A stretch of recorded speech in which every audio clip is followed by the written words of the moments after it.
Waiting they happen. Make it better pass like this. So make it better pass like this.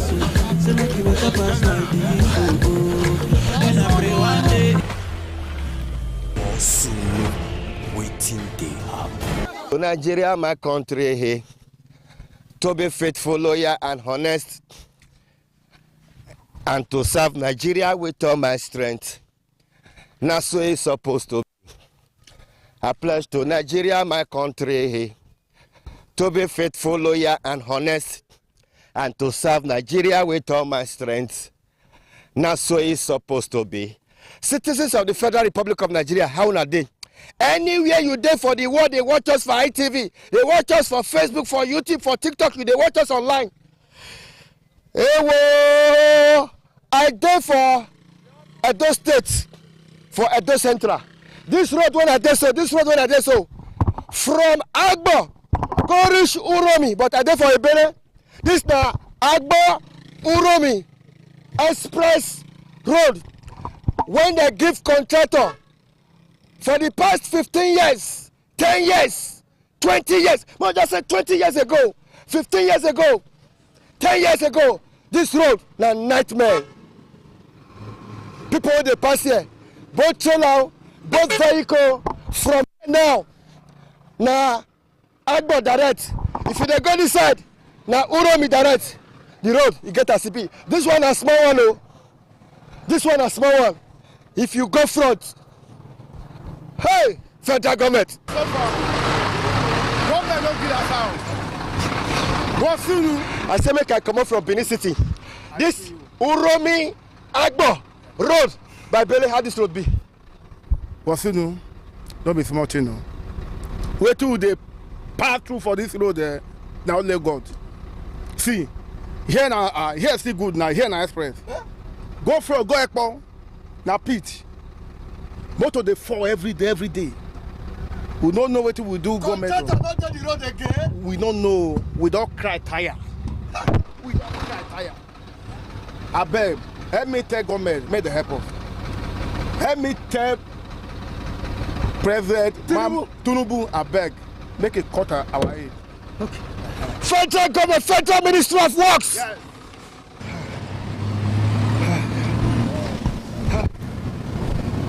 This road. If you go down, if you don't go, you go reach Ekpo. Before you reach Ekpo, you go see how say.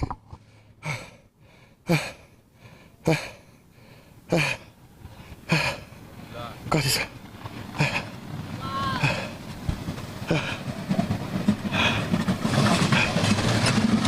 Oga, well done. Oh.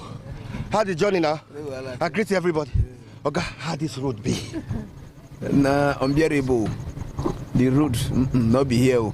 It be like say government no know say area like here they exist too. This Agba Uromi Express. Yes, it just be abandoned area. But you don't know say contractor don't they work for here like 10-15 years ago? Contractor don't stop. Oh. Money we they don't know how they work. Road they not do. Now good contractor share, but I believe say na government hand it there. Me person talk through.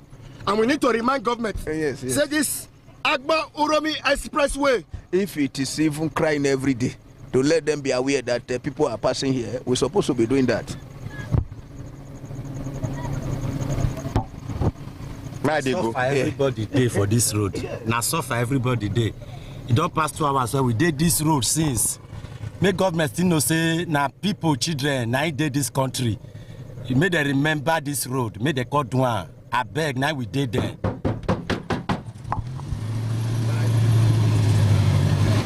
I greet you, my Oga. Now listen there you do. I beg Koko. As an area journalist.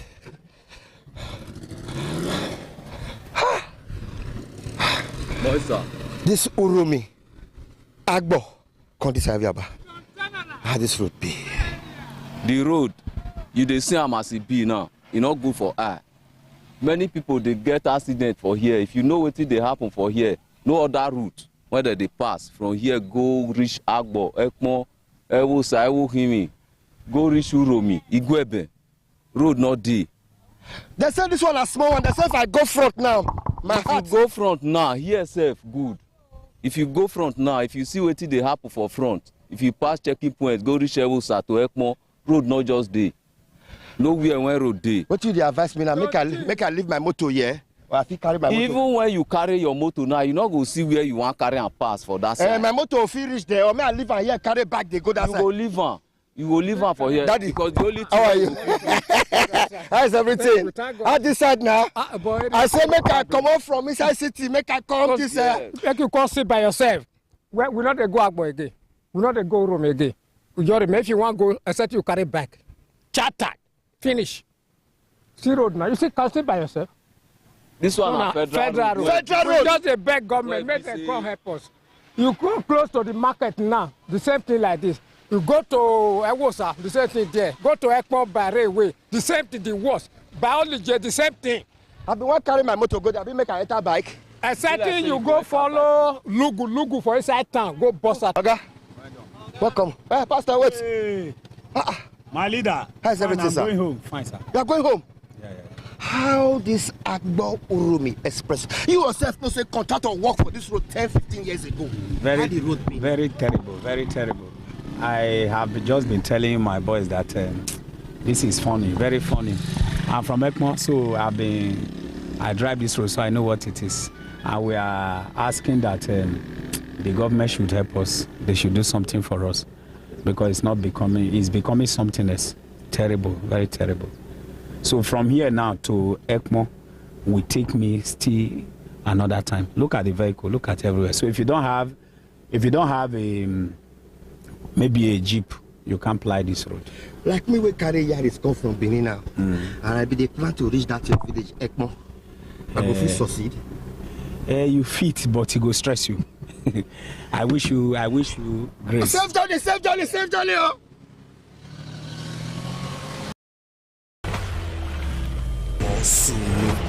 Waiting they happen.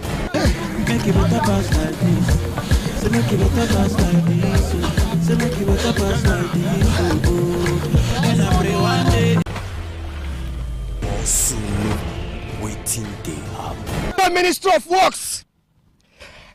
I know say una never complete so many projects when una don't start. But these projects that don't start on like 10, 15 years ago, contractor will not see you. Agbo Uromi Expressway.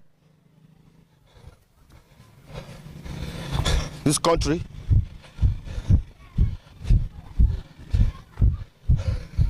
Hey! Now for this ember period now where people go to travel. Now day trap. Uromi Agbo Expressway by Bele, by Agbo. Now dead trap. But why some contractors for Nigeria not they finish the project? Why they go wait till the government will give them the contract? Come out before they will say they won't complete the project. Eh?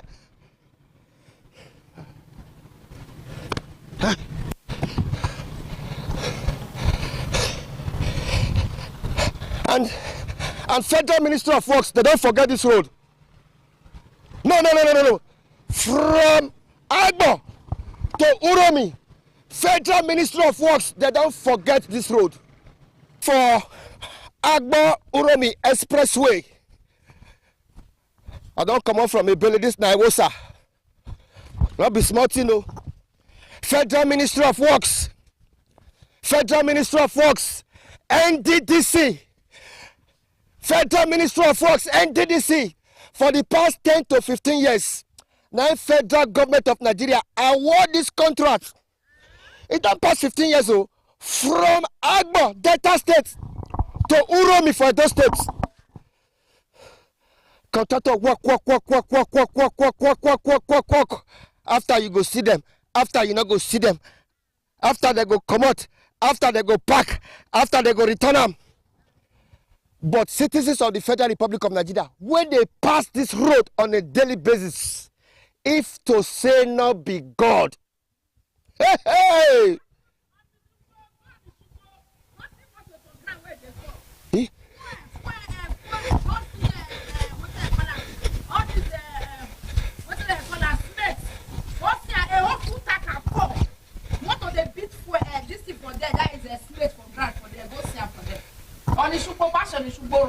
That river, before you climb the hill, go there, may you go see what they happen, may you go see road.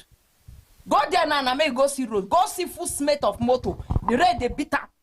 People where even they said that the smith they build their house where they fought the true way for them. That means the federal government they abandon this road. They remember the road. We get road. You look like say we get road. We not get road though. You know how many motor they fought for here a day? Because as you pass out today now, you don't see any motor. That's why I come up from inside the city. I come inside land. May you go Agbo now, may you see go Agbo road now. Just go before you reach Agbo Romi Joshua for Agbo. May you see what they happen for there. Just go, may you see them. I greet you. Can't your blessings name them one by one? Can't your blessings see what God has done? Count your blessings, name them one by one. Hey, whoa! Hey, whoa! Hey! Hey, whoa! Hey, whoa! Hey! Federal Government of Nigeria, Federal Ministry of Works, NDDC, Edo State Government. If you go. You go come out for Agbo, Delta State. If you go like this, you go come out for Uromi. Inside this Agbo, Uromi Expressway, now this road you go see Ebele. Now this road you go see Ewosa. Now along this road you go see Ekmo. You go see different communities.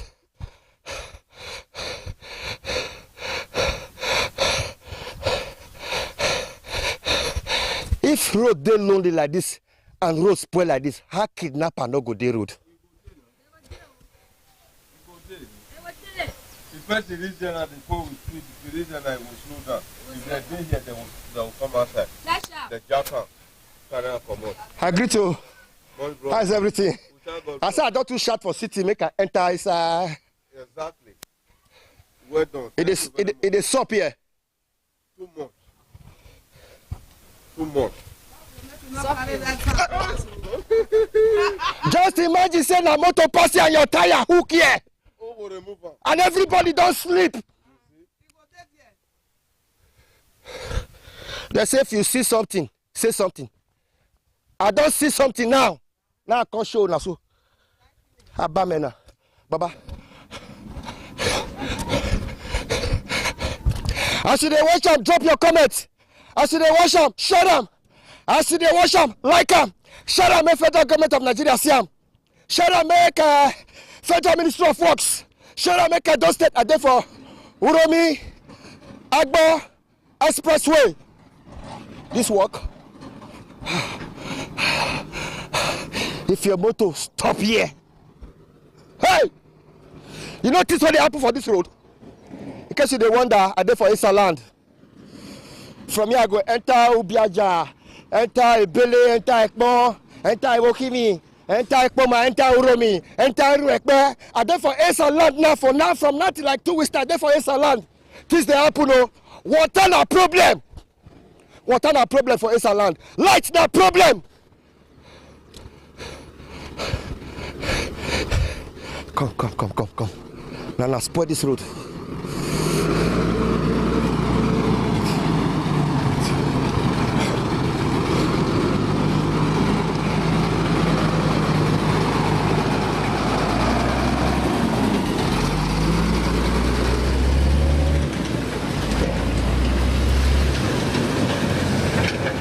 Federal Ministry of Works.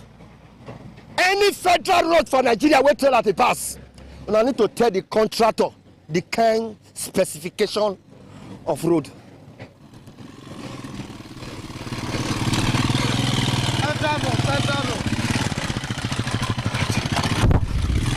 Well done, sir.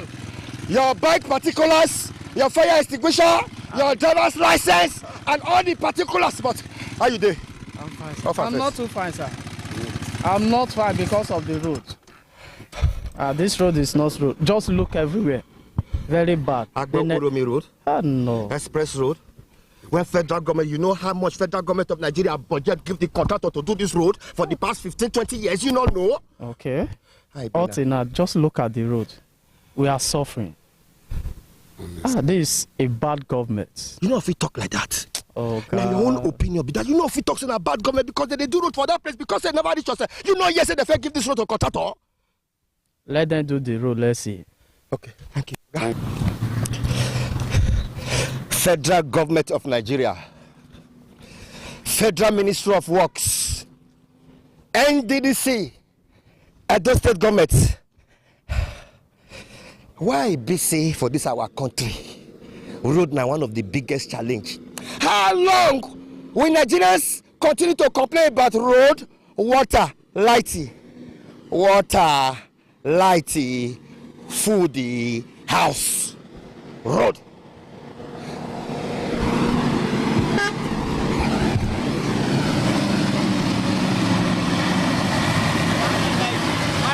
Now cow. Hey!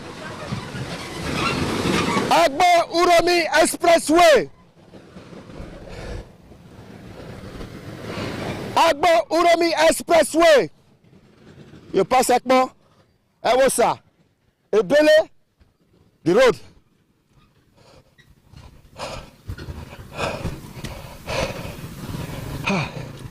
But me no pass here. Welcome. I be clear. No clear. No clear. You know, see as the road be. I want it clear. When government abandon us, abandon the road, we are suffering here. And at the end of the day, they will say the government of democracy.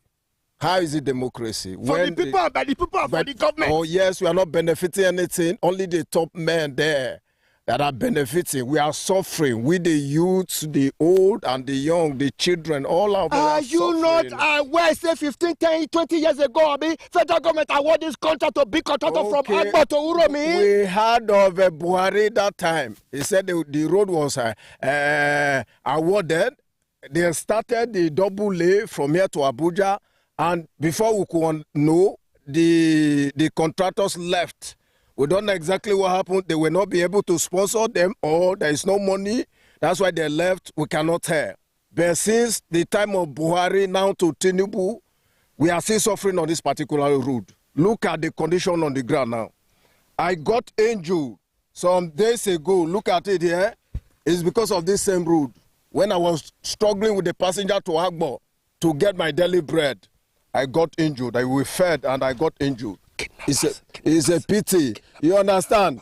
If you look at the situation now, kidnappers are taking the road everywhere because you cannot move as you suppose. When you are jerking on those gallops and the water and everything, they can come out from the bush and get hold of us. We are suffering from different kind of thing on this particular bad road. Please, you are begging on the government to do something because we really need the government's attention on this particular road. It's a major road and a federal road for that. Thank you. Federal road, federal government, federal ministry of works, NDDC, Edo State, Agbo, Delta State, to Uromi, Edo State, the expressway.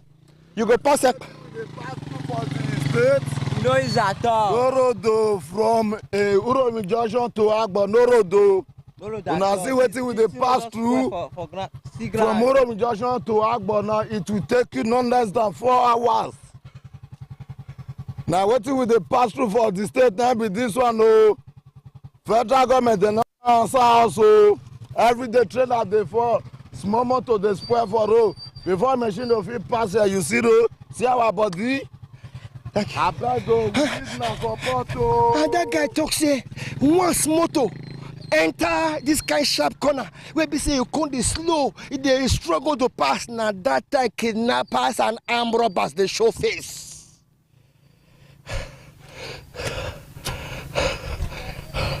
See as the road quiet. My mind they tell me say make I come out for this place. My mind they tell me say make I they go Agbo. Or may I reach Ekpo? Or may I reach my mind they say make I go back.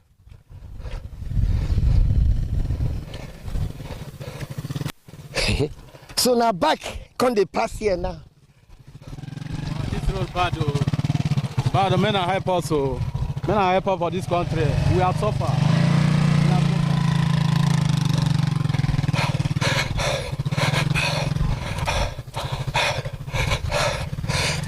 No fear, shut up. No fear, like her. No fear, drop your comments. Where are they? Uromi, Agbo Expressway from Agbo, Uromi Junction for Agbo. You know Uromi Junction for Agbo? Straight, pium. Go fall out, they go Gwebe, pass a Billy, Ekmo, Ewosa. Another man, they say make I go back again. One say they go Aso, one say they go Bini. Which kind of spirit be this? One say they go. Which kind of spirit? Which kind of spirit? But count your blessings, name them one by one. Count your blessings and see what the Lord has done. Count your blessings. Which kind of spirit be this? Name them one by one. And it will surprise you. What to Salubu Chineke Allah Hogane Abasi. If you still support my movement now, dial my number. If you still support my movement, you know it's you.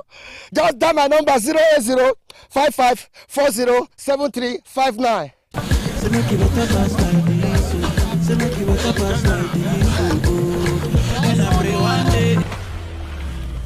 Solo waiting they happen.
ITV, certainly the best.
The Igwe Festival is the colorful and crowd-pulling festival in Benin Kingdom.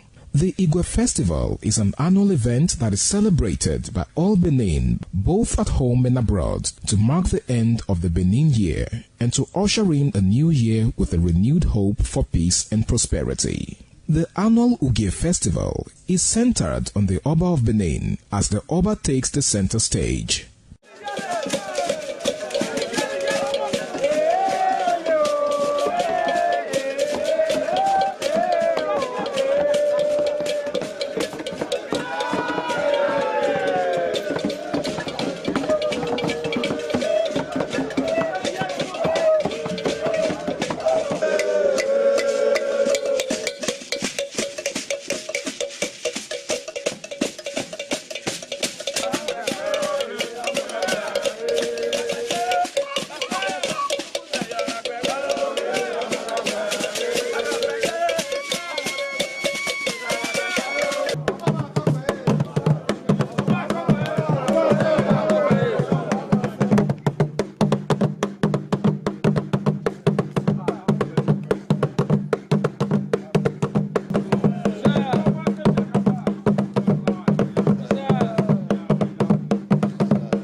This year's Ugie commences with Otuigwoba. The Oba, sitting at his throne, gives out kola nuts to chiefs in order of seniority.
Thank you very much for joining us on the program, Healthy Living. What is the kidney? The kidney is an excretory organ in the body, which is for metabolism. Tuberculosis affects many organs in the body, but the common ones it usually affects is the lungs. Epilepsy is a neurological problem. Okay. It is an injury in the brain, which causes someone to begin to convulse, to go into fits. It is curable, but the cure is a long-term thing. If you eat well and avoid those risk factors that will make your immunity to be down, then the risk of contracting tuberculosis will be reduced. If you're healthy, then you're wealthy.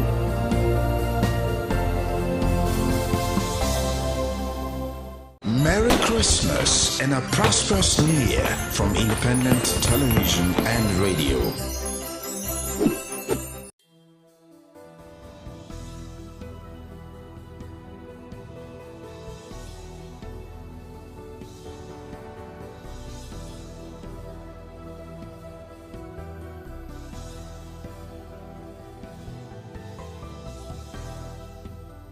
Christmas to all our viewers and listeners across the world.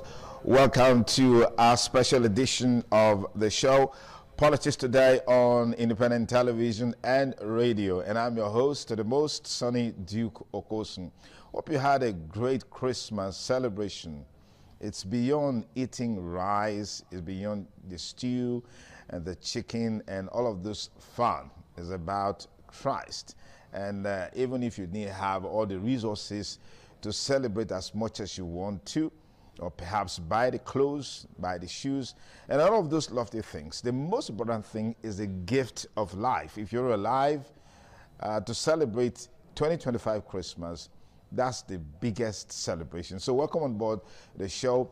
I also want to thank you especially for staying with us all the way from January till now. This is about the last episode of the show, Politics Today, on Independent Television and Radio for the year 2025. Certainly when we'll be meeting next, it will be in the new year 2026, God willing. Welcome aboard the show. Well, so much talking point on the program for today, but let's quickly look at some of the stories that dominated national discourse or perhaps international discourse in the last 48 hours, beginning with the strike by the United States on terrorist enclaves in Nigeria, specifically in Tangier local government area in Sokoto State. And in relation to that, the federal government has confirmed ongoing security and intelligence cooperation between Nigeria and the United States following airstrikes that hit terrorist targets in Nigeria's northwest. This has led to precision hits on terrorist targets in Nigeria by airstrikes in the northwest. In a statement issued on Friday, the Ministry of Foreign Affairs, signed by spokesperson Kimebi Bienfa, said Nigerian authorities remain engaged in structured security cooperation with international partners, including the United States of America, to address terrorism and violent extremism in the country. The ministry said the collaboration, which led to precision airstrikes on terrorist targets, involves intelligence sharing, strategic coordination, and other forms of support in line with international law and respect for Nigeria's sovereignty and shared security commitments. That's a major focus on today's program on Politics Today on Independent Television and Radio. But let's quickly take a look at other stories.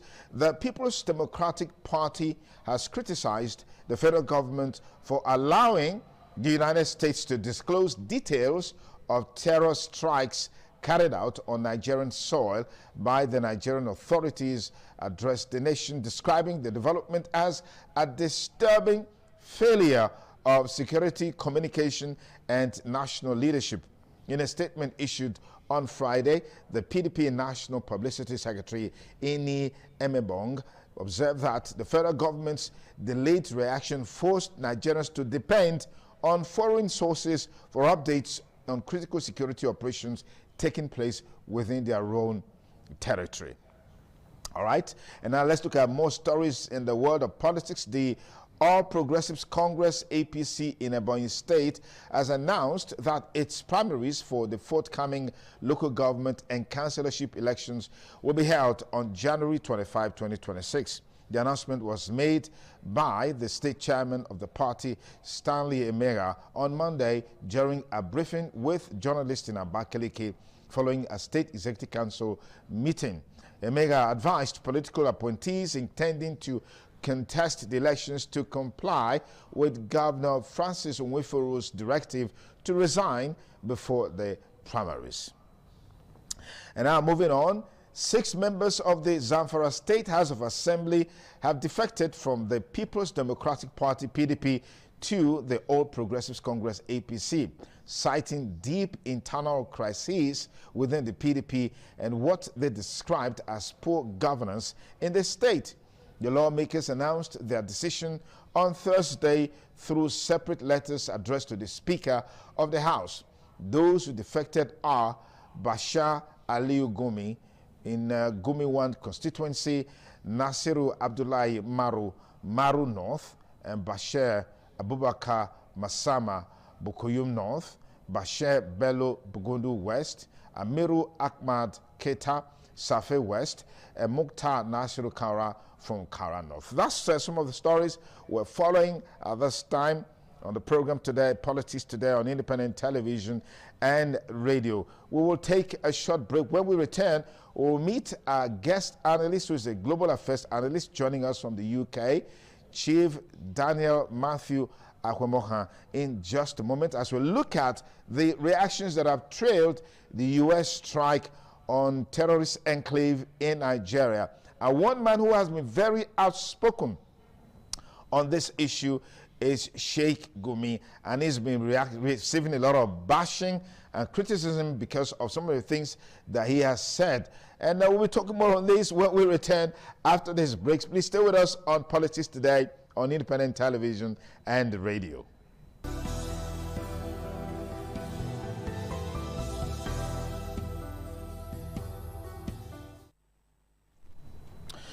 Many thanks again for rejoining us on the program Politics Today on Independent Television and Radio. Let's begin our conversation by setting the tempo and the foundation for this discourse on U.S. strike on ISIS targets in Nigeria on Christmas Day.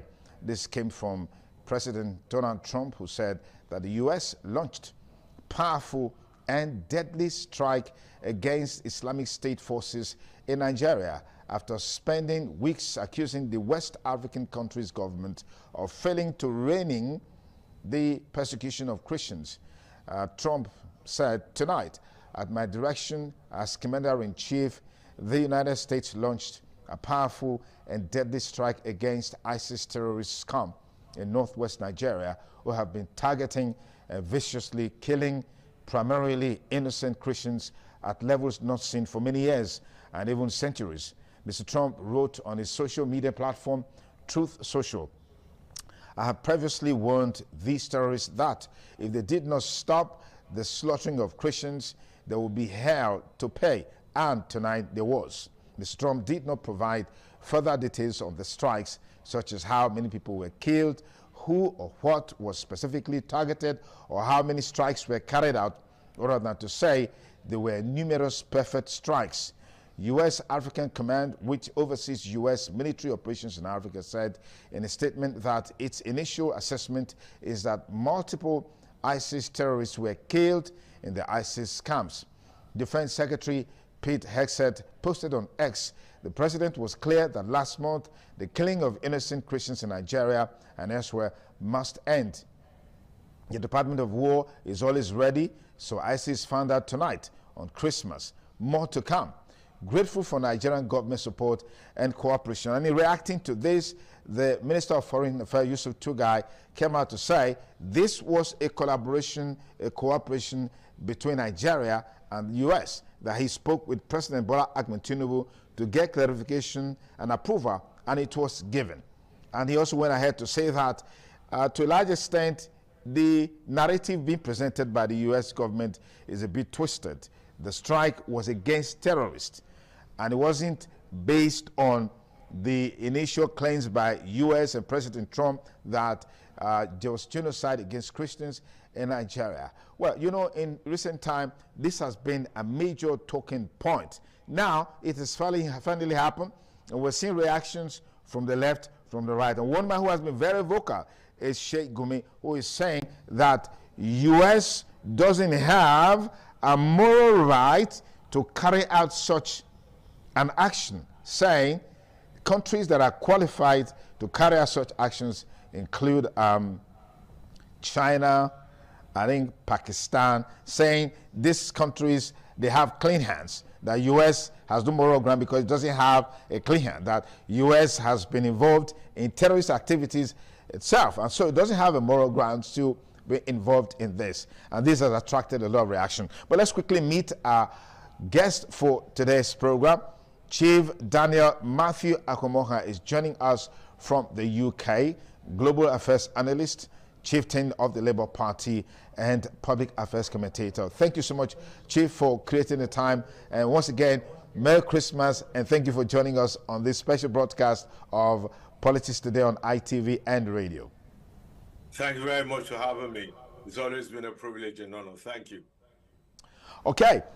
Yeah, we saw the news. The news came out, on Christmas Day, and it was like, could it be true? I mean, people were raising questions around it. But this is one thing that President Donald Trump is known for. He doesn't just make a threat. He goes ahead to match words with action. But what do you make of the reaction that is trailing this action, this strike taken by the U.S. against terrorists in Nigeria, against the background of some of the reactions that we've seen trailing it? First of all, I want to commend the action taken, regardless how we view it. Either the reality of it or the propaganda that follows. So for me, first of all, I want to thank the American president for the attempt to even call the attention. And since President Donald Trump have called the Nigerian attention to it, we've seen some actions on the Nigerian government part to at least attempt to do something. That is where he ends, just an attempt to do something. Not really actually doing anything. We still have the Minister of State, who is a confirmed terrorist sponsor in his position. We still have Ribadu, who is the head of the agency, out of which 11 people came out of to try to commit a coup. We still have an inefficient system that's rewarding people who have government to going around still freely promoting, speaking on behalf of terrorists. So, and then again, when we look at the damage supposed to have caused by this bomb, or the coordinates given to them, the question is, why Sokoto? Why Sokoto, where it's almost 99% Muslim? Why Sokoto, where the places that were targeted, there are no fatality? They were bombing empty space, a farm that is onion farms, that's where the bomb, and some other miscreant place where there is no significant value to. So what is the purpose of this target? Who are they going after in Sokoto? That's a question that we must be asking rather than just taking on the face value. Who are those? If they go for Shaitan of Sokoto, who is the head of the Adran, we're like, okay, there's a reason why they're bombing Sokoto. But who are those in Sokoto where they're going for? Which headquarters have they bombed? Which property or business or who is the primary target that bombed? This is a propaganda of nothingness. This is a propaganda by the American president, who is poll number is flaying and is trying to get the Christian right to support him. This is a proper APC propaganda of nothingness to pretend as if they're trying to do something. And the fact that the Foreign Affairs Minister said they work in connection with the American government and give them the coordinate. The coordinate of Southwest, when we know majority of the terrorists are in the northeast, the Zambiza, in Borno, in Kebbi, and all whatnot. Why bomb Sokoto? Although Sokoto share a borderline with Mali and Nigeria, but still, the place of action is not Sokoto. Why bomb Sokoto? I mean, people might say, oh, it's an objective thing. They're going after where the base of or the organizer is. Fair enough. But who exactly is the target, or what exactly is the target? Apart from the open field that is being bombed for propaganda's sake. Nigeria is not serious, neither is President Tinubu genuinely serious about tackling these terrorism issues in Nigeria. I'm a supporter of Tinubu, and I'm still going to remain a supporter, hoping he runs and hoping he runs for second. I'm going to campaign for him. However, I'm not a blinded supporter. I'm not a supporter that lose my brain or my common sense or my intelligence to call out a BS when a BS is being thrown at us. Even just based on information online and news report, what are the fatality? Zero fatality as best to our knowledge. Boko Haram and the terrorists are actually doing more damage than this bomb did. An average cost of those, but I hope Nigeria is not paying for it. Those bombs worth about $1 million. Dropping $1 million of bomb on a on a vegetable field. For what purpose? For purpose of propaganda? In this case, Gumi is the least human being to side with. I side with Gumi on this, that this is a waste. And they have no moral ground to do this if it's just for propaganda and shenanigans to boost Donald Trump poll rating among the Christian right in America, or to make President Tinubu look credible as if he's genuinely fighting terrorism. If President Tinubu genuinely want to fight terrorism, if America really want to help Nigeria fight terrorism, there are some simple things they need to do. America need to America already declared about 10 people that the sponsor of terrorism. America need to freeze their assets all over the world, deport their children in any Western atmosphere back to Nigeria to go and mingle with their parents who are sponsoring terrorism. America need to put visa restriction on some of these politicians and some of these leaders who speak on their defense. America needs to issue, ICC needs to issue an arrest warrant on these people. Those are things that America can do apart from dropping bombs in places where there is just an onion field. And in Nigerian government also need to do the basic thing. Matawale, who is the Minister of State, needs to be fired. His predecessor already. Let me pause you there, Chief Daniel Matthew Akwamoha, and perhaps look at an aspect of the conversation from some of the reports that have been coming in from residents on the ground, and I think one of the council chairmen talked about the fact that the strike did hit the terrorist enclave. And then you've asked the question, why Sokoto? There's also a report in that direction that terrorists were seen fleeing to neighboring countries of Niger and Chad. Don't you think that the reason for this strike was to make a bold statement to the terrorists?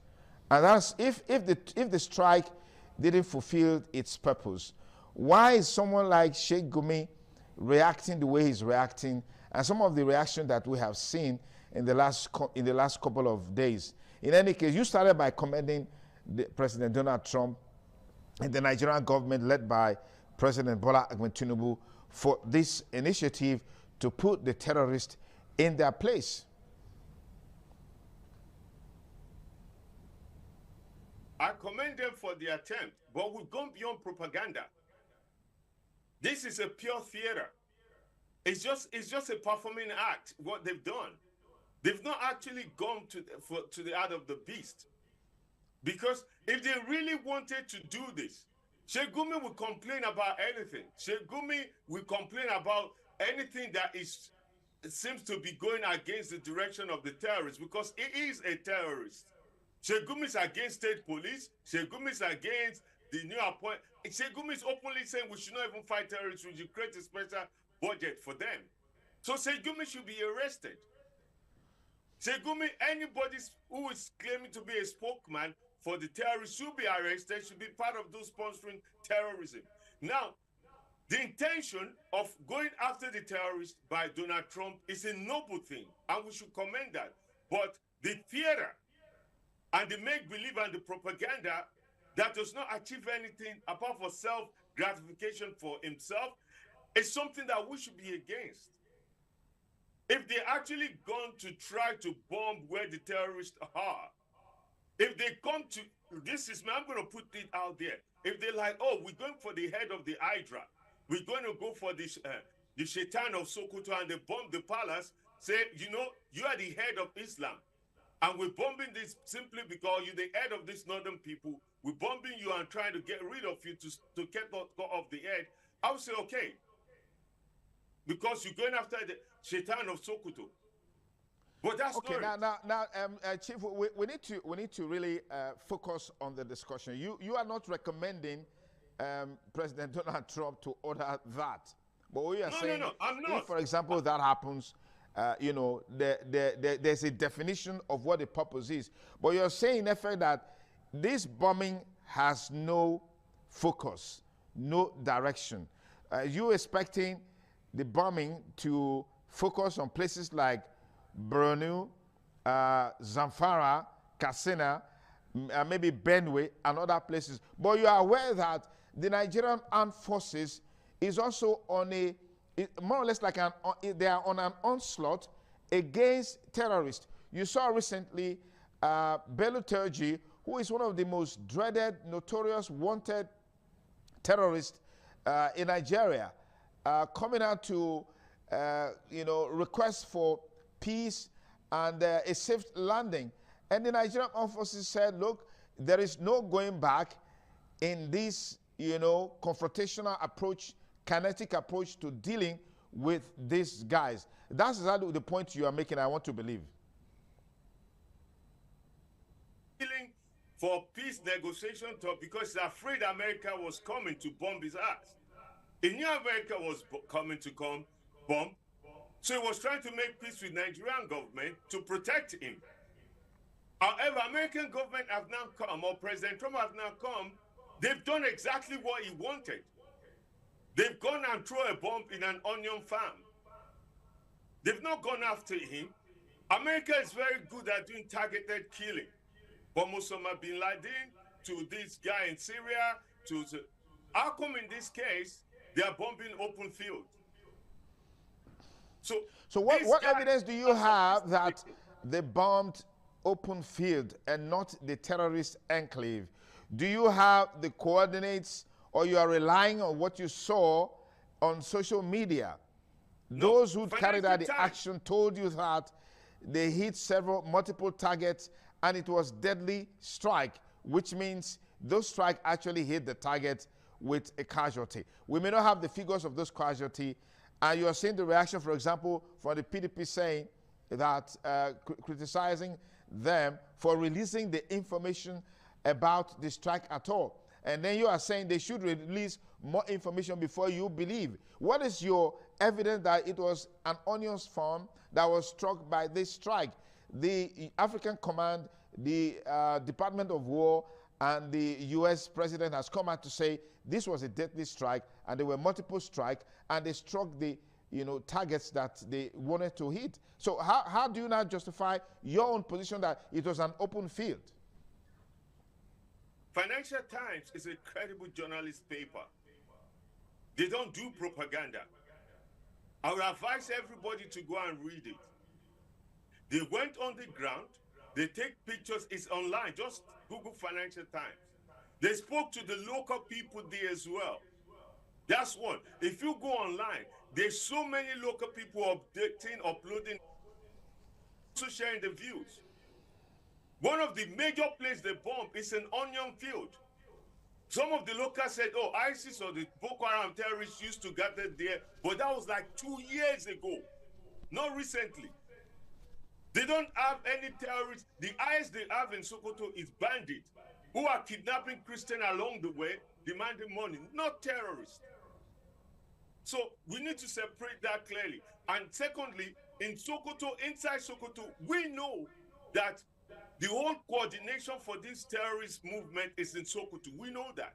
And we unless we try to pretend that some of those things are not linked to the caliphate himself.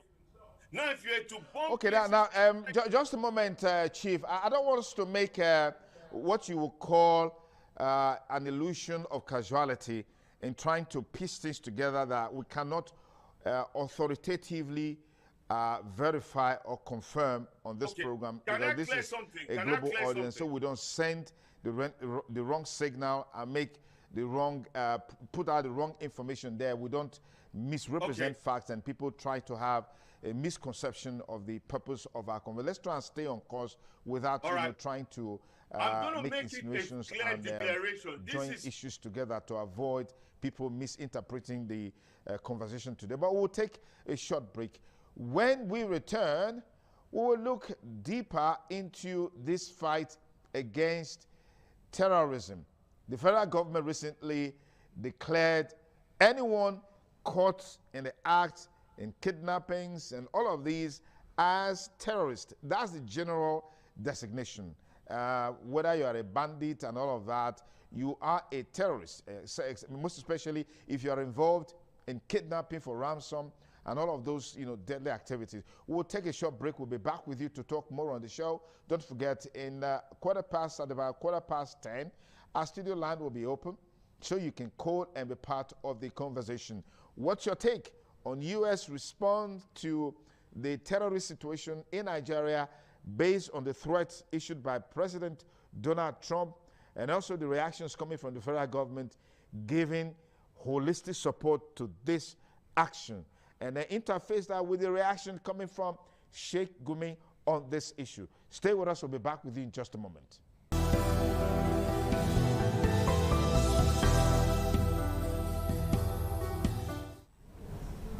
Thanks again for rejoining us on the program Politics Today on Independent Television and Radio.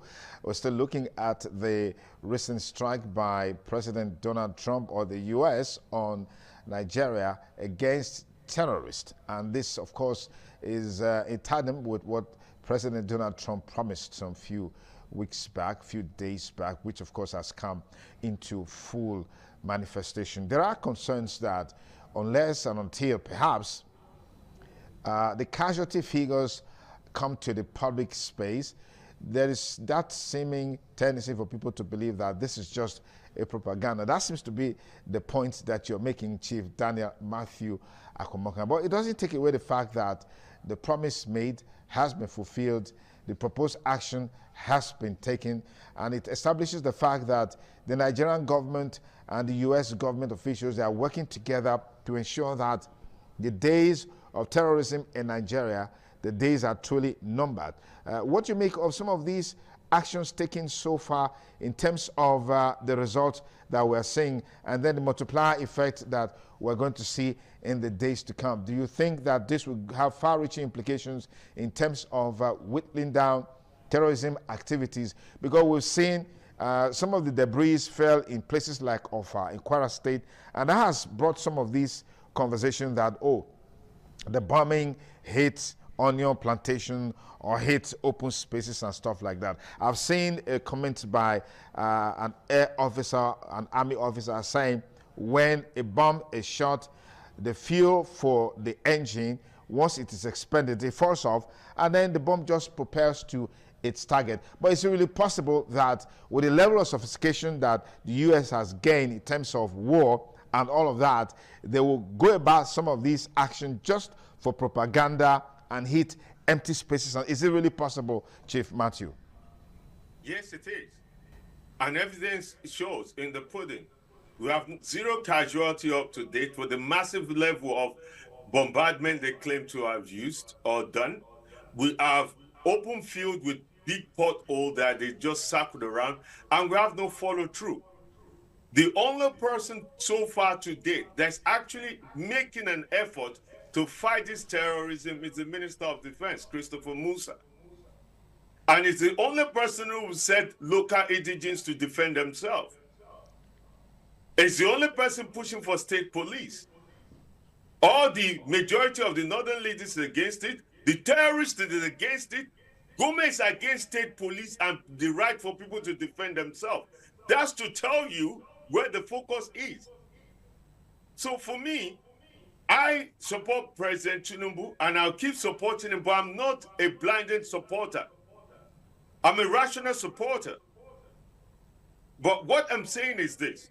If President Trump, genuinely, I welcome President Trump's intervention because during Jonathan regime, Obama walked against Nigeria, refused to sell ammunition to Jonathan to fight terrorists. Then when they were just in one local government, and then all he wanted was regime change in Nigeria and to give to Buhari. Even after Buhari came in and Biden came in, they have the Lehi Convention that refused to sell ammunition to Buhari. At the same time, they're pushing the agenda of homosexuality on Nigeria. President Trump came, he bypassed that law, either in his own with the Lehi Dobbs law, to sell some ammunition to us. But this is where the rubber hit the road. It's not just propaganda we need at this crucial time. We need genuine support. And if Nigeria is giving them a coordinate, allegedly, that's what we said, then something is faulty with that coordinate. If they bomb in Sokoto, where we have no history of terrorism, then if America, as powerful as their intelligence could be, they cannot put two and two. We remember during the time of Jonathan, we knew what Nigerian officials were doing. Every time we had a special squad that was going to go rescue the Chibok girls and try to bomb these people. Every time they tell the Nigerian army, it's in the news, it's also on YouTube. The next day, the terrorists have moved away from there. So do we trust the Nigerian government giving the American the adequate coordinates to bomb, or the American government are not serious about doing this and they're going after propaganda to boost Donald Trump? Because the first thing Donald Trump said is defending Christian in Nigeria. And that was all, that is to meet his own Christian right. That is lacking behind in his support in America. That's not the benefit of us Nigerians. Because the terrorists is not just about Christian, they're killing Muslim too. I'll say 80% of those being killed in the north are Muslims. And that's a fact. So we need to be very serious about this. If they're going to be doing charade and propaganda, we don't want it. We don't want it. The average bomb cost about $1 million. That's over $2 billion to transform a whole area. I'm coming to Sheikh Gumi. Sheikh Gumi is a terrorist. If, for instance, Donald Trump have gone and target Sheikh Gumi right now and get rid of him, I would say fair enough. All right, now, Chief, you can't make that sort of recommendation here, because while the federal government has not described or categorized Sheikh Gumi as a terrorist. These are just your personal opinion, and it's not objective. All right, so let's try and stay on course. I wanted to take you on the point.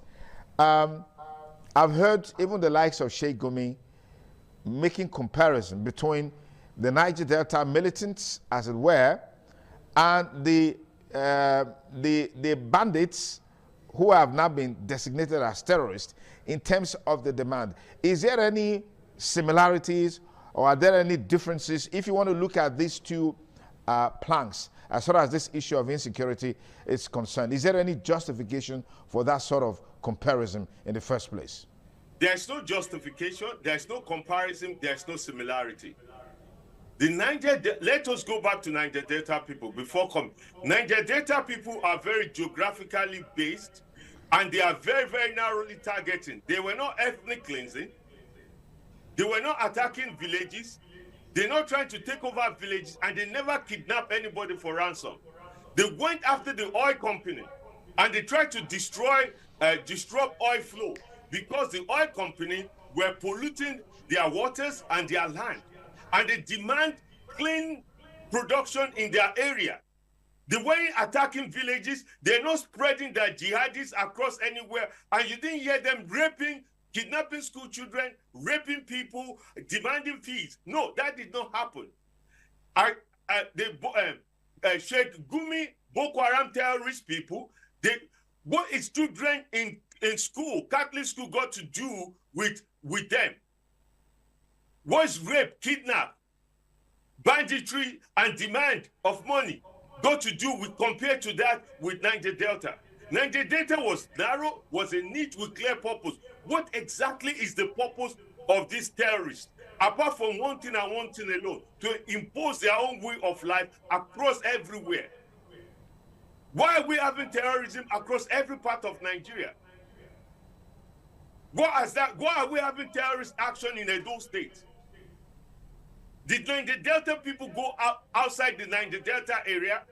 Did they come as far as Lagos or Kwara or Jos or did they go as far as Sokoto, Kano, Kaduna? So we know Gome is a liar, and Gome is a liar, is a deceiver, is a master practice of Takia that's in the Quran. And we know that of him. So we should not take Gome anything serious, but to call him what he is. Gome is a terrorist. Anyone who sympathizes with terrorists, anyone who speaks on their behalf, anyone who demands rights for them is a terrorist. So we should just not compare. It's very insulting to intelligence, and it's insulting to journalism that we even entertain such rubbish from a useless man called Gome.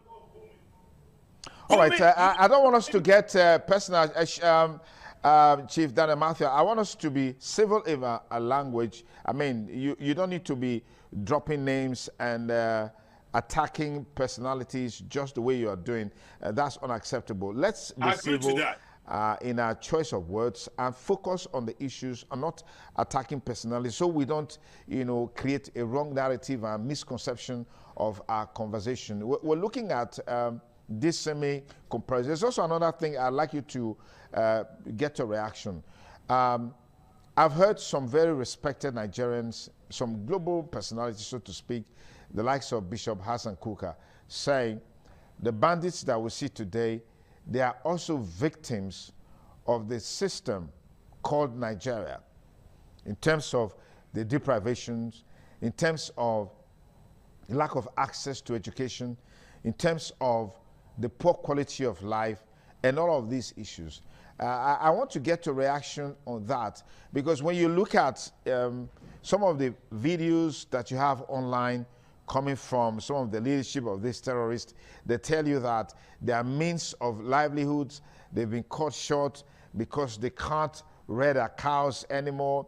The routes that they normally would go through from one place to another in feeding their cows, they've all been built up, and in an attempt to get the authority to respond, they had to take laws into their hands, take on arms and ammunition, and in an attempt to protect their cows that are also being rustled, they are being killed by vigilantes and all of that. So let me get a reaction on this issue, or this narrative that the bandits that we are seeing today, they are victims of the social dislocation and the poor leadership structure that we have in Nigeria, especially in the northern part of the country. The last part is the key word, the northern part of Nigeria. You understand? We have technology these days. Maybe 1 million years ago, when you can rear cow from places land to land, where vast land are not being occupied, makes sense. But today, since it changed, Kanai's word, and the country also needs to grow. They cannot expect what they used to do 100 years ago to carry on and say it's their way of life. There's a gentleman that have massive acres of land in the north growing rice. This Katurera went there and destroyed every aspect of this man's rice. Now, you cannot say your own way of life supersede my own way of life or existence. There's a gentleman that came from America that in one of Oyo State or Ibadan State, one of those in the south, who have a massive farm. And these farmers went in there with their cows. They went to confront them and they slaughtered him like chicken. Most of the problem many of these people have is going to people's farm without any permission. And when they challenge them, they use their guns against them and kill these people. And say you have no right to challenge them because their way of life. You cannot use your own way of life to destroy somebody else's way of life. There is more modern way to do cattle rearing. Now, the key part you said in the North leadership have failed them on because they have the highest amount of allocation, they have the largest amount of representation, they also have the largest amount of power. During Buhari for 8 years, Buhari was giving this loan up to ₦1 billion for farming through the Sharia bank that most of them have not even paid back, probably will not pay back. Where is the outcome? So the northern leaders have failed their own people. because they've systematically kept them poor, kept them uneducated, kept them disengaged with reality of life in order to control them. The alternative is to push religion on them, not necessarily education. What is the whole essence of Boko Haram? It means they are against books. And some of the leaders say whoever fight Boko Haram is fighting Almighty Allah. So whoever fights somebody who is against knowledge, who are against wisdom, who are against intelligence, is fighting. I don't understand that. So not everything is the problem of the federal government.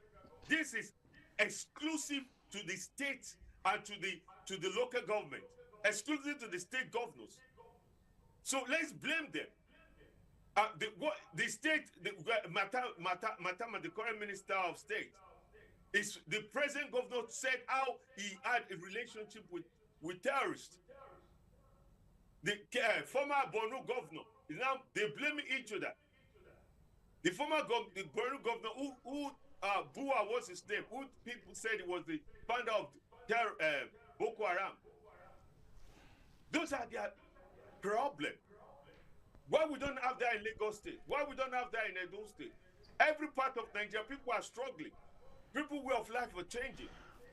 But they're not going to committing harms, kidnapping, trying to impose religion or kidnapping people who does not believe in their ideology or their religion and trying to impose a different way of life on other people. We have to call a spade a spade. This is not an organic thing, but this is an organized thing. The purpose behind it is what we need to let me pause you there because our studio line is open now. 080-7777-0300. Caller, you are first person on the show today. Good morning. What's your name and where are you calling from? Go ahead with your contribution. Yes, good morning. What's your name and where are you calling us from? Ultima the Great. Please go ahead.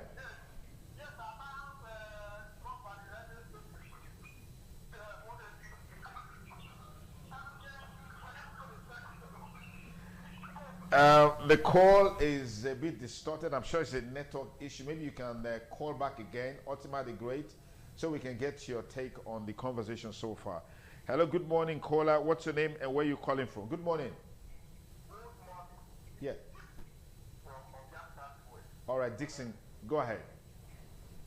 Thank you very much, my other and the great man there from UK. You said all what you do. Nobody can blame anybody because of what you call myself. Not Anna. Governors, ministers, local government, all of them, in the House of Reps, all of them have this problem within their jurisdiction. So they cannot carry problem from north to now to come and destroy other people in their own state. Okay. When the man, Gumi or others, were blaming or were at least presenting or comparing terrorists with Niger Delta agitation, cannot. The chief, Danny, has said it all. The problem is that anyone that who me myself is supporting that is carrying gun or do any type of kidnapping and all these things should be considered as a terrorist. And I supported what Donald Trump did, and I supported what the federal government do to make sure that the whole terrorist should be flushed out. Each person should work his own work out. You cannot use your own cattle come and destroy. For example, in Ovia Southwest now, all our farms are being destroyed by these people. They call themselves S-men. They will enter farm and destroy it. They will enter farm and immediately we confront them. We always say that they pay to who? Maybe they will say they pay to Ojori or they pay to Okadu or they pay to Okadu and so forth. And they are continue doing these things.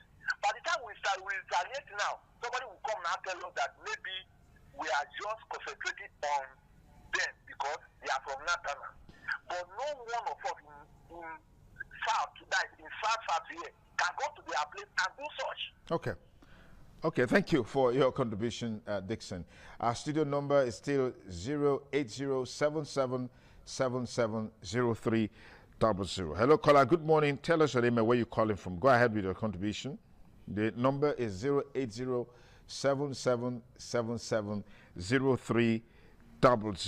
Good morning, caller. Let's know your name and where you're calling from. Good morning. Hello? Yes, good morning. What's your name and where you're calling us from? Mr. Ono. Honor, please go ahead. From Abuja. Go ahead, Mr. Honor. Go ahead.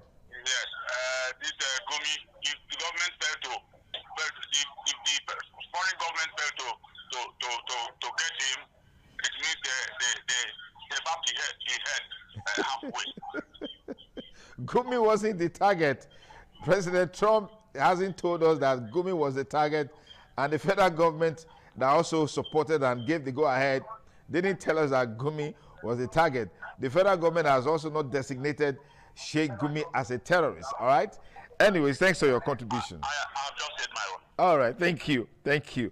It's still Politics Today on Independent Television and Radio. Our studio number is 08077770300. Hello, caller. Good morning. What's your name? Please turn down the audio level on your TV or radio to remove the echo. Good morning. Yes, I already done that. Okay. Good morning, sir. Good morning. Go ahead. Good morning. Go ahead. Yeah, I'm JB Dennis calling from the bank community. JB Dennis, go ahead. I'm not a barrister. JB Dennis, please go ahead. Go ahead. So, if you look at what America has done, it's a very good thing. Okay. Some people are saying Nigeria is a sovereign nation. Nigeria is a sovereign nation. It's not terrorists are the devil. We, the sovereign nation, cannot help ourselves. We cannot do something that is overwhelming us. And now the America coming. I also disagree with your guest that said that they threw the bomb into the onion farm. That is to discredit what America has done, which is not really good. At least we have seen something that everybody is commented. Even if you look at social media, we know how people are happy that Sokoto state that there are many scores that are gone, but nobody comes because tomato is onion farm. No, we have to commend the American government. I was thinking that they are just saying it the way they said due to what they could not do anything. But this one, we cannot practicalize what they have said. Okay. That's just my conclusion. All right, JB Dennis, thank you for your contribution. 08077770300 is our studio number. Dial it right now, right away, before we close it on the show today and for this year, 2025. Good morning, caller. What's your name? Yes, I'm the voice of the ordinary people. Okay, go ahead. The president of the ordinary people. Go ahead. Yes, sir. What the man in the studio, your guest was talking, there's something he said I didn't agree with. He said 80% of those people killed in the north are Muslims. I don't agree with him. Okay. The reason is that out of Benue, I have neighbors that came from Benue in my street here. Most of their communities, their villages have been sacked by these headsmen, killer headsmen, by these Islamic people. Many of them have been killed, even in Jos. And after Kaduna, many of them have been killed. And these people that have been killed have been Christians. So God has sent Donald Trump to help Nigeria. I'm saying it because me and many other Christians have been praying for God to send helpers, just like the children of Israel in the oppression in the heart of Egypt. So God has sent this man because there are many American presidents, all of them that have ruled. None of them were able to come to the rescue of Nigeria. Okay. Now, he said about seed was bombed. Maybe they must have been misled by these Nigerians, by these militants, because there are some of them inside the army. They must have misled the Americans to go and bomb those places. So we are begging the Americans to be very cautious of the information they get from some of the people in the military, because we know Buhari placed many Boko Haram people there. So okay, there's no evidence to that, but that's okay. Thank you. Well, as we call it a wrap, I want to leave you with this message. For years, we kept asking why terrorism refused to die, why bandits multiplied like bacteria, why soldiers are ambushed with frightening dimension. Why communities mourn every week. Now the truth is gradually leaking out. Top terrorism suspects didn't just have financiers. They were allegedly linked to some of the most powerful in Nigeria former officials, ex-army generals, political godfathers, and economic giants. But here is the real tragedy. These financiers didn't only just fund terror. They allegedly smuggled their boys into the security agencies. Yes, terrorists wearing uniforms, terrorists receiving government salaries, terrorists guarding barracks, checkpoints, and even armories. This is how the infiltration happened. Create fake identity for selected recruits, secure their entry through compromised officials, position them in strategic units, intelligence, logistics, and operations, leak sensitive information back to their commanders, sabotage real soldiers from within. And all of a sudden, the impossible became possible. Terrorists know military movements even before military moved. Barracks were attacked with precision. Weapons trucks mysteriously disappeared. Operations failed woefully before they even started. Terror suspects get protection from the top. This wasn't incompetence. This was infiltration. This was made an insider job.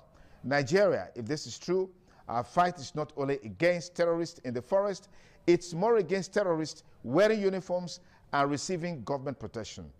Until and unless we sanitize the system, until every infiltrator is flushed out, until all financiers are exposed openly and prosecuted publicly, security in Nigeria will continue to remain a theater of blood. Yoruba land, Igbo land, Hausa land, Middle Belt, no region is safe when betrayal sits inside the barracks and wears army uniforms. That's my takeout on the show today. Let me say big thanks to Chief Daniel Matthew Akwamanha for joining this conversation. Chief, thanks for your time. Thank you very much for having me. It's a great privilege and honor. And I want to use this opportunity to wish all Nigerians and Edo-light Merry Christmas, Happy New Year. Look forward to seeing you in the new year. God bless. Thank you. That's our package for today on the program Politics Today on Independent Television and Radio. Big thanks to all our crew members and big thanks to you for staying with us, watching all the way. Merry Christmas once again and Happy New Year in advance. See you in 2026. Bye for now.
Ugieni Madonna, imagine Overo, always Niagbo, Manazo, or Ugieni Madonna. You will have to serve the community for 30 years before you come to this stage. They will ordain you of your title. Then by then you are one of the elder. This year now, we don't read the year, so that's why we can do this year. Historically, joining the Elders Council, an individual must have reached a certain age and must have made significant contributions to the community through leadership, service, or other meaningful ways. There was jubilation in the community as sons and daughters of Okada, both at home and in the diaspora, trooped out to be part of the ceremony with various homes of the initiates agog with festivities. Friends and well-wishers of those initiated into the Elders Council jubilated at the Ogwedion after performing all traditional rites. The elders, known as Edion, in company with their loved ones, danced to their various homes where guests and family members were entertained.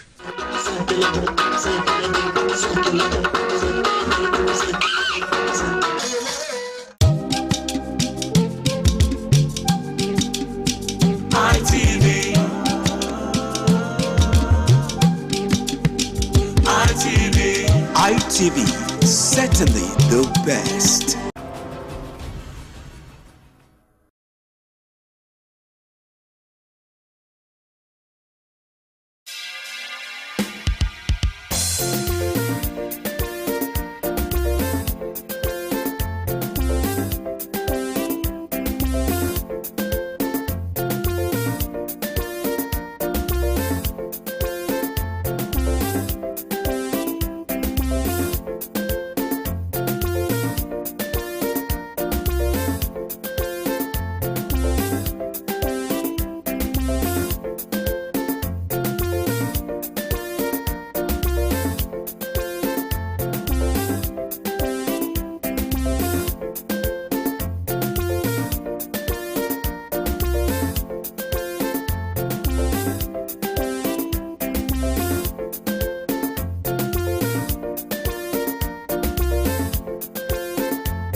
ITV, certainly the best.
Hello, everyone. Thank you for joining us today on the program Healthy Living. I'm Adesu Wawsawagie.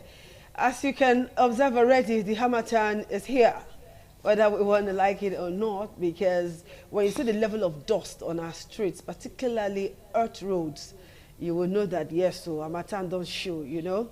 And there are so many persons who are very allergic to some things that happen this period. So I want to see how we can help you. I remember vividly this time last year, I was in the public transport and somebody was gasping for breath. You know, after all said and done, when the person regained herself, it was like she doesn't have history of asthma.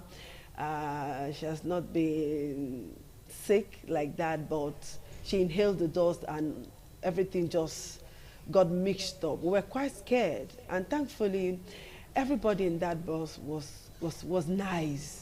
Everybody came down, the driver who was looking for water was looking for water. You know, Nigerians now, when they want to help, they help. Surprisingly, nobody brought out their phones to come and record. You know, that was nice. That was beautiful. But you know, once something like that is happening, you see everybody bringing their phone. Content creators, they want to create content from another person's problem. That's quite sad.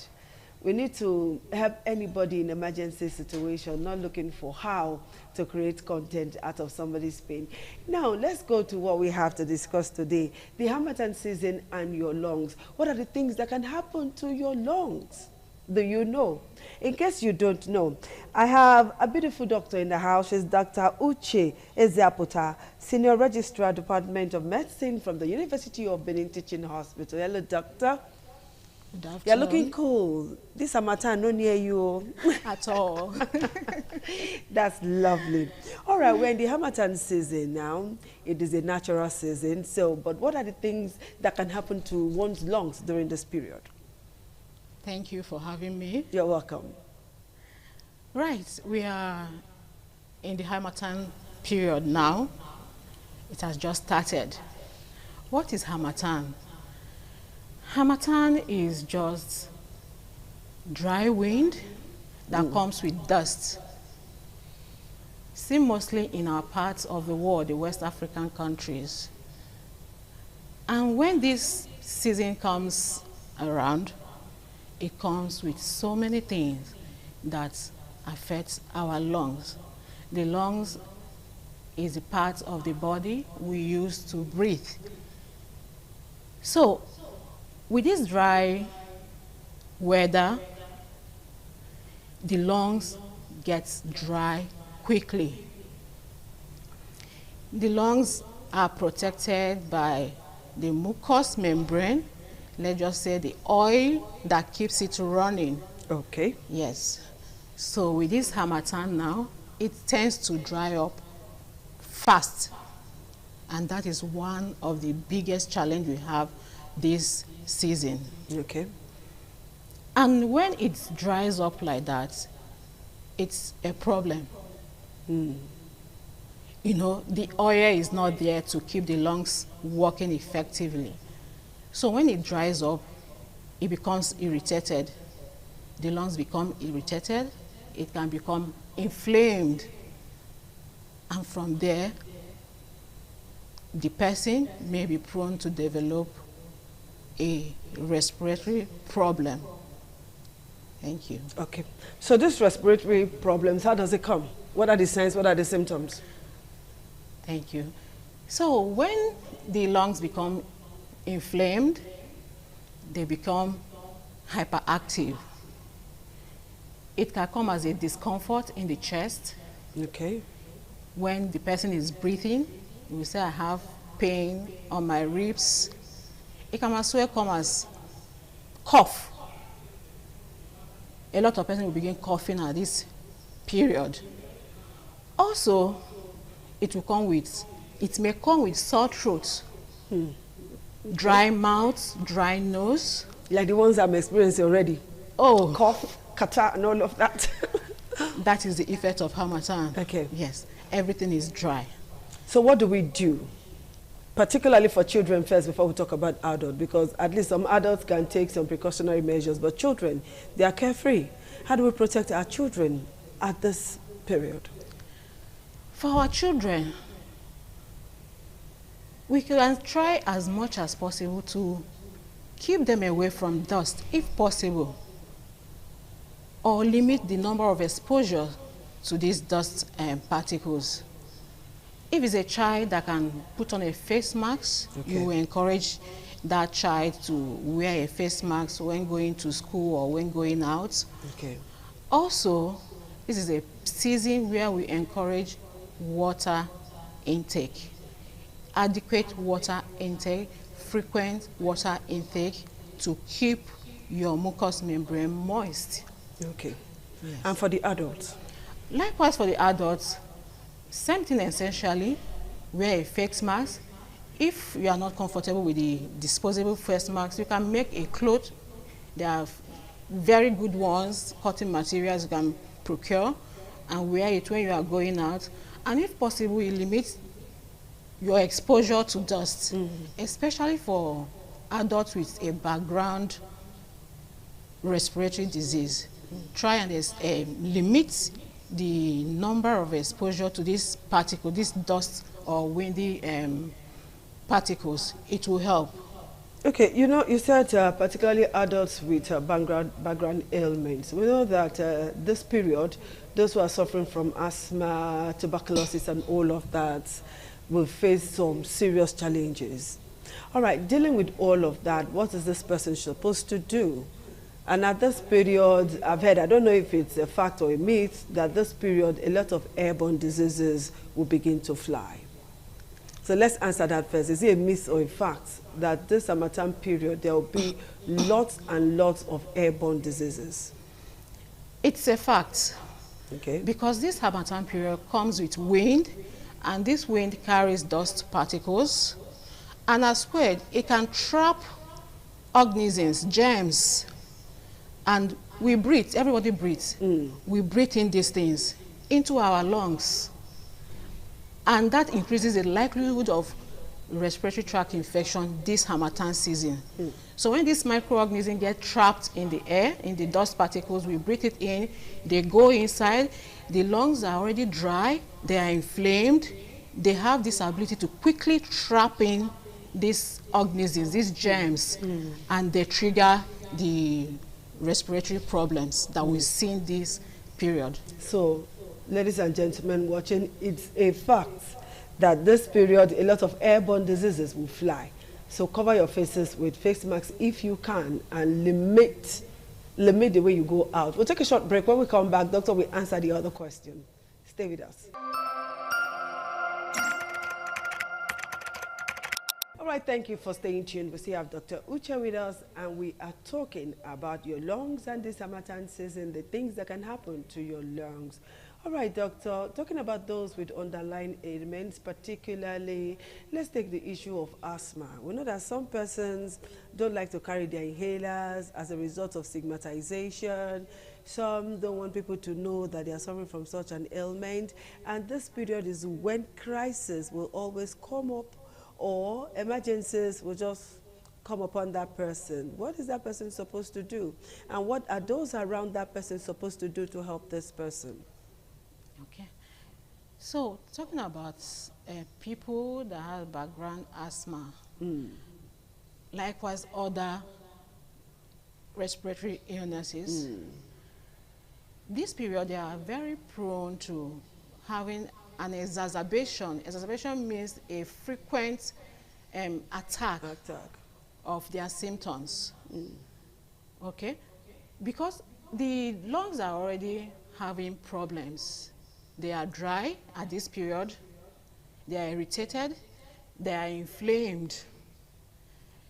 This person with asthma has an increased risk of coming down with repeated attacks. So this season, any person with asthma or other respiratory infection should do as much as possible to take proper care of yourself.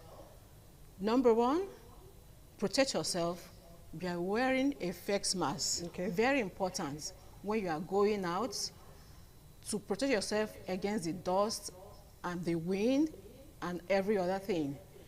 Then stay hydrated. take enough water. Avoid any form of triggers that can make you to calm down with an attack. Triggers like smoke. If you see anybody smoking around you, please try and step away. Leave that environment. Okay. That allows people to burn anything, refuse. I think this is a period of bush burning and all. Yeah, people will burn bushes. Try as much as possible to stop that. Don't allow anybody to burn anything around you because it can trigger your asthma. Okay. Also, ensure you carry your inhalers with you in case of any attack.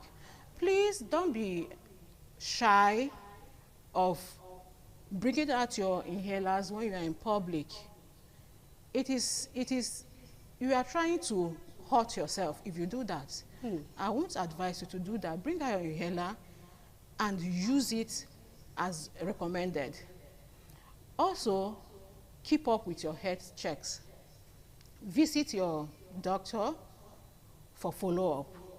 In case there are any adjustments to make to your medications, because there are times when you follow up in clinic, either your medications are step up or step down. Okay.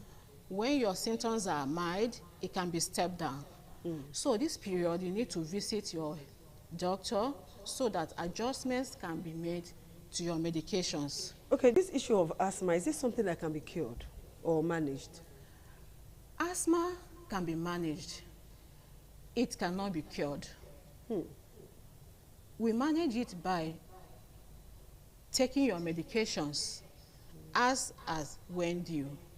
And most importantly, avoid the triggers. Anything that can trigger your asthma, avoid it completely.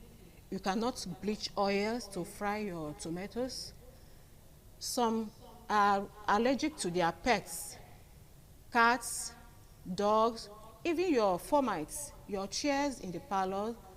So it's your duty to try and find out what really what your triggers your asthma, and you make do away with that thing so that your symptom will be as mild as possible. Some persons live with asthma, but nobody will know because their symptoms are well controlled. Okay. That is the aim in managing asthmatic patients.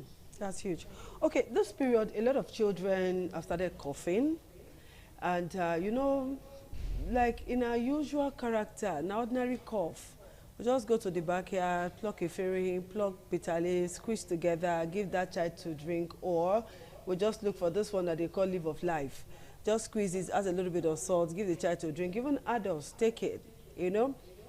But you see parents keep giving that to their children, even when they are not finding relief. So what is one supposed to do in such a situation? Should we leave that child to just keep coughing, or others will just decide to do self-medication? What I'm trying to ask is this. You know, children, when they cough, they have this wheezing sound or some kind of funny sounds. How do we know if that is asthma or just ordinary cough? What are the signs we should look out for?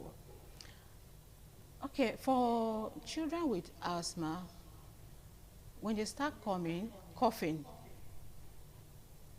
we are not sure whether it's asthma or any child that is coughing. We don't know what is wrong with this child. And a child have coughed for 1, 2, 3 days. Please take the child to a hospital. Even 1 week, parents don't bulge. We do all sorts of self-medications. It's not advisable. When a child is coughing, you've done covering up this child, keeping the child warm, giving some warm water, and child is still coughing, take the child to the hospital. Symptoms of asthma will include coughing, which may be worse at night. Patient and child may be having difficulty with breathing, may complain of chest pain. The child may be wheezing. When the child is breathing, you hear some musical sound that is known as wheezing. The child begins to wheeze. These are all the signs of asthma. The patient or the child needs to see a doctor for review. Okay, you know, because of this notion that Hospitals are quite expensive. Why don't I go to this one pharmacy and go and buy medicine to give to my child? I need you to talk about this issue of visiting the chemist or pharmacy, as the case may be, before seeking the help of a doctor when the problem is almost taking over that person. Visiting the health institution, the doctor is, we still have a deficit in seeking health care. When a child is coughing, you may, as a mother, you go to the chemist, buy some syrup to give to this child a day or two, which is not even advisable because you don't know why this child is coughing. You are giving an expectorant, a cough syrup, to suppress the cough. That is not good. We don't give children cough syrup because we want to know exactly. Yes, it's not advisable to give children cough syrup because the doctor wants to know what is happening with this child. Is it a bacterial cough? Is it a viral cough? And you are just suppressing this cough. It is not good. When a child is coughing, please take the child to a pediatrician for proper care. Okay. That's fantastic. I hope my people are listening. You don't take all of that into your own hands. Self-medication, like doctor said, the damaged person. No. Okay, now, doctor, you know, a lot of us don't even know when we have allergies. So how do we test for allergies? Okay, allergy simply means the body, the immune system, reacting to something that ordinarily should not cause a problem. Okay. This may be due to our genetic makeup or other environmental factors. Some persons may be allergic to medications, food, and some other things, either by eating it, just inhaling it, or applying on the skin. You can be allergic to anything. So when you notice some symptoms of allergy or allergic reactions, you have to find out exactly what you are reacting to, because if you don't make and remove that thing, you keep coming down with allergic reaction. And when you take a particular thing and you start coughing, or you start wheezing, or you start sneezing, or your eyes start itching you, turning reddish, or you even start having difficulty in breathing, these are the various forms of allergic reaction. And when it gets to this, you need a proper medical checkup. But people don't go for medical checkup. But maybe maybe there's a particular chemical in your cream that you're reacting to, you don't know. The next thing, I better go buy me oil. You don't rub oil for your body. You know, but that works too. For some persons, it does work. It's just to calm it down. Because if you go back to apply the same thing on your body, it will come back worse. So what's the permanent cure for allergies now? Allergy, there are medications for allergy. Really? Yes. There are medications for allergy, which will be given to you in the hospital. The permanent cure is to remove the allergen. What is causing this allergy? When you remove it, then you are free. Except your immune system comes in contact again with the allergen. What if the immune system is fighting itself over anything at all? What does one do? That is an autoimmunity. Okay. When your body is fighting itself against something, that is described as autoimmunity. Okay, there's this thing that I really want to talk about now. When somebody have colds, catarrh as a result of inhaling dust and all of that, it gets to a point that maybe when you sneeze or when you try to blow your nose, you bring out, you know, like catarrh has its own color, but this time around, you're blowing your nose, you're bringing out blood. Other times it's brownish, and sometimes it smells. What condition is that? Okay, as I said earlier, with this Harmattan season, the windy air, the dusty air can trap viruses, and you inhale it. It will go to your lungs and cause problems. Things like pneumonia, Oh. Yes. This is a period for pneumonia. That's huge. When you inhale this virus into your lung, you come down with pneumonia, bronchitis, inflammation of the lungs. Okay? People that have other chronic illness, respiratory illnesses, come down with exacerbations. Okay? So when you have these things, you try as much as possible to see your doctor, because sometimes it comes down with fever. And we also encourage this season for people to go for vaccination. Actually, there's vaccines we take against the influenza virus. The influenza virus That's is what this period. It There are causes vaccines. there are vaccines that you take every year to help. Any age limit? The influenza virus vaccine, from 6 months can take it. Okay. Then there is the pneumococcal vaccine. We encourage the elderly ones to take. It protects them. It gives them this protective covering against all the things flying in the air. What did you call the virus again? The vaccination again? Influenza vaccine. Okay. And the pneumococcal vaccine. Pneumococcal vaccine. Yes. All right, doctor. One statement of advice as we round up our show. My advice for us is to take care of ourselves as much as possible this period, even as we go out to hustle for our daily bread. Try to protect yourself. Wear a face mask. Face mask goes a long way to protect against respiratory diseases. All right, and Dr. stay Uche. hydrated. Okay, Dr. Uche, thank you so much for finding time to be with us. Thank you, ma'am. All right, guys, you've heard everything Dr. Uche said, particularly those vaccines. The elderly, please do all that you can to go take their vaccines. They don't call off strike, just in case you don't know. The strike has been called off, so you're free to walk into the hospital as you like. That vaccine is very important, okay? And be hydrated. Wear face masks, all right? And you'll be happy you did. Dr. Uche, a pleasure to talk to you today. All right, guys, we'll see you again next week. Bye-bye.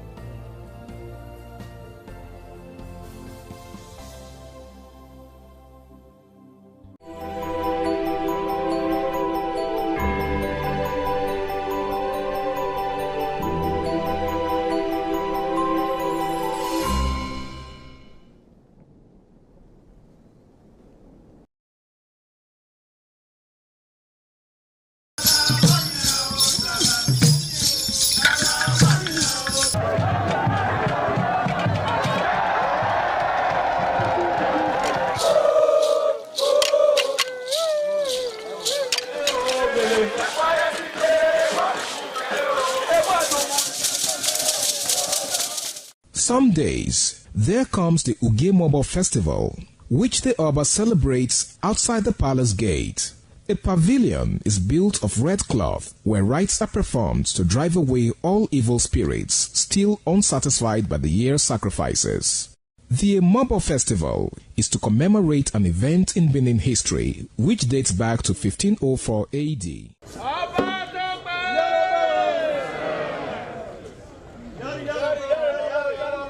Yari yari, ọba àtọ́pẹ́. Yari yari, ọba àtọ́pẹ́. Yari yari, yari.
The Oba of Benin added a colorful mood to the year's celebration as he walks round the city center amidst cheers.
Merry Christmas and a prosperous New Year from Independent Television and Radio.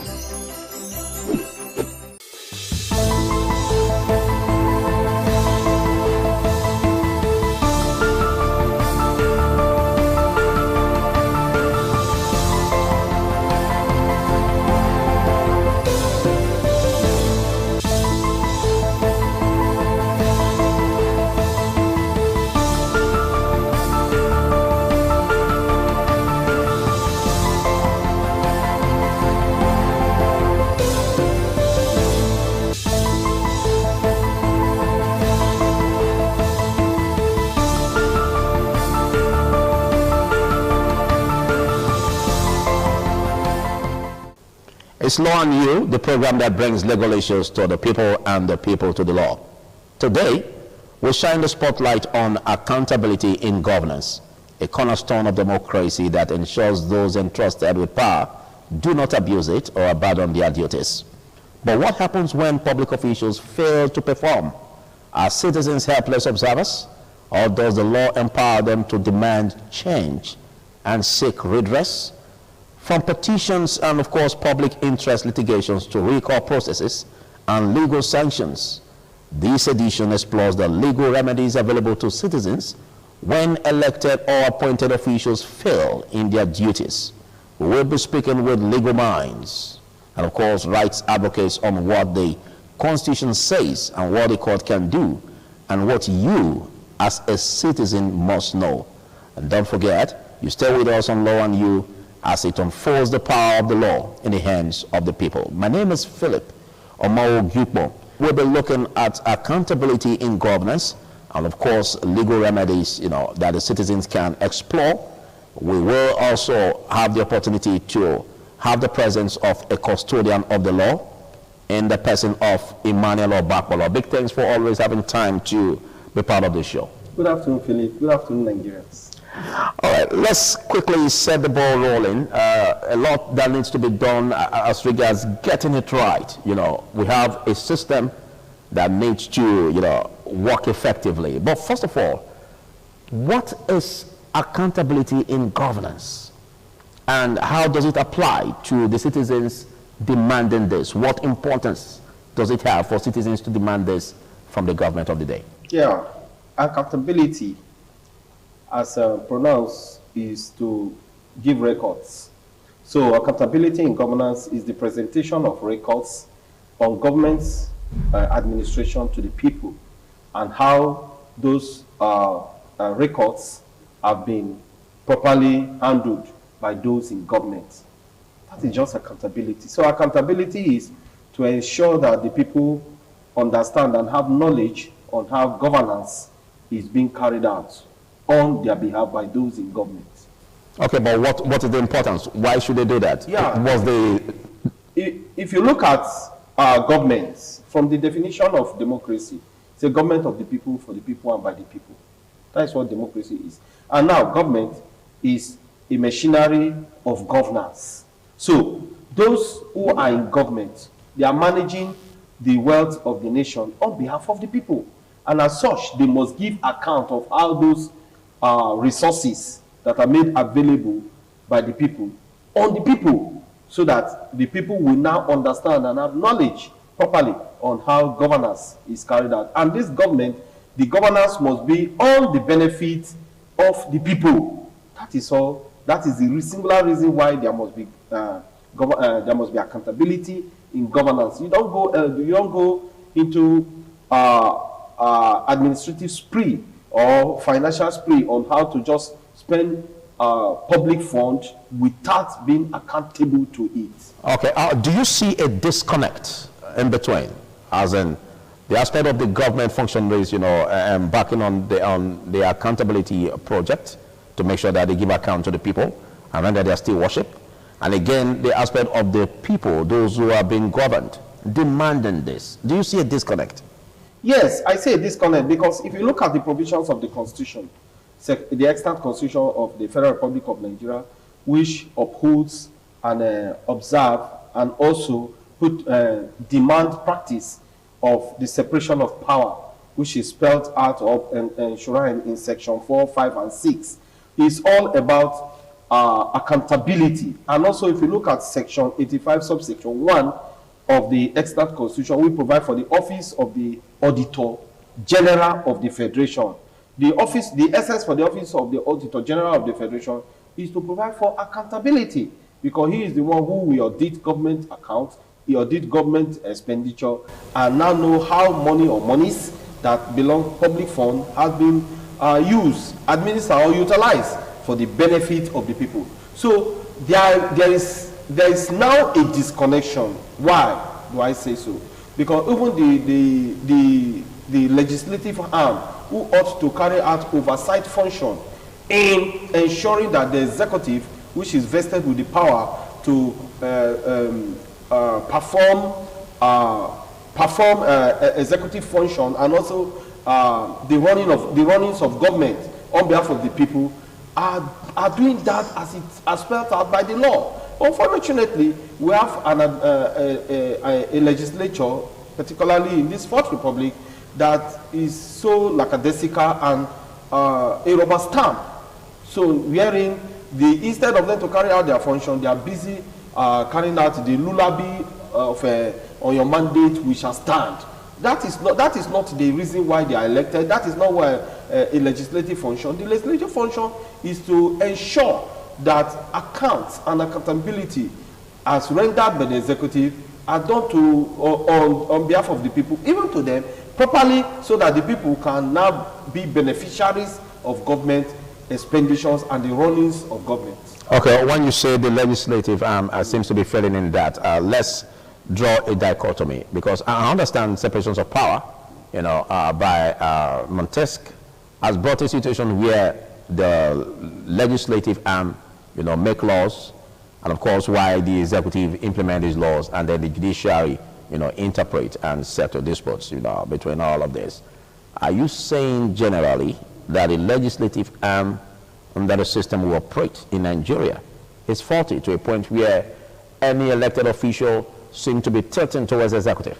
Yes, and I did say that with specific reference to the current legislative arm of government we have. Did you say that, or do you say that as regards the officials or the system of practice?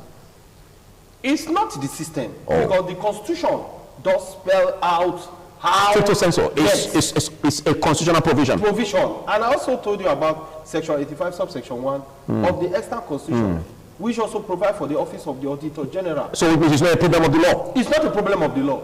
The law is there. Is the performance of the law now. And the legislative arm also have what we call oversight function to question how public funds are being used. But here we are. We have a legislative arm of government with a specific reference to the National Assembly, who approve all manner of laws. And the same National Assembly does not take time to ask questions on how those laws are used for, the performance, how the executive arm of government, what they be able to, how they be able to administer those laws, and how it has been of benefit to the people of Nigeria. There's no question with reference to that. And that is why you see that it appears that there is no accountability to the people of Nigeria. And that is one of the weak point, pitfalls of this administration that we have just now. Okay. But what do you see as a causative factor? Because everything seems to be placed on a vote. The ayes have it, or the nay. With specific reference to public funds, it is more than the question of the aye or the nay have it. It is more than that. And that is why, I repeat, I did say that the legislative arm has a duty of oversight function, because the people cannot gather like a Portuguese assembly to begin to ask questions on what their monies are used for. It is their representative, both the Senate and the House of Representatives now, at the federal level, and the state houses of assembly at the state level, and the legislative arm of government at the local government level, who carry out this functionality on behalf of the people. And here we are. Their performance is abysmal. It's a near zero. Abysmal. That is the right word to use. And that is why you see today that even government after government, there is no form of accountability, and there is no how the people could ask questions. However, the Freedom of Information Act has provided another leeway for individuals or group of individuals to ask questions. Thank you very much. Well, in case you're just coming across this program, it's Law and You, and we are all about accountability in governance and seeing what legal remedies are available for the citizens to, find a way to put a task on the public officials, demanding accountability, of course, stewardship on the public office. And I've been speaking with Emmanuel Ogbakpolo. Well, Emmanuel Ogbakpolo raised some very, very vital issue as regards, finding a lasting solution to this. It was on my mind. You made mention of the fact that the people are giving their powers to the Legislative Assembly, their representatives, for instance. And then you also did not fail to say that even when or if these representatives fail to carry out the functions stricto sensu as they demand or request, then they also have another avenue to, explore, which is the Freedom of Information Act. Now, how can they do that? Can you deploy how this mechanism works? Yeah. Section 3 of the Freedom of Information Act does make provision for an applicant, is a citizen now, can make application to any government institution to ask questions or to get information from that institution with respect to the day-to-day runnings of government, even where it is strictly financial. Exactly. Now, but that act also provides for exemptions. The act provides for exemptions where a citizen may not have the rights, or an applicant, stricto sensu, may not have the right to ask for informations. And those, what are those? What is these exemptions? Exemptions are provided for in section 11, 12, 13, 14, 15, 16, 17, and 19 of the Freedom of Information Act. Section 12 specifically provides for defense, that you cannot come and make inquiry or get information with respect to defense. And I think that is commonsensical. That is understood. But where it has to do with accountability on how government is being run, with special reference or specific reference to public fund, that information must be made available to that citizen. And where the act again goes further to say where that is refused, that applicant or that citizen has a remedy. Well, section 25, he cannot make an application to court for court to grant order to get that information. We'll get there, gradually we'll get there. But let's explore what you just said. You have a way of troubling my mind. And of course, I don't know if you're also doing same ripples to the minds of the viewers. A situation where we look at it where an electoral act is specifically, establishes the provisions as regards any concept or how a thing should be done, in terms of accountability. And then there's still another way in which such a person or citizen cannot, explore, in details or directly or, totally from that same, function. It seems to my mind that it's an attempt to kill an initiative ahead of the purpose. I don't know how you explain that. Well, the law has a golden eye, and the law sees the past, the present, and the future. That is the position of the law. And I think that is the singular reason why the law makes provision for exemptions. But when you say the law, men work on the laws. Yes. Before it becomes a law or before they become laws, they were once bills. And so men work on it. So what is the guarantee that the men that work on this do not deliberately work on this in order to, protect their patrimony, their personal aggrandizement that may, they may want to seek from the common good that law or that bill, is seeking for in the law. I don't know if you get me. Yes, you may not. That may not be. That cannot be removed from that fact. Because we've had this with the Electoral Act. It could be to protect. Where the Electoral Act, some part, anyways. I'm not to speak on it. Seems to protect those who are even the political actors. Yes, when you make reference to electoral acts, you discover that in electoral matters, they are so unique and special to the extent that even the interpretation of the laws in marrying the functionality of the electoral officers and their performance in an election gives a wide protection. What do I mean by that?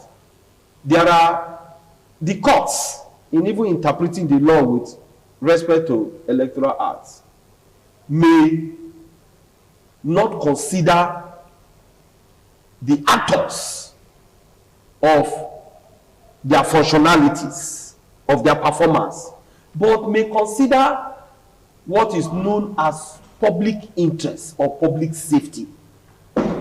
That again, to some of us, we may question that what do we mean by public safety, where there is an infringement on the rights of the voter or the electorate.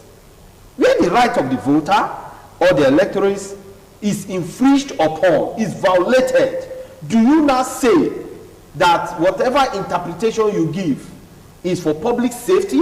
That is another question begging for answer. That even the courts have not been able to give answer to. But however, we've witnessed a lot of abracadabra, legal abracadabra, but with special reference or specific reference, to my mind, to the last 2023 general elections. We've seen it. Before now, we've seen that the court visit the law strictly on electoral matters. But just now, we've seen how there is protection with respect to that. But again, let's look at the subject matter. I did say that the Freedom of Information Acts provide for exemptions. And those exemptions are specified in sections 11 to section 19, with the removal of section 18 of the Freedom of Information Act. And that you can go to court as a remedy, section 25.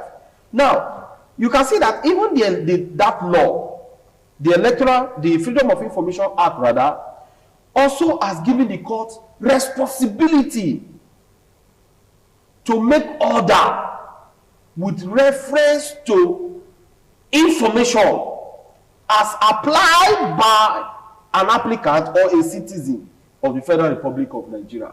So, it's still within the wisdom of the court to so grant or to refuse. Again, we may have the challenge of interpretation in the nearest future. Thank you very much. But you just raised an issue that needs to be explained in total, because there's this aspect of, getting allocations that the federal government has given to each state, for instance, in their monthly revenues, of course, monthly allocations from the federal government to the states. We've always seen it where it is not properly broken down.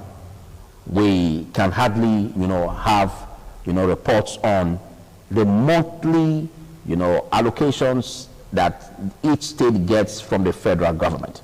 All we can get from the Federal Accounts Allocation Committee most times are usually the total amount, that is being disbursed from the federal government to the states, but not the specific amount that each state gets month in, month out from the federal government. And that what you have to get it from the Accountant General of the state to have a well-explained copy or copies of how the state gets month in, month out allocations from the federal government. Should it be so? Yes, it ought not to be so, because we have seen that with specific reference to the way the executive carry out the day-to-day runnings of administration in this country, it has shown that there is no transparency. In a climate where there is transparency, there ought to be a breakdown. Even the Constitution makes it clear for there to be a breakdown of how public funds are distributed or shared amongst the federal government and the 36 states of the federation. But here we are, some executive maneuverings are being carried out so that the people of Nigeria will not know that. And now, if the people of Nigeria do not have access to that information, what about their representative? at the legislative angle of it. Do they have access? Do they have access? If they don't, do they ask questions with respect to that, or they are engaged in frivolities? So that is why the freedom, I think, that the Freedom of Information Act now makes provision. That's the importance. For individuals, citizens, group of citizens, to now make application. Yeah, because to get that information. Yeah, because it's not every information that will be on the public space. Yes. So, but that Freedom of Information Act can also help. Yes. If you seek or require such information that may not readily be on the public space, so that you can easily access such, Okay. Okay, but how fluid or how, accessible is the office of the Attorney General, for instance? It's accessible. It's a public office. You can make your application. Okay. And the Freedom of Information Act also saw the possibility of the institution wherein that application is made to refuses to grant that application or request as made. And the Act now provides for, in Section 25, that you can go to court to seek a redress so that the court can grant an order. And once the court grants an order, you bring that order to them so that they can furnish you with whatever information as specified in your application. All right, this is quite a sensitive topic, and we will not be able to exhaust it in one episode. But in the next episode, we're going to be looking more into, the sanctions, or how the citizens can be able to, access, remedies, these legal remedies, in tackling or finding way where the provisions of the law can, make sanctions on non-performing public officials that are found wanting in terms of not being able to, satisfy the public or the citizens in respect of giving account of their still worship. And that will be done basically, next week. But before we round off on this, let's look at the aspect of the legislative arm, for instance, that you raised. This is an important arm of government that helps to oversee, deploy, that helps to, look into oversight functions, of the executive. Now, how can we strengthen this body in order to be able to, help in accountability of the executive? The law is clear with reference to legislative oversight, and that the legislature, their function as provided for by the Constitution is not just to make laws. Like we have agreed, they also have oversight functions to perform. Yes. And when they refuse, but they are lagging in that aspect. Like what you said, they are lagging in that aspect. Yes. So how do we strengthen that arm? But first of all, what could be the causative factor, and how can we strengthen that arm for it to be found, living up to expectation? With the kind of legislative representative we have, and the unique structure of Nigeria, democratically, legally, and otherwise, we may have just one function or one role to play, and that is where you discover now to the citizens, where the citizens of Nigeria discover that the members of the legislative arm of government are not carrying out their functions as legislative arm. In the next election, don't vote for them. Okay, you are talking about, before that, we could also, explore the aspect of the recall process. And of course, sanctions that may also be given on that. But well, that would be what we will be having same time next week on Law and You. Well, a big thanks for taking our time to be part of this. Basically, that's what we're going to be looking at in the next episode, because we want to look at the recall process. How is it done? And of course, sanctions that will be given on non-performing public officials. How would that be carried out? So, big thanks for taking our time to be part of this. It's a pleasure to be. My name is Philip Omogripo. We'll see you same time next week. Bye for now.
ITV, certainly the best.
And you're welcome to our program African Discourse on Independent Television.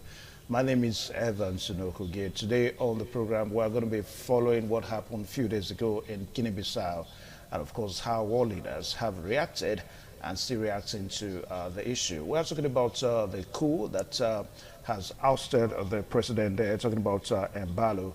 And we also understand that our former president Goodluck Jonathan was in Guinea-Bissau, and he had to be whisked away, back to Nigeria, and that's just it. So we're going to be following the very last statement now that the former president Goodluck Jonathan has said, because he has believed that that coup was actually staged, for Embalo to avoid a kind of an embarrassment, because he knew that he was going to be losing the election. And from the way the whole thing, played out, I mean, there's no way there can be a coup and a sitting president announcing that, there was a coup. So, I mean, the coup that most persons are used to, the sitting president won't even be there. He won't be the one to announce it, but except the military junta guys that, takes over such a situation. Well, that's one argument on one hand, and on the other hand, we're also going to be looking at what seems to have crept into the political space in Africa, in governance in Africa, whereby military junta boys have, seems to be creeping in gradually into the governance space in Africa. The last we saw of it was what happened in Burkina Faso, against the backdrop that seems to have be receiving some form of accolades because it looks as if that the Burkinabes are, comfortable with the military junta as headed by Traoré in Burkina Faso. Anyway, to look at all this today, we are so privileged to have a foremost educator and, of course, a public affairs analyst and affairs analyst. When it comes to political issues too, he doesn't hold back to also express his own minds so that he can also let the world know what is actually going on as far as issues are concerned. Please join me to welcome the very erudite Mr.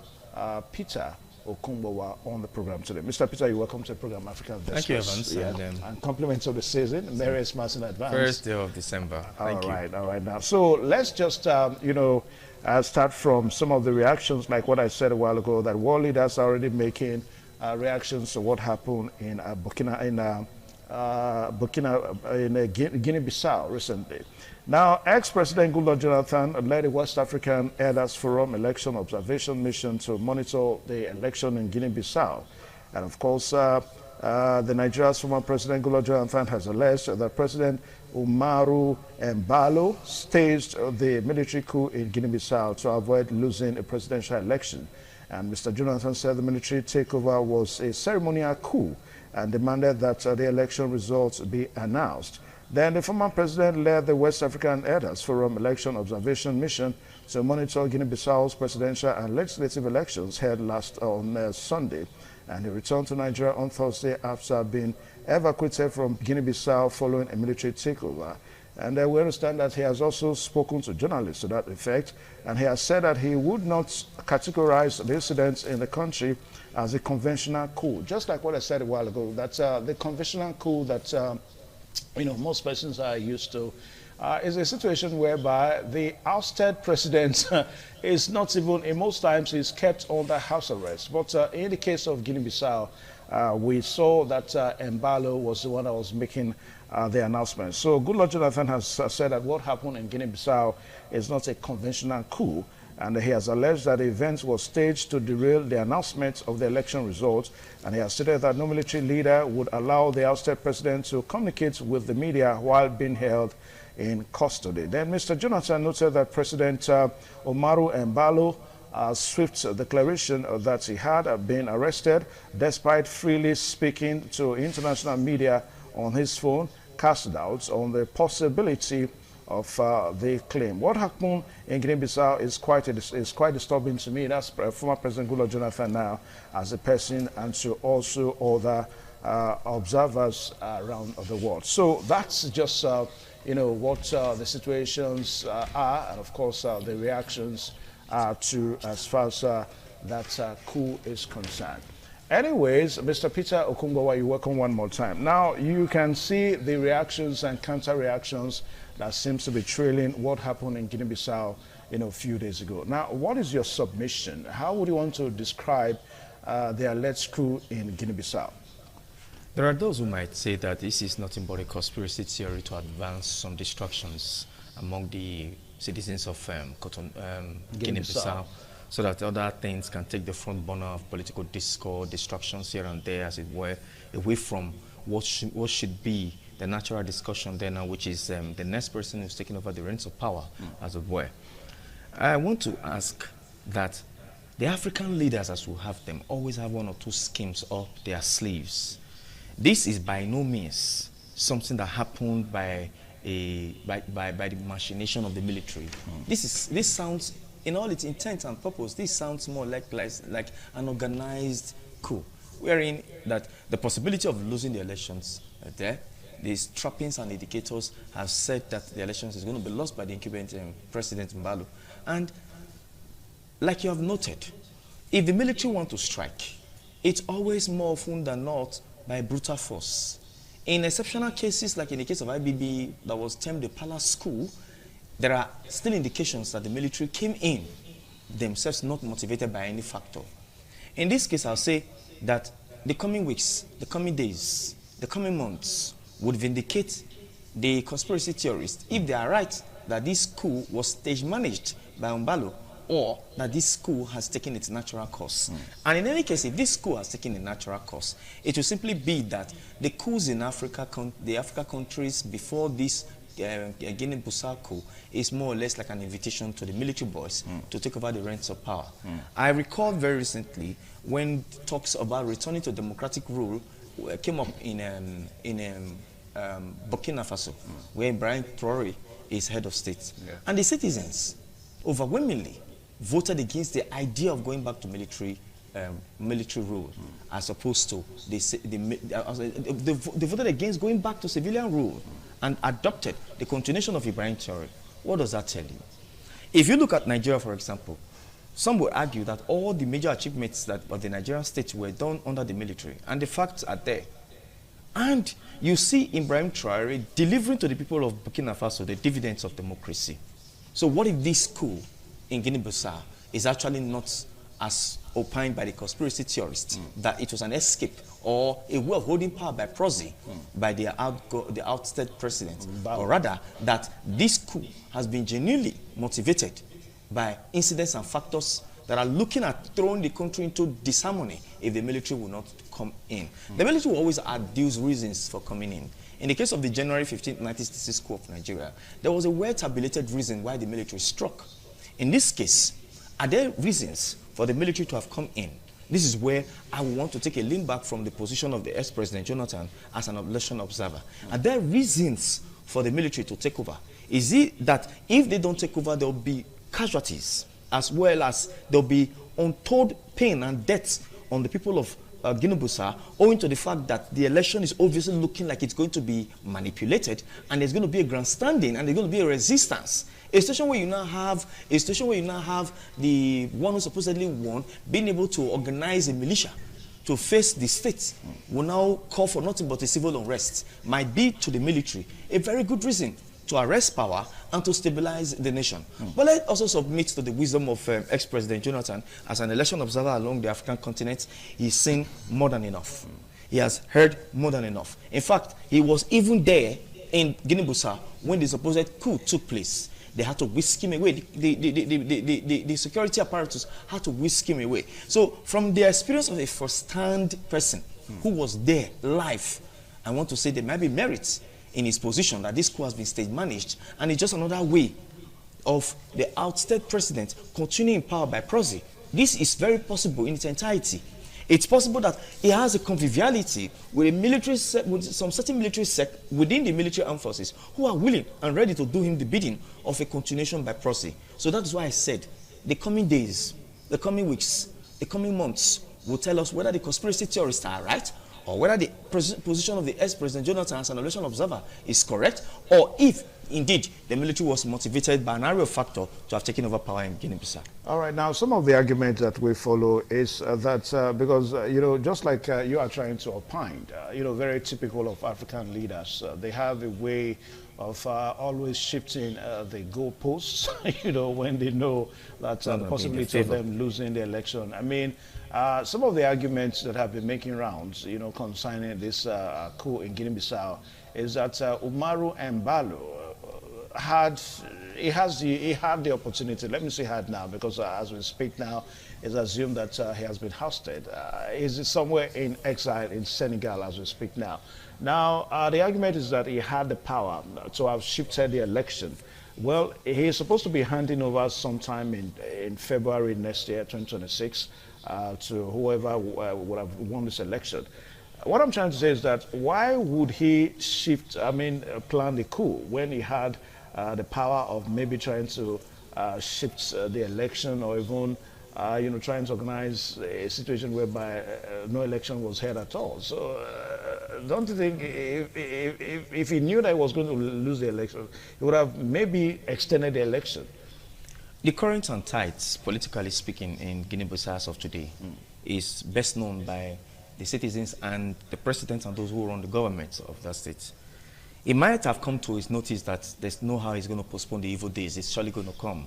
So there's no point in postponing the evil days when you could have a proxy arrangement to rule.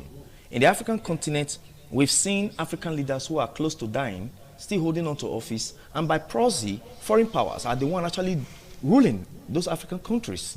So this might be another way of holding on to power, knowing that the military has what it takes to really hold power, as it were. What is more, the recent insurgents in Africa is also indicating that military regimes seem to be a welcome development once more by citizens of countries that are not really delivering to the people dividends of governance. Really? Oh, that was quite evident when the debate about returning to civil rule in Burkina Faso came up, and the citizens overwhelmingly said that Ibrahim Traore should continue.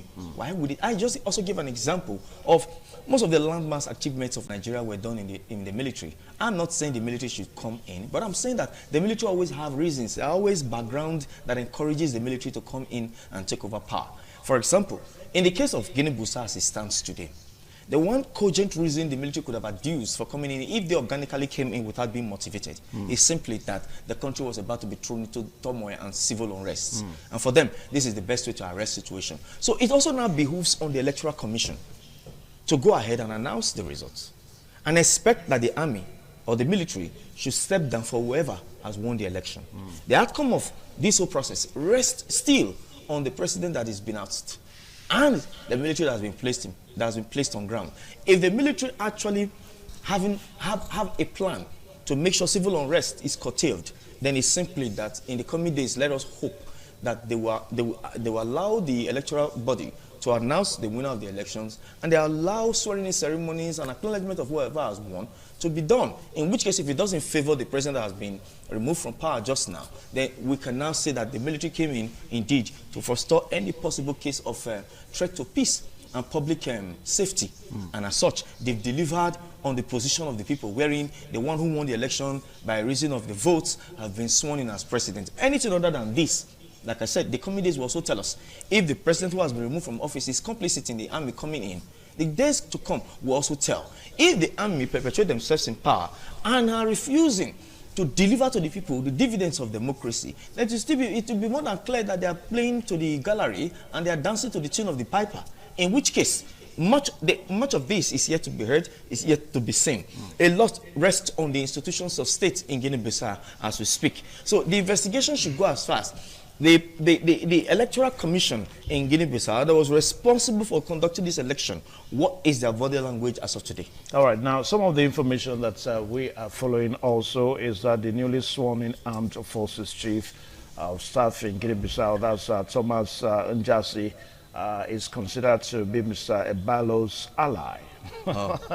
And also, while the Senegalese Prime Minister Kwat Mane Sanko has described the coup as a sham. Just like what we said a while ago, that world leaders are already, reacting to the coup and saying that that is actually not a coup. But away from that now, let us look at organizations, maybe umbrella organizations that are supposed to, AU, even the United Nations. United Nations has said that the coup is a sham, just the way ECOWAS has also said that the coup is also a sham. Then we also understand that African Union, AU, has also reacted to say that there's actually nothing like a coup in Guinea-Bissau. Now, but it is not just enough to say all that. The question that we ask is that in a continent whereby we have umbrella bodies such as the African Union, the Economic Community of West African States, and so many other blocs and all that, we have them highly domiciled in the continent, and we still have a situation whereby the military state takes over power from civilian governments in Africa. What does it tell us about politics in Africa? Membership of these international organizations, as you have mentioned, is a limitation to the question of sovereignty, but it doesn't erode the place of sovereignty. So even the international community is aware there are boundaries when it comes to incursions and negotiations, as it were. But what is surprising at this moment is that the AU has not officially taken a position and have not officially advanced a course or a pathway to this. The AU, as a matter of urgency, should advance a pathway to recovery. Namely that if the AU believes that this election is a sham state managed by the ousted president, then they should mount pressure on the military that has taken over to announce the results and swear in whoever won the election. This goes to remind me of how Ibrahim Babangida was ousted of office. International organizations played major roles in him not continuing his administration. In fact, notable among the countries that mounted pressure on IBB to resign office was Canada. These international organizations who have begun to talk have begun to go on the path of the right way. But like what surprises me in most cases, why would the African people always wait for the West to take the lead as far as matters that concerns them? In this case, I should think that OPEC, I should think that the Commonwealth, I should think that the ECOWAS I should think that the AU are taking the front burner in the narrative. If these locally domiciled organizations are mounting pressure, are asking questions, particularly since the House President is not dead, he's in Senegal, pay him a visit and gauge his body language and let him know where the Organization of African Union stands as far as the elections and the outcome of the elections is. But on this, much is yet to be said. It will seem as though that the organizations domiciled in Africa are inadvertently trying to be careful of this or stay aloof and allow whatever plays out in the event that it's a military coup. Because these same organizations have failed at the level of restoring countries in Africa who in recent time have gone back to military governance, back to civilian administration. For example, Mali. Another example is Burkina Faso. What has been the position of these domiciled organizations like you mentioned on this? And so you could also now tell that the influences of these organizations are quite limited as far as the sovereignty of the nation of the Guinea-Bissau is concerned. So until they do that, we will see that probably they're trying to respect international boundaries, in which case there are precedents to this in very recent time, why the AU, for example, the ECOWAS, for another example, OPEC, and Commonwealth, for another example, are standing aloof, hoping that this plays out like other countries in Africa in recent time have played out. Okay. All right, so we quickly take a short pause now. Don't forget that the program is African Discourse on Independent Television. And our major focus this afternoon is to look at the intrigues that is, playing out, or that has played out as it relates to the coup that happened on Saturday in Guinea-Bissau. World leaders have been reacting, and we have said that the United Nations has condemned the coup in entirety, even as former President Goodluck Jonathan has said that there was actually not a coup in Guinea-Bissau, that what played out was just a situation whereby the incumbent president, the ousted president now, Umaru Embalo, only just, state managed what seems to be a coup in Guinea-Bissau. So we'll take a short pause. We'll be right back. Please stay tuned.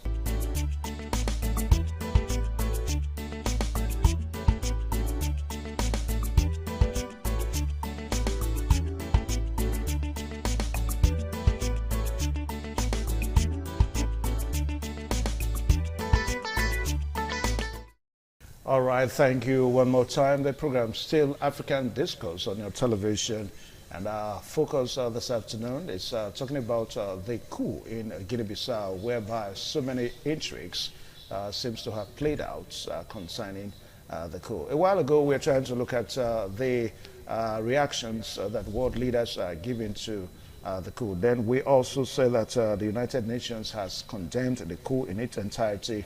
And just as Mr. Guterres, that's the Secretary General of United Nations, now condemned the coup, and he has said that it is an outright disregard of the will of the people who came out to vote for their leadership of choice just a few days before the coup. That was actually sent via his X handle, recently.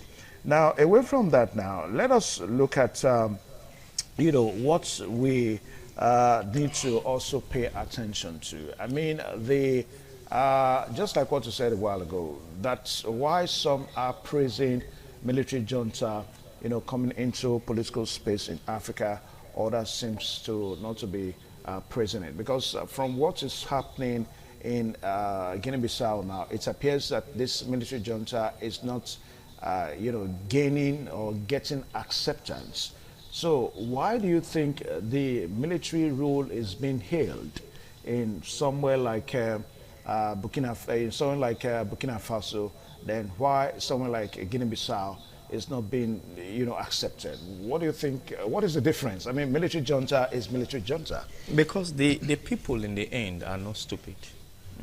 In the case of Burkina Faso, the military incursion is seen as a rescue effort from the long years of decay and the long years of unrequited governance to the people. The people essentially will take a risk and take a chance with anything but a continuation of civilian rule as well. And the trappings and indications that have led to the coup in Burkina Faso are basically not the same factors that are on ground in the case of Guinea-Bissau. The Guinea-Bissau people are basically interested in changing this administration, not necessarily opting for a military coup. And they themselves have also come to the understanding that this coming in of the military guys And of course, with one of the arrowheads in the military could be a personal person to the ousted president, it's clear indication that this whole stage was still staged, and acted by the outgoing president or the ousted president. So for that reason, these military guys are going to have a tough time when it comes to acceptance. And of course, the military never really bother about acceptance because they don't rule by civil rules, they rule by the barrel of the gun. So by barrel of the gun, they intend to compel obedience and force authority on people and force their ways on people, which will now smack off a lot of problems in Guinea-Bissau going forward, because there will be pockets of resistance here and there. And because the military does not have an organic support, it's going to be more or less like the home front support is working against them, so the international community can have their way pushing them out. If it comes to the military system, they will have to succumb to pressure at some point. They cannot really perpetuate it. It can't be perpetual. We cannot say that this military has come to stay forever or come to stay for a donkey period of time. It's going to be by reason of the events that plays out in the future. I'm just saying that as far as that future is concerned, their continuation is as peril giving the... When you go after a man like that, you are going after the people. But in the case of Guinea-Bissau, how well would they be able to galvanize such organic support when the people now are now feeling very distant from them, and now also in concomitance with the idea that this whole thing has been staged? So one way or another, for there not to be bloodletting in Guinea-Bissau, this present regime will just going to have to just relinquish power and let peace reign. All right, let me pause you. We quickly take another short pause now so that we get to the major headlines that we are following at this time. Just as our panelist has said here, that international organizations such as ECOWAS may not may have their way.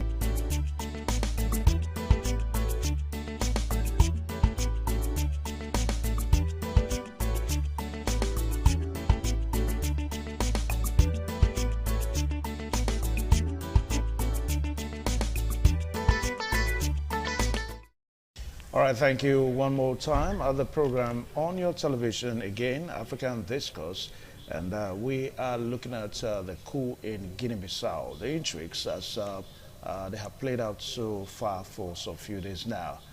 While world leaders are still doubting whether there was actually a coup in Guinea-Bissau, we understand that the military junta in Guinea-Bissau is facing lots of reactions and counter-reactions. And we'll be looking at some of these reactions, and we have also seen how international organizations such as the United Nations and even the African Union and the Economic Community of West African States has also reacted. Now, we understand that ECOWAS has suspended Guinea-Bissau from its decision-making bodies, just as the way that African Union has also done. The EU decided to suspend Guinea-Bissau from its bodies with immediate effect.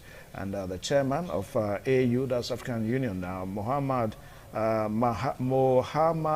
Yusuf, said few days ago. Now, Mr. Peter Okumbawa, now let us look at this suspension, because we saw this same suspension coming from the African bloc, ECOWAS suspending Burkina Faso, when they had their own, coup and all that. Now, they were not able to, go through. I mean, the military junta in Burkina Faso, as led by Mohamed Traore, he stood, and at the end of the day, he was able to take charge of the country. Now, don't you think that one thing that characterizes military junta is their very strong, strong disposition when they come into leadership? So do you see the military junta in this Guinea-Bissau now, yielding, to all these suspensions and all that? First, the international community must do what they will do.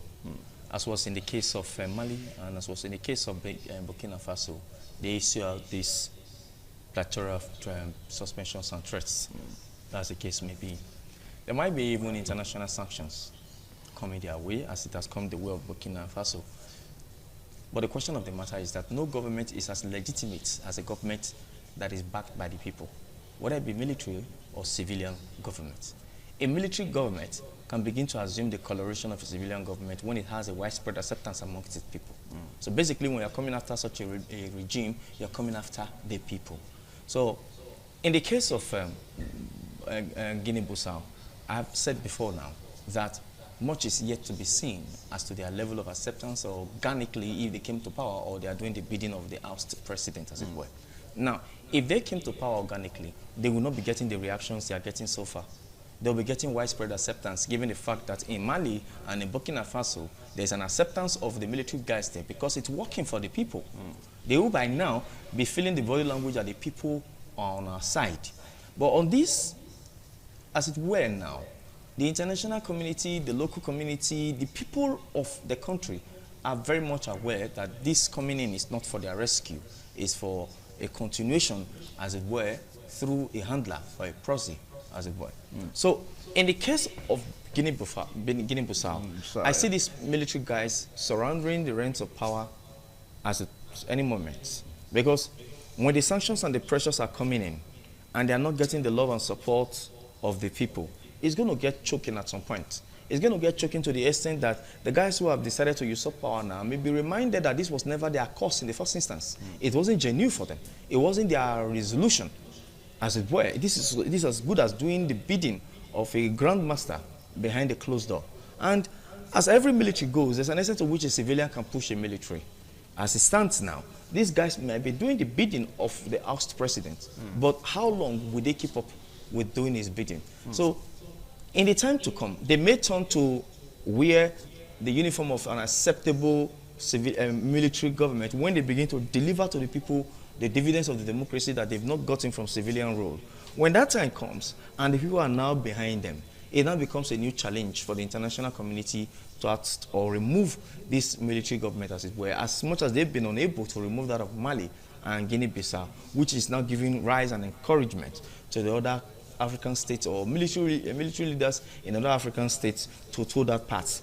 So there are a lot of countries in Africa, as of today, sir, that would jubilate when the military takes over. Because life for them is at its precipice. Life is not working for them. So any other alternative to the one they are familiar with that is not working for them will be embraced until it turns out to be something to be sorry about. But as it stands today, if the African state, the African Union, does not do something to shut the doors of the military guys from taking over power, either in this style or in their own machination, we might take Africa back to a continent where khaki is in office all over. Now, when you say in this style, what exactly do you mean? I mean, what the AU can perhaps only do, and maybe ECOWAS can only do to kind of discourage military from coming into government in Africa, is to like the suspension now from ECOWAS and AU and all that. Outside that, what can they do? What is the economic strength of Guinea-Bissau? If they have enough to leverage, then the threat of the international organizations and those who are at the local level is to fall to nothing, just as the threat to Guinea-Bissau, just as the threat to Mali and Burkina Faso is basically falling to nothing, because the people are behind them. So in this case, when the people rise to the occasion, when they rise to the occasion to do the bidding of the people, to make life easy and comfortable for them, they will now want to be like their neighboring nations who are also under military rule and enjoying the benefits of democracy. So in the end, the international community cannot turn their guns against the people. Because I told you earlier, a government is as legitimate as the support it gets from the people, whether it be military or civilian. All right, now what do you make of what seems to have played out? I mean, a very loose security arrangement prior to the election. I mean, we saw a situation whereby election was going on before the announcement of the election results. Military junta coming up, taking over government, whereby we had international observers, such as the former president, Goodluck Jonathan, of Nigeria in Guinea-Bissau, only for him to have been whisked out. Now, what do you make of such a situation? No security is watertight and airtight. Every security architecture and apparatus have their weak link. The weak link of a security architecture may be even in its perceived strongest point.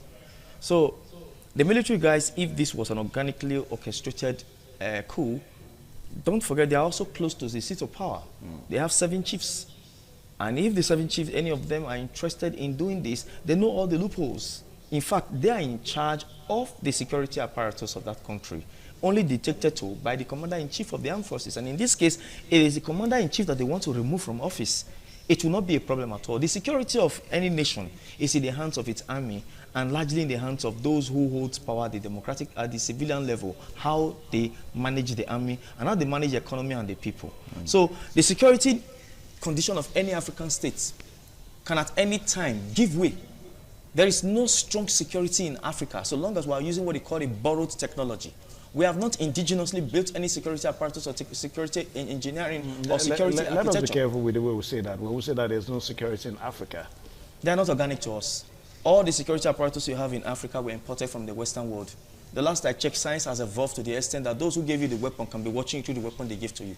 Those who gave you the weapon will not teach you the loopholes in the weapon, they will tell you the weakness in the weapon. Yeah, but don't you also think that science has also evolved to the extent that the kind of security architecture that we have in the world today is probably what is in there today? To what extent is this technology stage managed, built and organized by the African state themselves?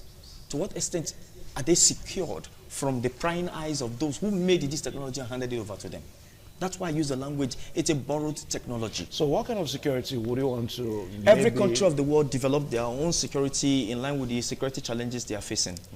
America developed a security that doesn't just respond to internal threats, but to global threats and the threats from anywhere in the world. That's because they are police of the world and they've put themselves at the point where they could be struck by enemy states at any given time.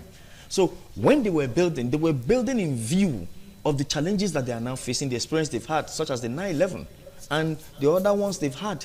So they built their security architecture in view of the experience they've had. The question of the matter is that in our case, the biggest unrest we've had in Nigeria is the military coup of January 15th, 1966. And guess what happened in that coup? The international organizations came in to play roles, indicating interest in the war. Nigerian army was supported by the Soviet Union, while the Biafra army was supported by the French society.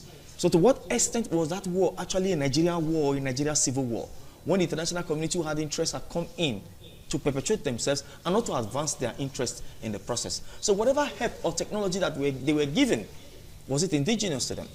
At any time, at any rate, they decide to be wiser, to do things themselves. What makes you think those who handed them this technology, particularly the aerospace technology, would not do something about it?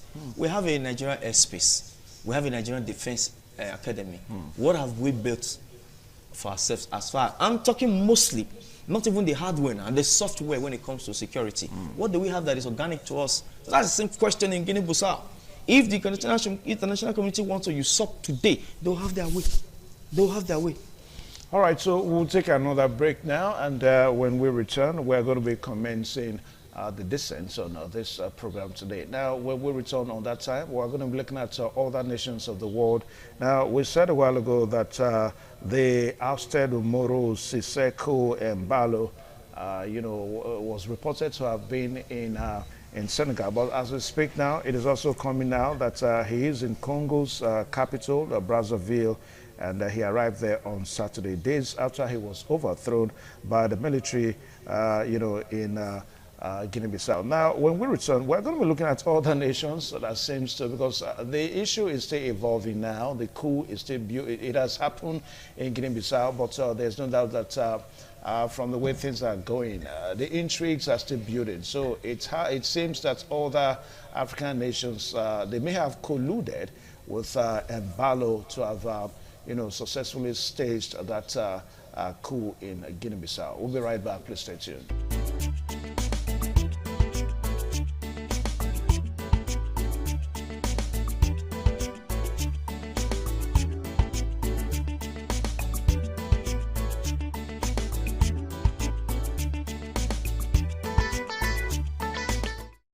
All right, thank you one more time as we commence our descent. Now, quickly, Guinea-Bissau's ousted President Umaru Sissoco Embalo arrived in the Republic of Congo's capital, Brazzaville, on Saturday, days after he was overthrown by the military Congolese government. That's what sources have said. Now, the possibility of other African nations colluding with Umaru Embalo is what we are looking at. Now, we're talking about African leaders now. Ordinarily, one would have thought that since it is widely believed, because there are reasons to one who think that military junta was going to take over, that Seseko Embalo was organizing a coup because it was very evident that he was not going to win the election. So the question that we ask is, why do you think other African nations may be colluding, may have colluded with the ousted Embalo, of Guinea-Bissau? First, it will take an illegitimate government to support Mbalo, knowing that Keto cannot call pot black. They have the same stock. And then again, if the African state or leader has a vested interest in Burkina Faso, in Guinea-Bissau, in which case mostly personal interest. If, for example, he's been doing personal business through the president, being in office, and of course access has been given to him to have his way with investments in that state. So he will naturally be sentimental towards the cause of Mbalo, as it were. And then again, if another reason why they may be is if they feel, for example, that the out president has been unjustly removed from office by the military, in which case they should allow him fix his term, complete his term, and hand over power in peace to whoever won the election or whoever the election is in his favor. And all of this is to say that there are vested interests, personal interests, why such thinking might be up and why such action might be up. Other than that, over and above that, what is obvious is that the man is stage managed this process and he should not be aided and abetted in the process. So any person who does has a personal vested interest in Guinea-Bissau. Okay. All right, so we'll end the show here today because the last is not heard now, it's not seen yet, about the coup in Guinea-Bissau. As we speak now, Seseko Embalo, that's the ousted president of Guinea-Bissau, is in Brazzaville. That's is in Brazzaville now, talking about the Congolese, capital and, seeking refuge there. All right, so we are going to continue the discussion because the issues are still building up. So we'll see how true the coup is in the next couple of days to come. All right, so until same time next week on the same program, African Discourse, my name is Evan Sunohugi. Good afternoon.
The Ugewe is the final ceremony of the series of festivals. It is one of peace and lightheartedness, following the more solemn of the ritual year. Ugewe is the festival of the Ewe leaves, a symbol of good luck and joy. It is the most popular of all that heralds the dawn of a Benin New Year, new vow, newness of life and freshness of life, and a new hope for the future. In the evening, the Ewe leaves are presented to the Oba of Benin in grand style in a colorful ceremony. The Ihogbe society, amidst singing and dancing, bring the sacred leaves that symbolize good luck, blessings, peace, and prosperity. Each of the senior members of the Ihogbe proceeds to give the sacred leaves directly to the Oba of Benin, and others put theirs at his feet.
ITV, certainly the best.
The Esama of Benin Kingdom thanked the new Edion for visiting him and advised them to always abide by the rules and regulations of their new positions. The Esama urged them to indulge in what will continue to bring development and progress to the community. When I say it's your job, I wait to us and I know what I've ever said.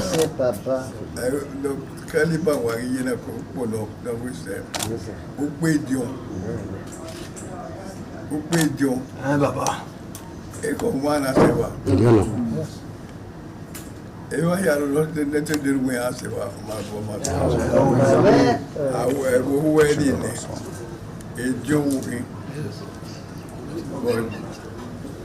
Jona wele. Jona pulu. Jona mluya kwa ewa yoda. Ise. Bawe kwa ba. Ojo wele. Kaja de nena ya de wuyi. Bawe kwa de wuna no mase lo kai.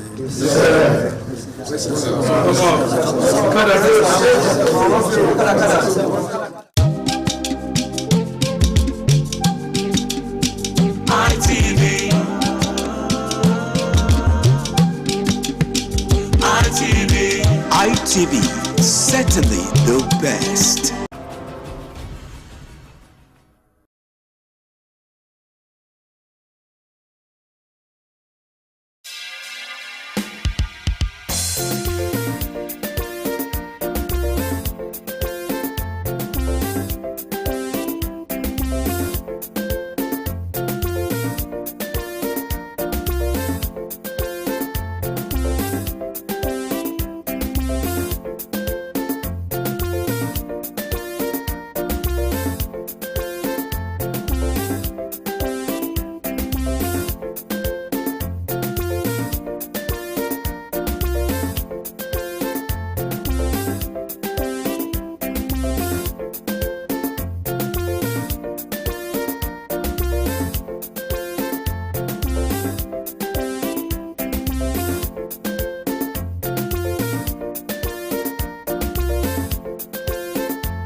TV, certainly the best.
Christmas and a prosperous New Year from Independent Television and Radio.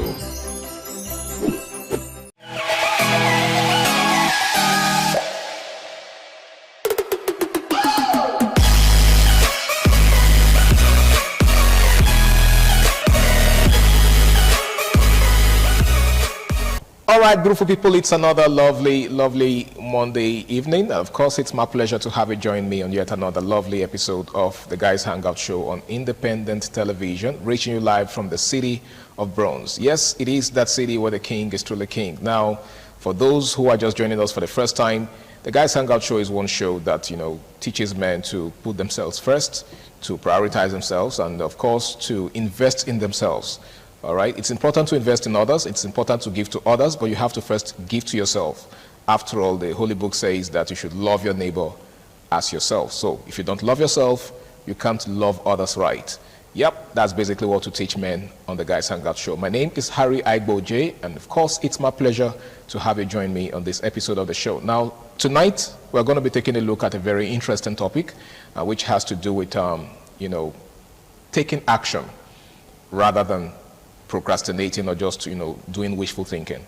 Okay, but just like I'm never alone on the show, so we're going to be doing, I'm going to be having this discussed with someone, a friend of the house, a part and parcel of the Guys Hangout Show. He is a clergy, he is a resource person, and of course he is a life coach.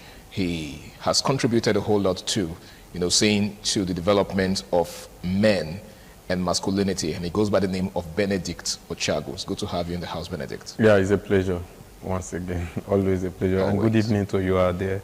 It's always a pleasure being with you. Thank you so much, Benedict. It's good to have you in the house. Now, tonight we're taking a look at the need to put or to match words or match plans with action. Okay, now as men, we plan a lot. We have plans. In fact, I don't think men's plans are exhaustible. Okay, we plan a lot. We want to do this. We have a business. We want to get married. Even for those who are married, we want to have kids. And of course, we also need to decide on how many kids we are going to have and all of that. So we make plans a lot. But the big question is, how much of these plans are we able to execute? And what is our willingness and our capacity, to make these plans, to convert these plans to actionable, realities? Because that is where the challenge lies for a lot of us. It's not like we don't have plans, right? If you ask the average, young man what his plans for this year is, for instance, I'm sure he's going to go on and on and on telling you what he intends to do. But in some cases, a couple of months down the line, it seems like nothing has been achieved, or it seems like, there are no chances of those plans becoming reality. What do you think is responsible for that? For me, I believe that every human being is God's plan. Okay. Yeah, or wishes. There are things that you wish to do, you wish had happened, you wish. But I think where the problem is actionable steps to making sure that those things does not end in just planning or just end in wishes, because there are 3 steps: wishes, plans, and action. Okay. So you're saying that the beginning is the wishing part. Yeah, there are things you desire. There are things you just wish you have, or you do, or it happens to you, happens for you, and all of that. Wishes, desires. And unfortunately, a lot of people end life there. Just wishes. Wishes. Some upgrades to planning. You set plans. I'm going to do like this. In order to get, I'm going to do like this. I'm going to do like this, plans. But it doesn't just end there. There is execution. Beginning to carry out those plans one after the other, one at a time, and all of that. And I think that is where majority of people fail. It is easy to say that I want to shed weight, for example. It's easy to say that in the new year, I found out that I'm adding up so much. I want to shed weight. Okay. It's a want, it's a wish. It's easy to say, okay, how do I do that? I have to go to the gym. I have to cut down on things like that, manage my diet better. Okay. Yeah, I have to change my diet. I have to improve my diet and all of that. It's easy to, that those are the things to do. But where do you think what will really bring the change is you either hitting the gym and actually beginning to manage your diet. Okay. that is where the change will happen. Do you understand? Yeah. It's easy to say, because there are a lot of people that say, I want to give my parents good life. For example, young people. Young guys out there, I want to give my parents good life. I want to do this. I want to buy a car for my mom. I want to do this. Great. But what exactly are you doing that in the next 5 years, in the next 10 years, you should get to that level where you will do all of those things for your parents? What exactly, what are the step-by-step action you are taking? I asked somebody recently, and I know that she has very strong desire to help the parents, to do things for the parents. But I feel, in my own opinion, that she's not doing enough. You understand? To be able to get to that level where you can have the financial freedom to do all of those things for your parents or to your loved ones. She's not putting in enough tangible efforts. Yeah, you understand. I feel so personal, and then I have to discuss with her about it. Look. But I'm happy for her that she's beginning. You understand? Yeah. Because, like, I talk to people from my heart, and if you take it, great. If you don't, so those are the things. You have made your plans. Yes, I want to do this year. What step have you started taking? Because it's about steps. It's about actions. It's about actions. I want to have a good presentation in terms of public speaking, in terms of, there are a lot of people that may want to one day be here to discuss what we discuss, to do what we do. But what are you doing right now so that when the opportunity comes, you will not be found wanting? Okay. You understand? So those are the things. As a guy out there, you must start the plan. It may be that, okay, I want to buy a new car this year. Maybe by the mid-year, I want to get a new car. What is your saving plan? The savings plan you have made. And how consistent and diligent are you with it? About saving, about cutting down on some other excesses, about cutting down on enjoyment, because I have a goal, I want to get a car. So you must look at all of those things and take actions. You want to travel abroad, what are you doing? Do you know that there are people that wish to travel abroad that doesn't have international passport? I mean, it's ironical. How do you intend to achieve that? It's ironical that you see them with all zest. I want to come out for this country. I want to leave this country. This country I want. Man, when you probe, okay, we want to help you leave the country. That's the most basic thing that is required of you. You get, it doesn't have even international, it has never been to immigration. It has never even made an inquiry about how it's done. So how does it intend to do that? So you understand, you see wishful thinking everywhere. So you have to travel, bro. You have to start. You have to start to make the steps. And then again, there are a lot of things that especially the younger people, the mistakes they make. You have made plan to start a business, for example. You don't make plan on how you can get at least a part of the capital. You just wish that my uncle should send me, I want to start a business with, for example, ₦1 million. My uncle should send me ₦1 million to start a business. You are just waiting for who will send you ₦1 million. And you don't yet have a blueprint as to what to do with that ₦1 million. No, not even about the blueprint alone. Okay. That is great. But again, how much do you have on your own? Okay. How much do you have? And you have been making this plan for 5 years, and you have not been able to save 200,000 on your own. You are not serious. Do you understand it? Because like a prof was sharing with us yesterday, and he said that if you go to meet somebody and say, help me with money, and he said the person will tell you, okay, maybe a young man could say, give me 50,000. He said, you will tell the young man, okay, I will give you 40,000, but you go and get 10,000. When I see you that you have 10,000, I will balance it off. I will give you the remaining 40,000. He said the reason for that is when he or she goes to look for that 10,000, when he has gone through the hurdle of getting that 10,000, when he sees the effort and the stress and what it took to get 10,000, he or she will appreciate the 40,000 that you gave, and would most likely not squander it. Squander it, because he will not say what it took me to get 10,000. It means that the person that gave me 40,000 took 4 times the effort that I took to get 10,000. Right. That's a massive effort, by the way. Yeah. You understand? Yeah. So those are how the wise deal with people. You get. You cannot just go to a bank and say, give me money. The bank will want to see what is your volume of transaction for the past 12 months. How consistent have you been in running this account, in this business for the past 12 months? You understand? It is on that premise that the bank will give you a loan and say, okay, you qualify for so and so. Based on the volume of your transaction, based on this level of volume, this is the amount you qualify for. You get it. So it means that if you want to get a loan from bank, you need to start 12 months before the day you will go and apply for the loan. You have to start taking actions. You have to start taking action and preparing yourself 12 months before then. And I think that's where a lot of people get it wrong. You must take actions. And mind you, the reason why some people don't want to take action is because they don't want to fail. And the reason why you are failing is because you don't want to fail.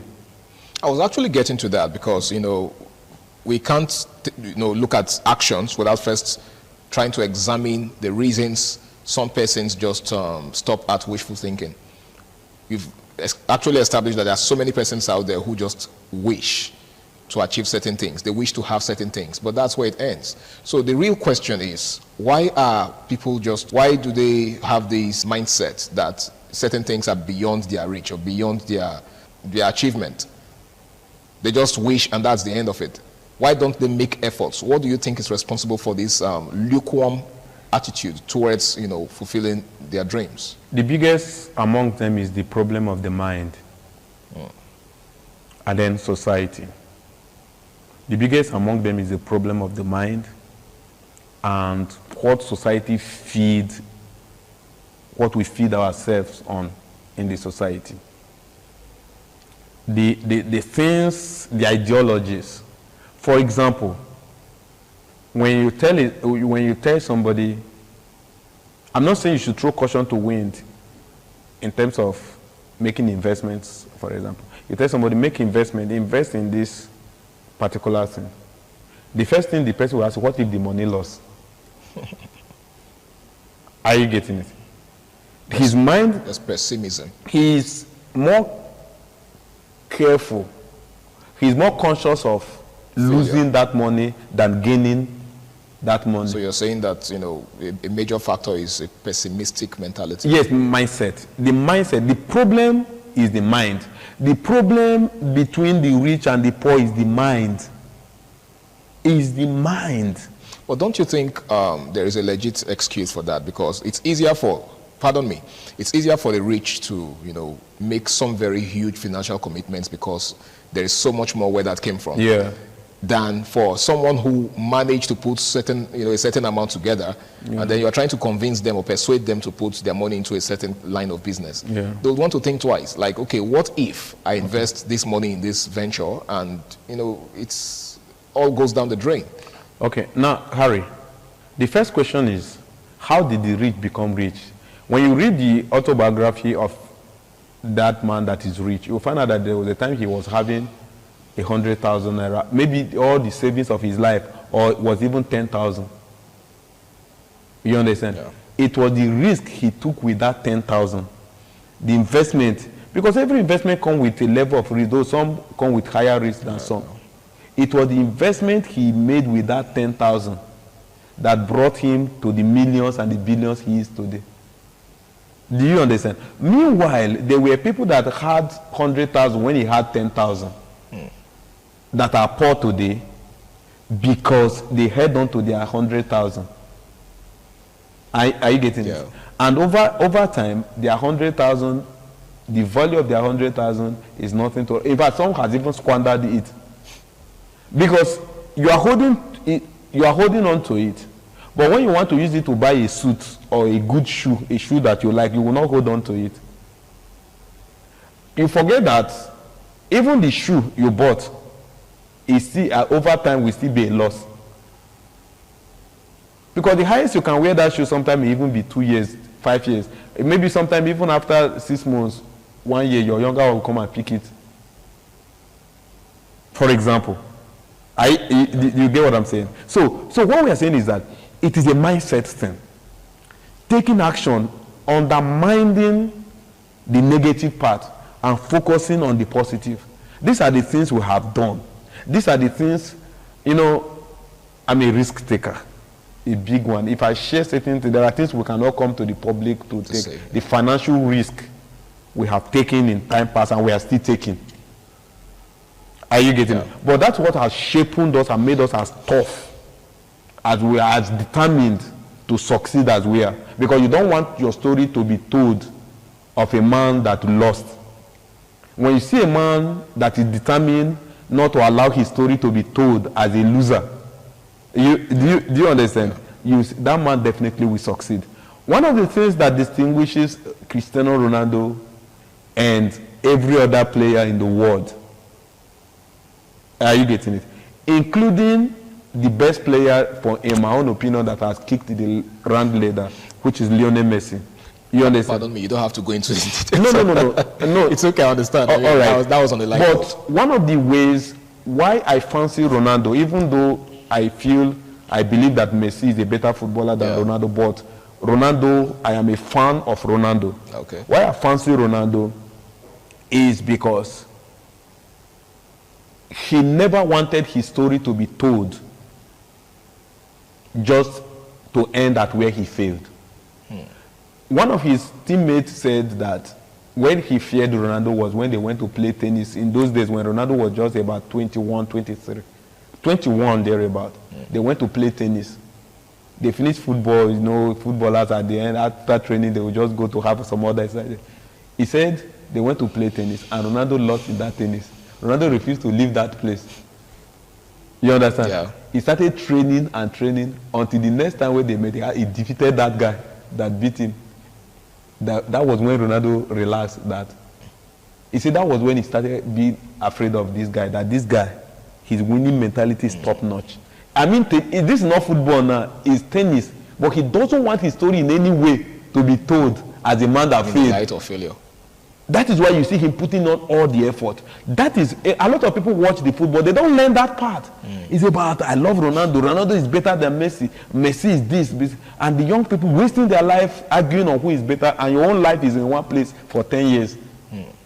What lesson are you learning? It is about taking risk. It's about not allowing your story to be told as a man that failed and remained a failure. I think it's Abraham Lincoln that said, I better die trying than to remain a failure. He said, I better die trying than to remain a failure. And eventually, after trying for almost 100 times, he became the president of America. Do you get the story now? So it is not about, it's about taking action. In taking those actions, you will fail many times. Go and ask the rich. That's why you see that the rich, sometimes they don't really trust people that come around easily. They will not trust you easily when you come around them this time. They will take time to analyze you before they will trust you, because they have gotten many injuries before they got to where they are. They have suffered many betrayals. Do you understand? They've suffered many, they failed many times. If you go to meet the rich and say invest in this, he will call the accountant, he will call many people, let's analyze it, because he has failed many times before he got to that place. He has garnered the experience. You can meet some people and say, this thing, I don't think you should invest in this. I don't think you should. Because he's not telling you because he is so much of a superhuman. It's because maybe in time past he has invested in that business for many times and has lost money many times. So he has learned. But he refused to give up. He might have tried many and failed. It's just one that made him a billionaire. One that made him a millionaire. Do you understand it now? So those are the things. Taking action. You want to get married? Taking action. You cannot just stay like somebody say comically, they just close from church, you rush out of church, you know, and you say you want to get married. Where with the brothers in the office, you are not friends with anybody. Yeah. You understand? At the market, in the church, in your place of work, in the place of business, you don't have friends, you don't have associates. Everybody is a devil, everybody, all men are scum, and you say you want to get married. Where? So you have to take action by making yourself available. You have to take action by showing yourself marriageable, that guys can, because you don't really become a wife because a man paid your bride price. You become a wife before you are found. The Bible says he that findeth a wife. So you're saying she's already a wife. She has to, put herself in a place where she's already a wife. Biblically, she's already a wife before she is found. Do you understand? She's already a wife. So if you are seeing people that are saying, nobody even they ask me out, madam, you are not a wife yet. Because a guy that is asking you out that is really serious with you can observe you from distance for 6 months. Do you understand? Some people will say, this guy just met me and in 3 months he said we should get married. It is not 3 months. He has been observing you. Even sometimes he has set some artilleries, intels around you. Do you understand? Yeah. And he has gotten the kind of feedback he's looking for. You get. So those are the things. Actions. Presenting yourself. Taking actions. The things you say you want to do this year. Taking actions. And in taking those actions, so many times you can fail. There is fail in the path of success. In the path of success, the path of success is littered with setbacks, failures and setbacks. That is why there are only few people there in the world. That is why the billionaires are only just about 1% of the world population. So those are the things. Taking action. All right. Thank you so much, Benedict. And being ready. To take anything that comes through. And take anything. Don't let the failure stagnate you. Move. Now this is the part where I would like, in conclusion now, I would like you to advise, young people out there, especially young men, because it's a guys hangout show, who really have concrete plans, solid plans as to what they want to, become or what they want to achieve in life. But unfortunately, the fear of failure seems to be a clog in the wheels of their progress. What's your advice for such people, in less than 1 minute? All right, start. If for a venture you find failure, you will navigate yourself along the line, but you have started. You are no longer where you were. So that navigation is now part of the experience. Do you understand? What navigation has taught you, whether you may suffer temporal setbacks, but the truth is that you have left a lot of people behind because you have started, you have moved. You have left a lot better than those who haven't started as well. I mean, you have left a lot, even though you are there is temporal setback. But while you are there sorting it out to continue, you have left many people. And immediately you sort it out and move, you always move ahead. You always move ahead. So that is what it is. Start and keep moving. Thank you so much, Benedict. You said a whole lot, and I hope our viewers out there have been paying attention, and that they try to focus on the very, very amazing nuggets that you've put out there. I personally have learned a whole lot, and I'm hoping that so many other persons out there have learned a lot too. All right, thank you so much once again. The Guys Hangout Show on Independent Television, reaching you live from the city of Bronx. Now, you've heard from Benedict Ochago. It's not enough to wish. Wishful, like they say, if wishes were horses, even beggars would ride, right? So anybody can wish, but how determined are you to convert those wishes to, reality? Because that is actually where the cocoa is, like they say, in our local parlance. It's very, very important. It's not just enough to say, I want to do this, I want to do this. The earlier you start putting concrete, actions to those wishes, the better for you. So that by the end of this year, you have a testimony and you'll be able to say, okay, I'm not where I was at the beginning of the year. Thank you so much for being a part of the show. My name is Harry Agboje, and until I come your way again, same time, same station on the show, do ensure you stay out of trouble and have yourself a lovely night rest. Bye for now.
Thank you very much for joining us on the program, Healthy Living. What is the kidney? The kidney is an excretory organ in the body, which is for metabolism. Tuberculosis affects many organs in the body, but the common ones it usually affects is the lungs. Epilepsy is a neurological problem. Okay. It is an injury in the brain, which causes someone to begin to convulse, to go into fits. It is curable, but the cure is a long-term thing. If you eat well and avoid those risk factors that will make your immunity to be down, then the risk of contracting tuberculosis will be reduced. If you're healthy, then you're wealthy.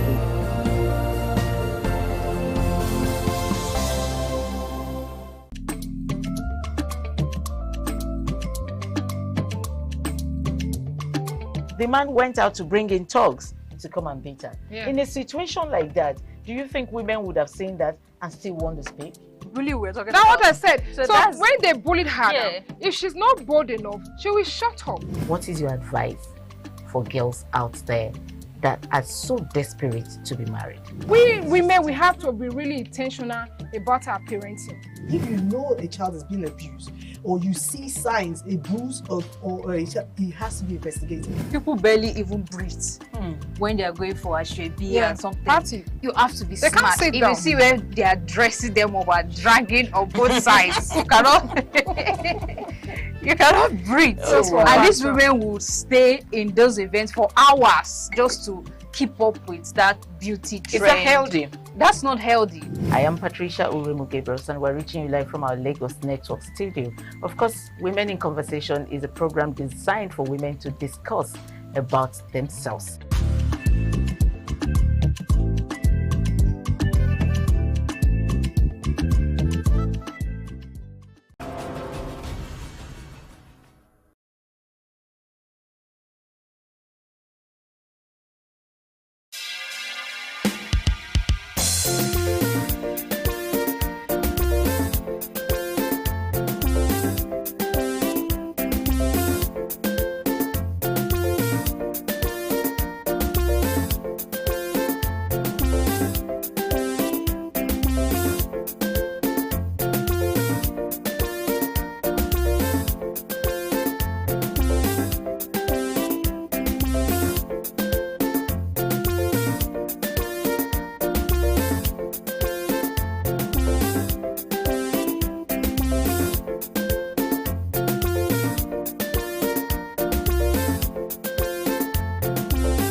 Tonight, FG says no going back on January 1 implementation dates for controversial tax laws.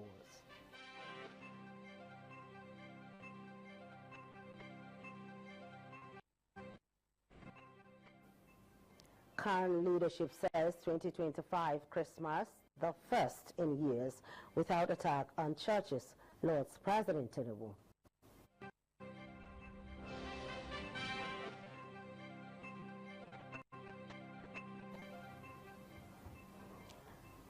Benin City residents defy movement restriction during monthly sanitation exercise.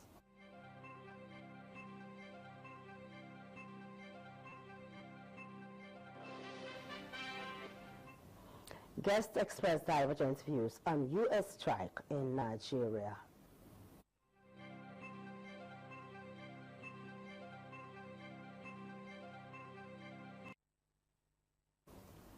Good evening, this is the Network News on ITV. I am Charity Tanko from Abuja Network Center, and joining me from Abuja Network Center is Philip.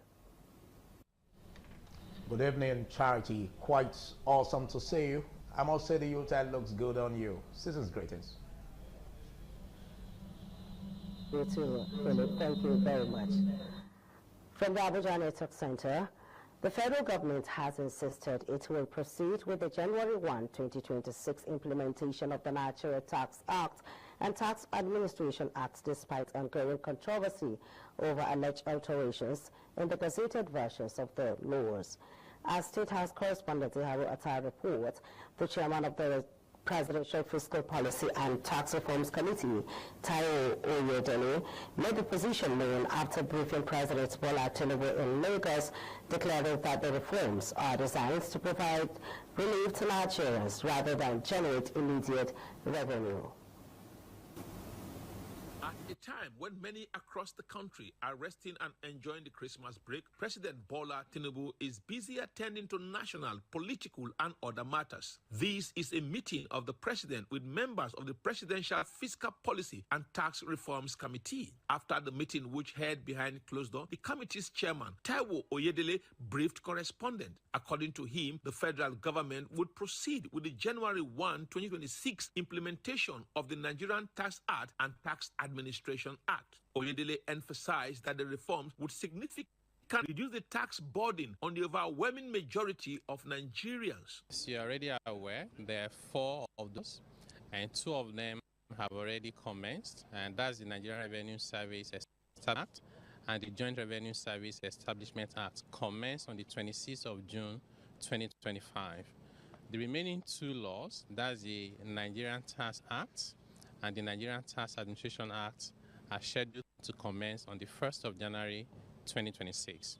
When asked about expected revenue from the reforms, Oyedele clarified that immediate revenue generation is not the objective. He outlined 3 ways the reform would eventually increase revenue, which are economic growth, expanding the tax base, rationalization of wasteful and distortionary incentives, and improved compliance through increased awareness of the tax culture. His stance came hours after National Assembly ordered the regazetting of the 4 tax reforms law following public outcry over alleged discrepancies between what lawmaker passed and the version published in the official gazette. In early December, member of the House of Representatives, Abdul Samad Dasuki from Sokoto State, raised the plenary that the Tax Reform Act passed by the Parliament differs materially from copies in circulation at the Federal Ministry of Information and National Orientation. Iharu Atta, ITV News.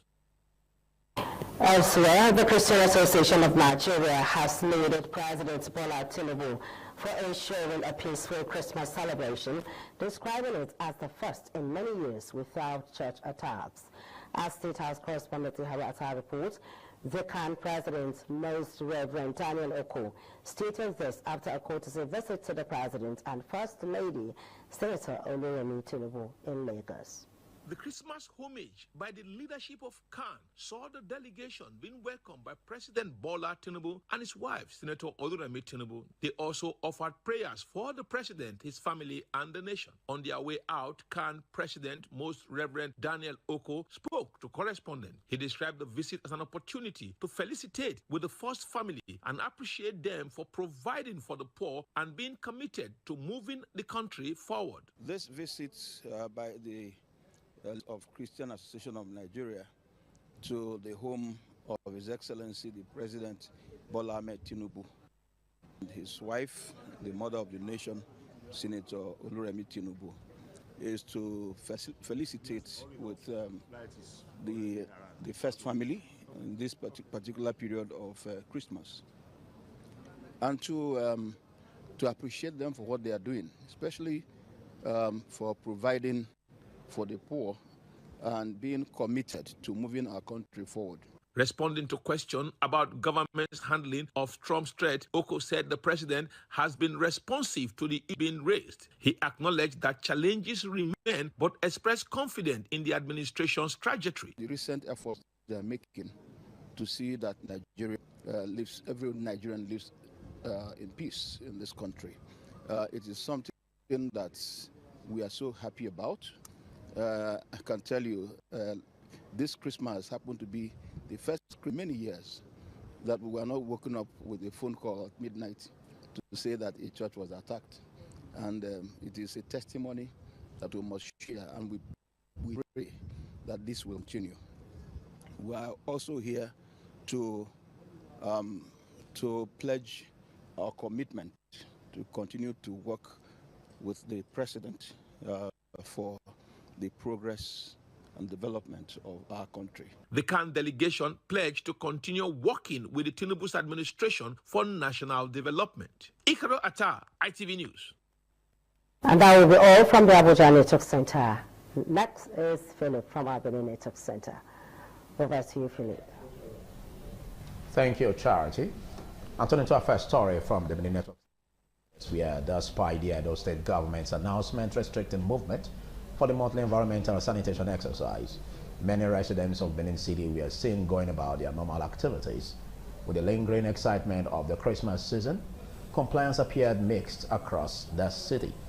Donald Emien, who monitored the exercise, has this.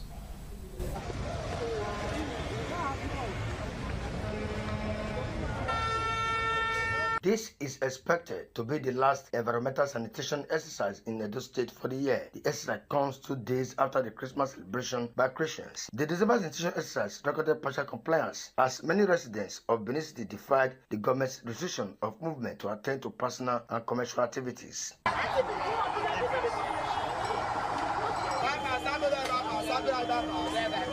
Across several streets, shops opened early and pedestrians moved freely, with festive mood of Christmas still evident in many neighborhoods. However, some residents were observed participating in the sanitation exercise, cleaning their surroundings and business premises. Government environmental sanitation officials were also seen on duty, particularly around the King Square axis, monitoring compliance. In contrast, areas such as Mission Road and Forestry recorded better adherence as several shops remained under lock and key. Some residents said they were unaware of the restriction, noting that the Utah season may have contributed to the low level of awareness. I come at this one, go by plantain. They say environmental all day. Nice shade. As soon as I come, so they say my other don't consume my sweep, nice sweeper. Now I met the environment. I yes environmental all day. Now I make me come. I found the count today. I'm not going to open, but I just sweep the cup and maintain the environmental, maintain my side as an environmental day.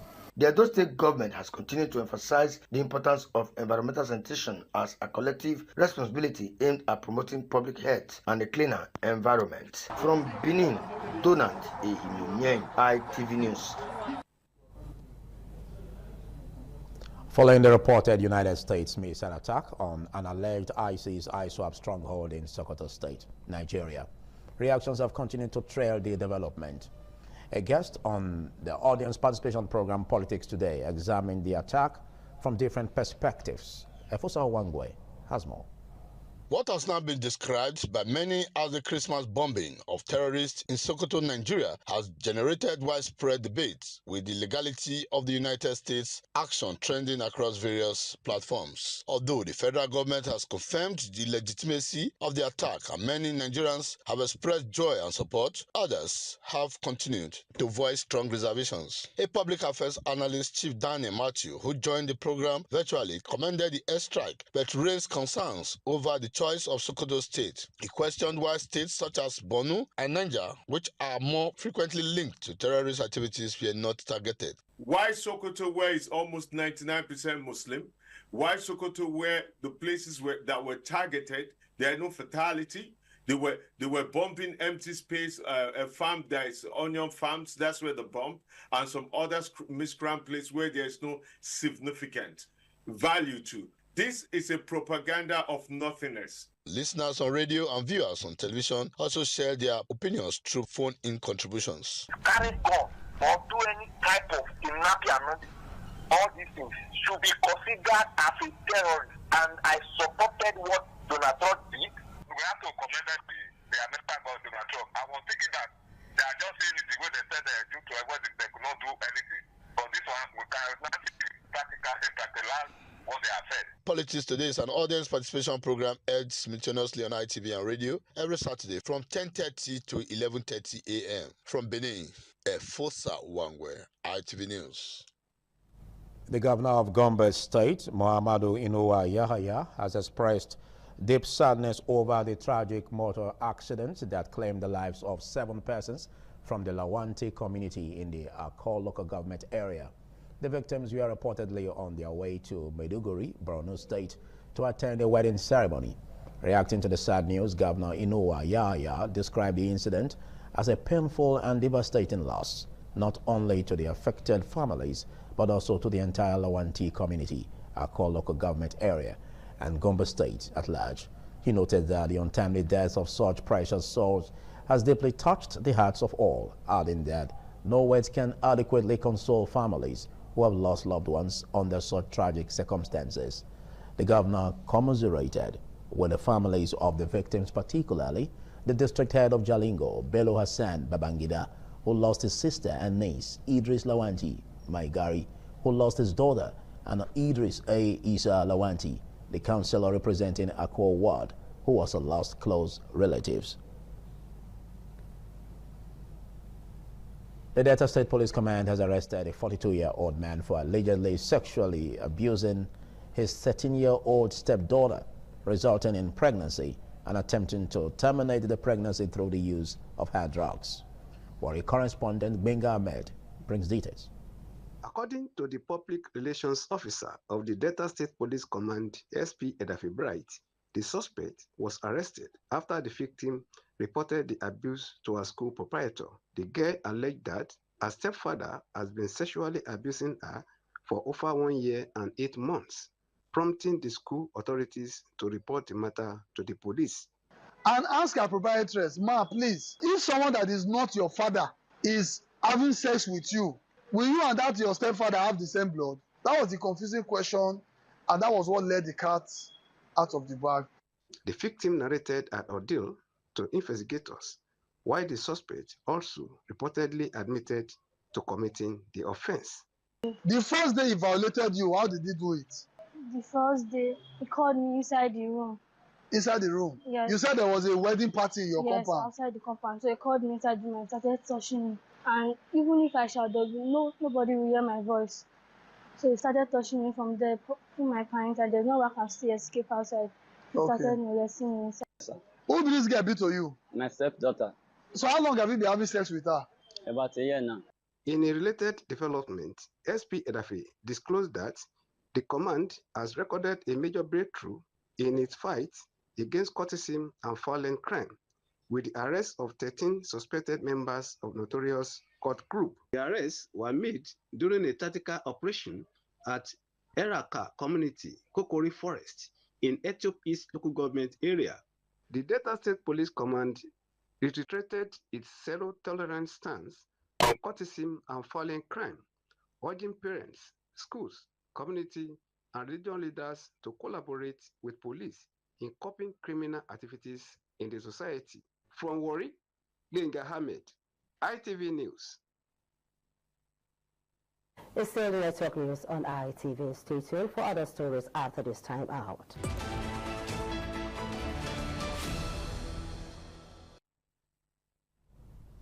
Thank you for staying on.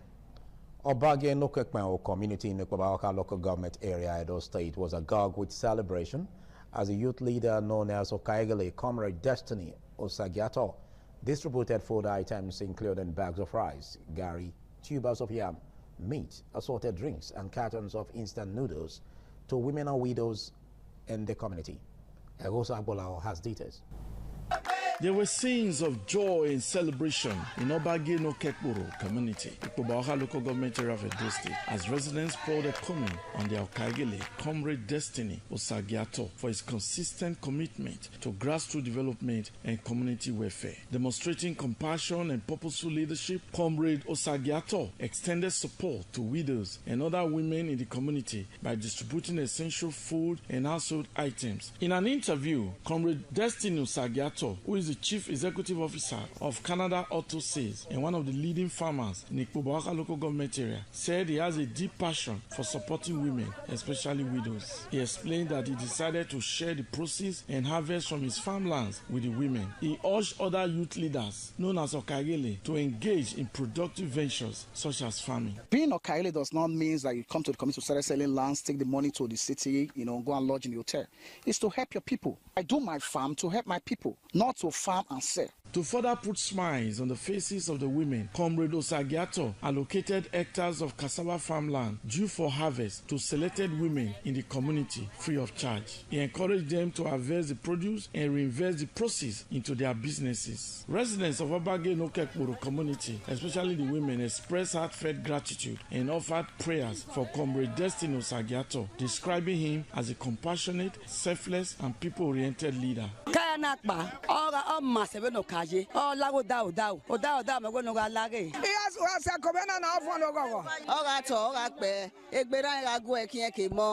nice man. I will also advise people to use their mind to work for their leaders. The act of generosity by the Okagele of Obage no Kekboro community stands as a strong example of grassroots leadership founded on love, service, and a deep commitment to sustainable community development. Egosa Agbolao, ITV News. A chieftain of the All Progressives Congress, Akokwedo local government area leader Paul Afagase, has distributed thousands of 5 kg bags of rice and sums of money to the party and the 10 wards executives to celebrate Christmas. Edo North Bureau Chief McDonald Irunokai's report is presented by Ikponwosa Ugiagbe.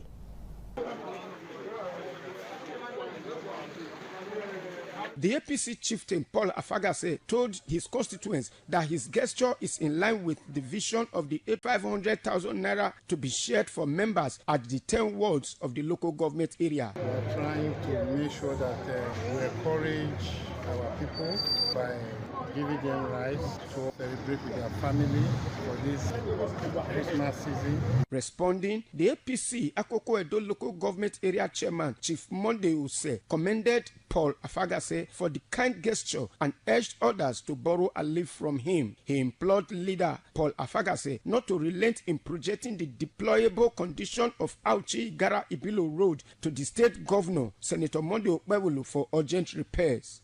The only area that are all our people in the whole Akoko, both even the unborn baby, the only area that they focus their attention on is this road. We have people who God have been using in this party, and you are still the people that God will use to go and meet the governor. The ward chairman also commended their leader Paul Afagase for the gifts. This thing has done to go far in every ward as far as Akoko Edo is concerned. I appreciate Honorable Afagase for what he did today, because this rice will go a long for us. The beneficiaries all appealed to their leader to kindly sustain the gesture. Ikmonwosa Ugiagbe, ITV News. The official launch of the Timzi Education Support Foundation and the Esan Gospel Music album titled Ose Seba Again by Pastor Timothy Egele took place on Friday in Irua, the administrative headquarters of Esan Central Local Government Area, Edo State.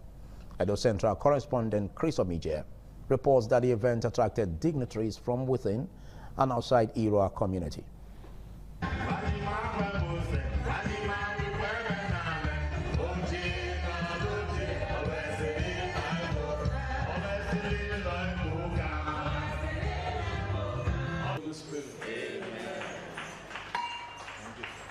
Presenting the Esan Gospel Music album, Osese Bagden, and launching of the Timzi Education Support Foundation, the founder, Pastor Timothy Egele, alongside his wife, Deaconess Iziegbe Egele, said the music project is aimed at reviving the old Esan style of worship.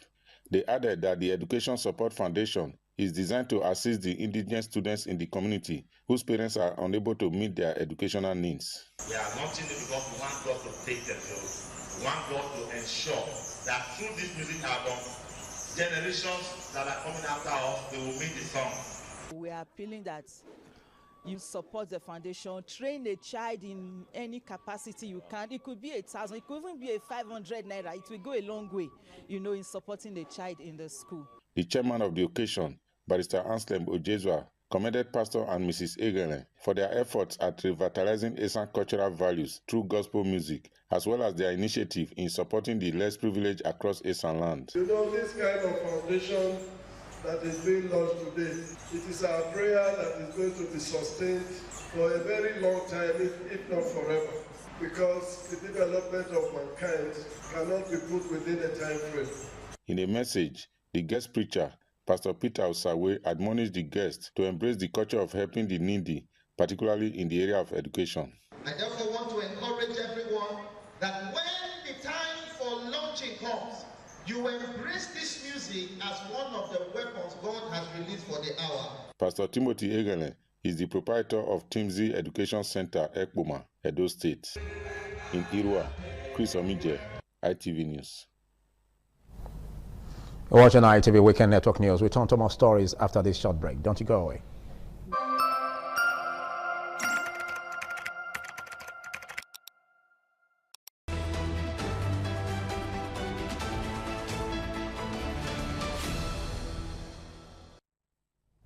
The Oliola of Ozanuan clan and head of Southeast Uneme, His Royal Highness, Chief Benjamin Ikane, and other leaders of the clan have made passionate appeals to the Governor of Edo State, Senator Monday Okpebholo, and other authorities to kindly intervene in a brewing crisis over attempts to illegally unseat the traditional stool.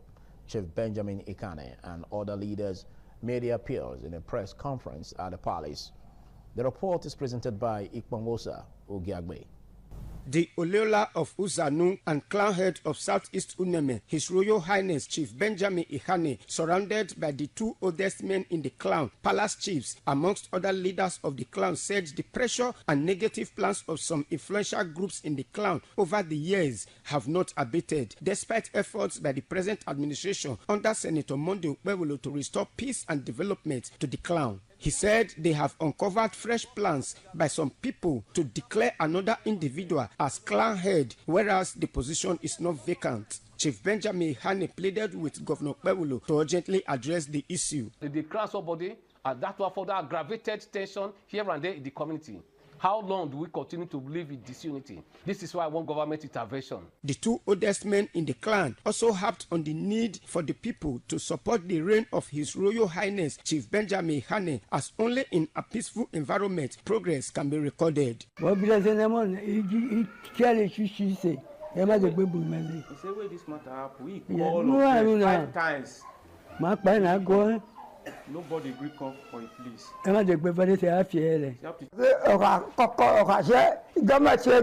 If matter come like this, whether big or small, it is the turn of government to come and intervene. Some palace chiefs also expressed deep worries over the antics of those distracting His Highness from focusing on purposeful leadership. We have never seen it before. There are some characters go about sponsoring crisis, empowering youth to disrespect elders of the community. Attempts to get the attention of the challenging group in the traditional stool, Toso, in Uzanu Kingdom, Southeast Uneme, for comments have not yielded results. Independent Television News will broadcast their responses as soon as obtained. Ikmomosa Ugiagbe, ITV News. At a time when economic hardship continues to test resilience across Nigeria and many parts of the world, moments that celebrate longevity, legacy, and service offer rare inspiration. Such was the atmosphere as eminent personalities gathered at the premises of St. Paul's Catholic Church, Sapele Road, Benin City, on Saturday to honor a life of 9 remarkable decades. The event marked the 90th birthday of a renowned medical practitioner, an elephant scout of Africa, and a devoted Catholic, Chief Dr. Gabriel Aleto, alongside the unveiling of his autobiography. Donald M.E.N. has more. At 19, age becomes more than just a number. It stands as a powerful testimony of grace, service, and enduring relevance. Against the backdrop of global economic challenges, friends, family members, and business associates and dignitaries converged to celebrate the 19th birthday of a distinguished medical practitioner, Elephant Scout of Africa, and committed Catholic, Chief Dr. Gabriel Aleto, whose life spans decades of professional excellence and community service. The event also featured the unveiling of his autobiography, a rich documentation of a journey marked by compassion in medical practice, dedication and conservation, and unwavering faith in the Catholic Church. We unveil this book together in the name of the Father, of the Son, and of the Holy Spirit. The gathering attracted prominent personalities from across Nigeria, underscoring the significance of the celebrant's contribution to humanity and society. Chairman of the occasion and former governor of Edo State, Chief John Odige Oyegun, described Chief Dr. Aleto as a symbol of discipline, resilience, and purposeful living, noting that attaining 19 years with such an impactful legacy is worthy of celebration, especially in challenging times. All the time I have known Dr. Aleto, he has been giving. Always giving. Always giving. He gives of his time. He gives of his energy. He gives of his resources. Executive Director, Independent Television and Radio, Finance and Administration, Lady Serena Ojoma, was also in attendance. Family members and guests took turns pouring encomiums on the celebrant. The Lord has been faithful, and my wish is that the Lord will continue to be faithful, to be merciful. The Lord who has brought him to 90 can still give him more years. My dad is a very wonderful person, and I'm happy to God that he has, sustained his health, to live to see this day. He has achieved so much and has touched so many people's lives. Dr. Gabriel Aleto is a distinguished old boy for Edo College and Asians for that matter.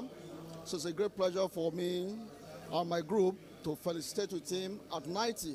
As the pages of his autobiography were unveiled, guests reflected not only on the past, but on the enduring lessons of a life well lived, lessons that continue to inspire generations yet unborn. From Benin, Donald Ehiminyeng, ITV News. President Bola Tinubu has assured Nigerians that the ongoing recalibration of the country's security architecture will yield good results soon. He spoke at a meeting with a delegation of the Christian Association of Nigeria, led by its president, Archbishop Daniel Oko, at his Lagos residence. According to a statement by his special advisor on information and strategy, Bayo Nanuga, President Tinubu stated that his administration is committed to establishing state and community police to transform the country's security narratives. He called on CAN to work with his administration to achieve the nation's collective aspirations, stating that some of the measures taken by his administration needed some time to mature. The president, however, stated that the delays were affecting the public's perception of the administration's commitment to addressing the security challenges. He said the government was not relenting in its efforts to return the nation to peace and prosperity, despite the guerrilla tactics of the bandits and insurgents. The federal government has revealed that a total of 16 GPS-guided precision munitions were deployed using MQ-9 Reaper unmanned area platforms in a joint Nigeria-United States operation that targeted Islamic State terrorist enclaves in Sokoto State. They revealed this, noting that during the course of the operation, debris from expended munitions fell in Jabo, Tamboa local government area, Sokoto State, and in Ofa, Kwara State, near the premises of a hotel. He, however, added that no civilian casualties were recorded in either location, and relevant authorities promptly secured the affected areas. Idris added that the strikes were authorized by President Bola Tinubu. The precision strike operations were executed between 12 midnight and 1:30 a.m. on Friday, December 26, 2025, following explicit approval by the President of the Federal Republic of Nigeria, His Excellency President Bola Ahmed Tinubu, GCFR. The operation was carried out under established command and control structures with the full involvement of the Armed Forces of Nigeria under the supervision of the Honorable Ministers of Defense and Foreign Affairs, as well as the Chief of Defense Staff. On business, the Nigerian Independent System Operator has announced a notable improvement in power generation following the repair and restoration of the vandalized Lagos Escravos gas supply infrastructure. According to the statement by the operator, the repair was carried out by the Nigerian Gas Infrastructure Company, which it said had enhanced gas supply to several key thermal power plants across the country. The update followed recent reports of poor power supply across the country. NISO said the development is a positive step towards stabilizing the electricity supply and improving grid reliability for consumers nationwide.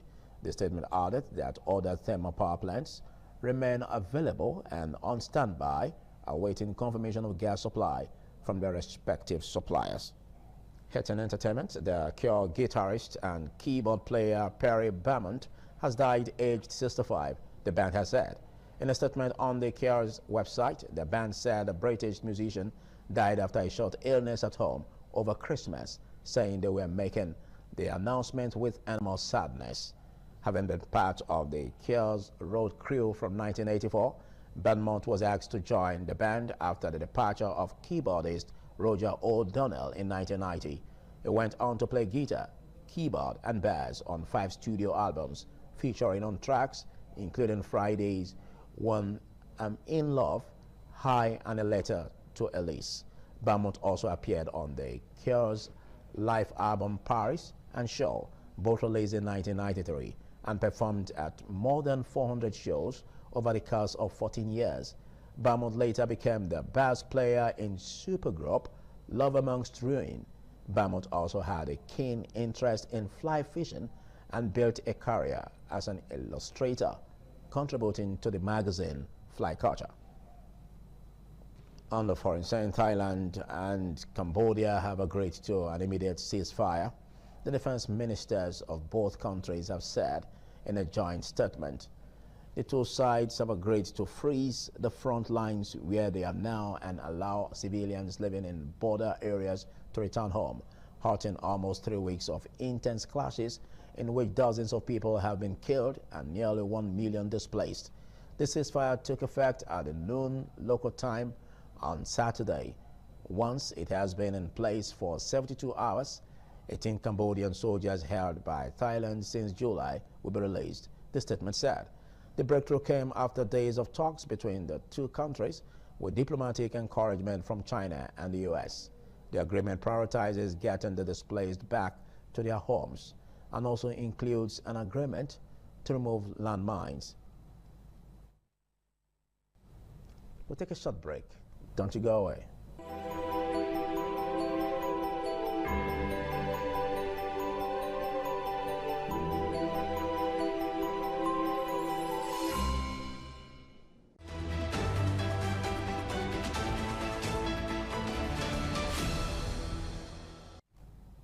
Talking sports, one of Africa's most storied and remarkable football rivalries gets another installment as Nigeria and Tunisia clash in a top-of-the-table encounter at the 35th Africa Cup of Nations. The Super Eagles edged Tanzania 2-1 in their first match, with Semi Ajayi and Ademola Lookman finding the net, while Tunisia were more convincing, recording a 3-1 win over Uganda through strikes from Elias Skiri and a brace from Elias Achori. Super Eagles head coach Eric Chili discussed the effort his team has made in training ahead of the big clash, emphasizing the need for concentration against a technical Tunisian side. There have been a total of 21 matches between both teams, dating back 64 years, with each having won 6 times and the remaining 9 matches drawn, though some eventually went into penalty shootouts. At the AFCON finals specifically, Nigeria hold a superior head-to-head record, boasting 4 wins to Tunisia's 2.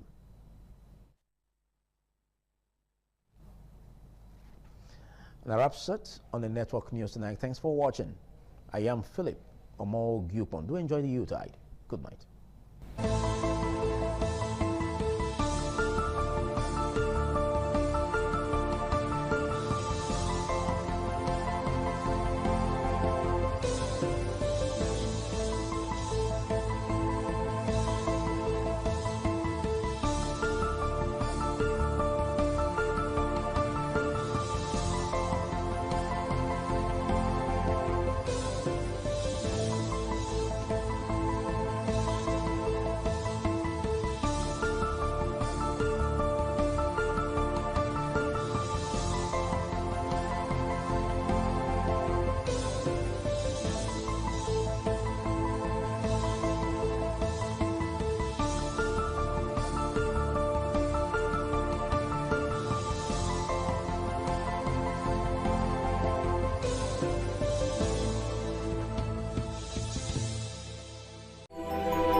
Benin Cultural Dance, a unique dance and quality dance steps of the Benin people.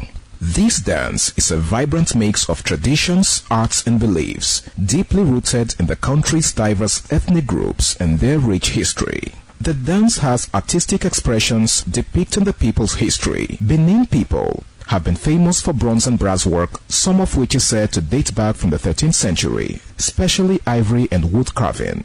In Benin, the people dance to show respect, honor, dignity, which they honor. They dance to show royalty, as naids are seen in their numbers around their body depicting the symbol of kingship.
ITV, certainly the best.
The new Edion expressed excitement as they danced and rejoiced before the Esama of Benin, Sir Chief Dr. Gabriel Osawori Benedion, who also joined in the dance.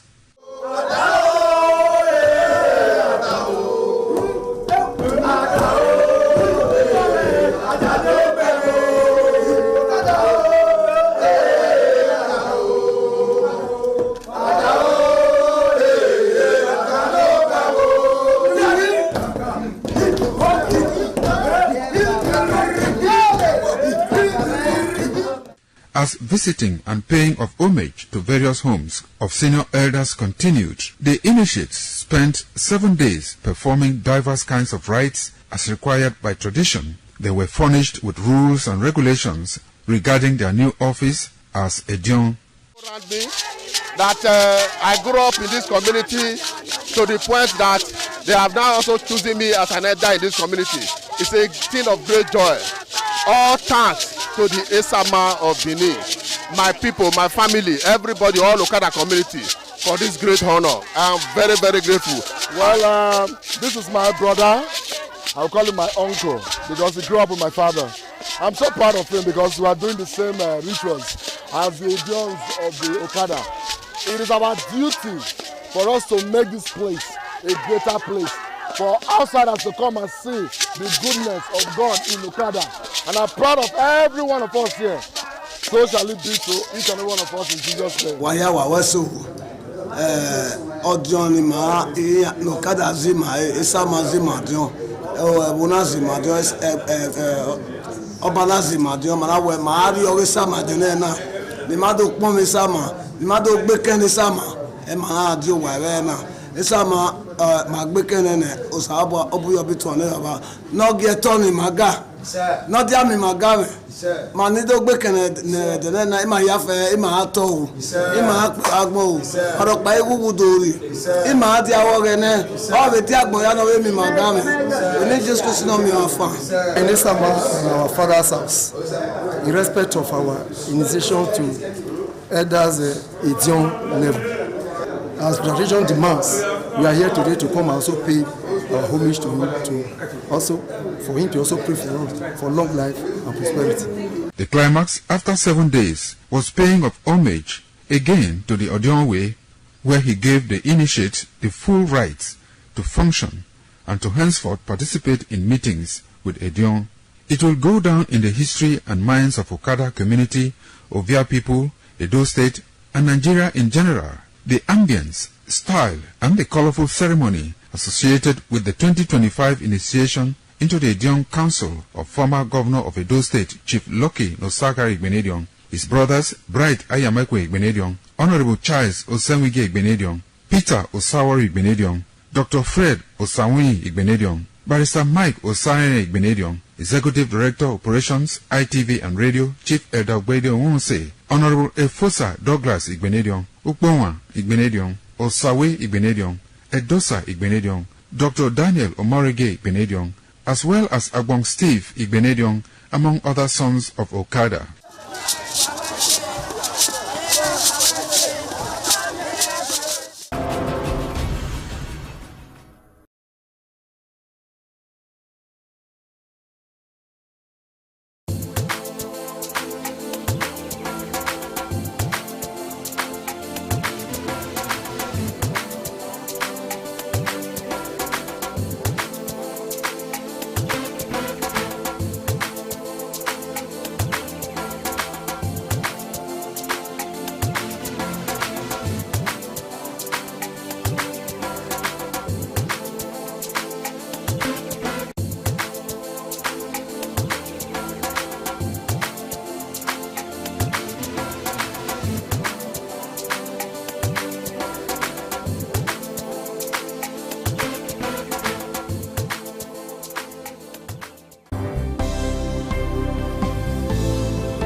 Thank you very much for joining us on the program, Healthy Living. What is the kidney? The kidney is an excretory organ in the body, which is for metabolism. Tuberculosis affects many organs in the body, but the common ones it usually affects is the lungs. Epilepsy is a neurological problem. Okay. It is an injury in the brain, which causes someone to begin to convulse, to go into fits. It is curable, but the cure is a long-term thing. If you eat well and avoid those risk factors that will make your immunity to be down, then the risk of contracting tuberculosis will be reduced. If you're healthy, then you're wealthy.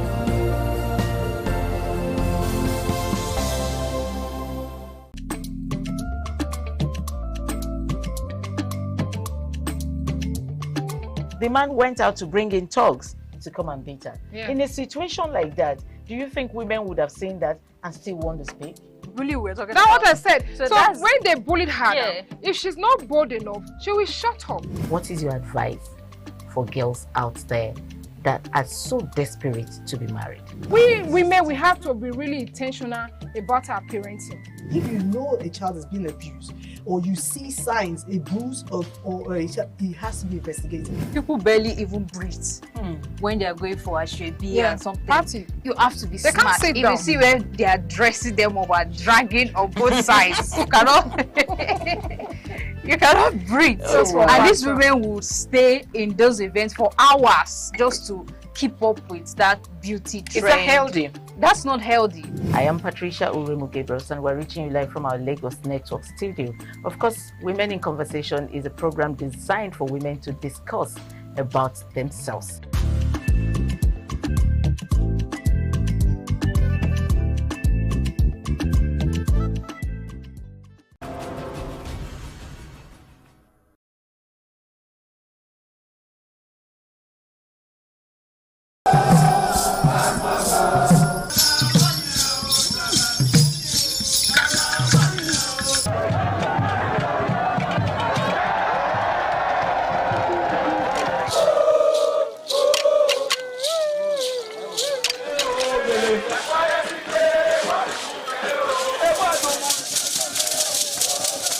The Ekoko masquerades from Ute village, whose cult is connected with Obaeware and his mother, Elere, appear on this occasion to bless the Oba. Ekoko is a ritual masquerade that dances to please the guests and the Oba.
ITV, certainly the best.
ITV, certainly the best.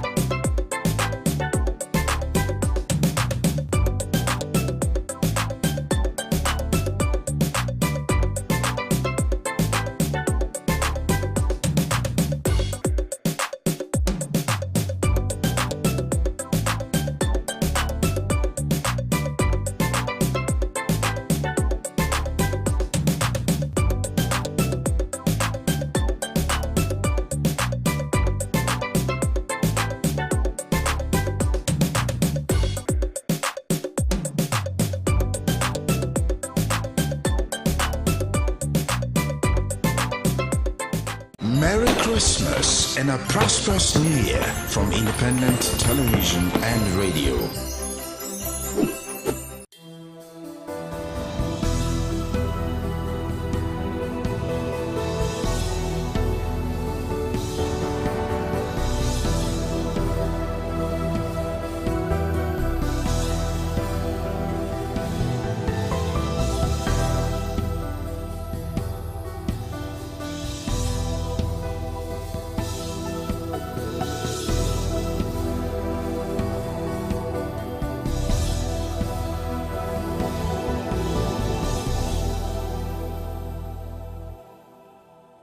Thank you so much for staying. If you just joined us, this is International Forum, reaching you live from Benin City, Edo State, Nigeria. I am Wilson Omasha. Today, it's all about extremism, its impact on global peace. We're zooming into what transpired in Australia, where a father-and son went berserk and opened fire on persons that are of a different religion. Yes, some lost their lives. Some are in the hospital. But it took someone also in that particular religion to disarm his brother in quotes, to show you that really when we talk about humanity, it cuts across creeds, tradition, religion. But still, we have extremists. With me here in the studio to talk about this, he is a clergyman, political analyst, political affairs commentator. Join me to welcome Reverend Chris Imiole. Reverend, thank you so much for joining us this afternoon. I'm still expecting the likes of Shem Orishefemi to join us via Zoom all the way from France. And of course, Elvis Brown will join us also via Zoom. He's in Benin. Don't forget to mention Ahmed Mamodu all the way from the US is going to join in this particular discussion as we sit down to really talk about issues bordering on what really transpired in Australia, where father and son that told their mom that are going out fishing. The question always, are they going out there to fish souls or fish fish? I don't know. Many questions are begging for answers, but this is not the first time it's happening. To the extent that some countries are beginning to be annoyed, beginning to pick offense on Islamic religion because of the few bad eggs we have there. Yes, few extremists We have good Muslims. I can attest to that. Believe me, we have good Muslims. But this time around, it's like the ones that are of this extreme notion that are beginning to make the world wobble. And that calls for concern and is going to form the crux of our discussion today. Well, Reverend, thank you so much for joining us once more. I appreciate you. When you heard about the news and the story that unfolded in Australia, where some persons lost their lives and many others injured due to extremist attack, what came to your mind? Well, what happened in Australia is condemnable. From 14th to the 22nd of December, is the way the festival called the Festival of Light. Yes. It's called Akuna, and it is a Jewish festival. I think that was what they were trying to observe, that this happened.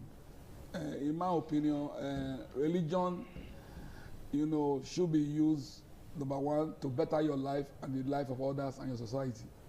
The essence of religion is to develop a relationship with God, and by that you can become useful to yourself, even to your society and to your nation. But where religion is used as a weapon of terrorism and destruction of life and properties and pain, inflicting pain on others, is highly condemnable. So you're not in support of it? I can't be in support because whatever, religion should not be used as a weapon of terrorism. Religion should be used to better lives of men. That's the essence of God. The reason why God created man is that man should live on earth peaceably.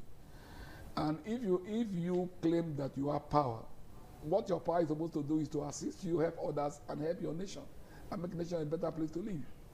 So once you use religion as a weapon of terrorism, then it's wrong. That's the issue. Okay, that's the issue. Now let's take a look at Australia as a country, a secular country, welcoming, housing so many persons with so many religions. Do you feel that something went wrong that it triggered this man and his son to do what they did? Maybe peradventure, someone provoked them because of their religion. Let me tell you, extremists are never provoked by anything because they have their goals and they know what they want to achieve. So you don't even need to, for example, in Nigeria, who is provoking who? The issue is that extremists are extremists and they have their own goal they want to pursue. They want to achieve something. So they don't need to be provoked by anybody to do anything. In fact, they do not even want, they are intolerant to other religions. So once they see you gather, they want to afflict you. So that is not that it's the provocation. I know that Islam is one of the second highest religion in Australia, but these guys don't wait for provocation. That is the truth. The command is that the teaching of these Islamic extremists, so to speak, right now is beginning to gain ground or gain momentum amongst youths, even to the extent that elders are being affected by their method of their ways of teaching. No, I do not want to agree with you because people are now asking questions. And the question is that, must religion be associated with violence? Because the ordinary pious man believes that the essence of religion is to make life better for himself and the society and other people. So once religion is now being used as a means of inflicting pain, bloodshed, getting people out of their houses and dislocating nations, then it's not religion any longer.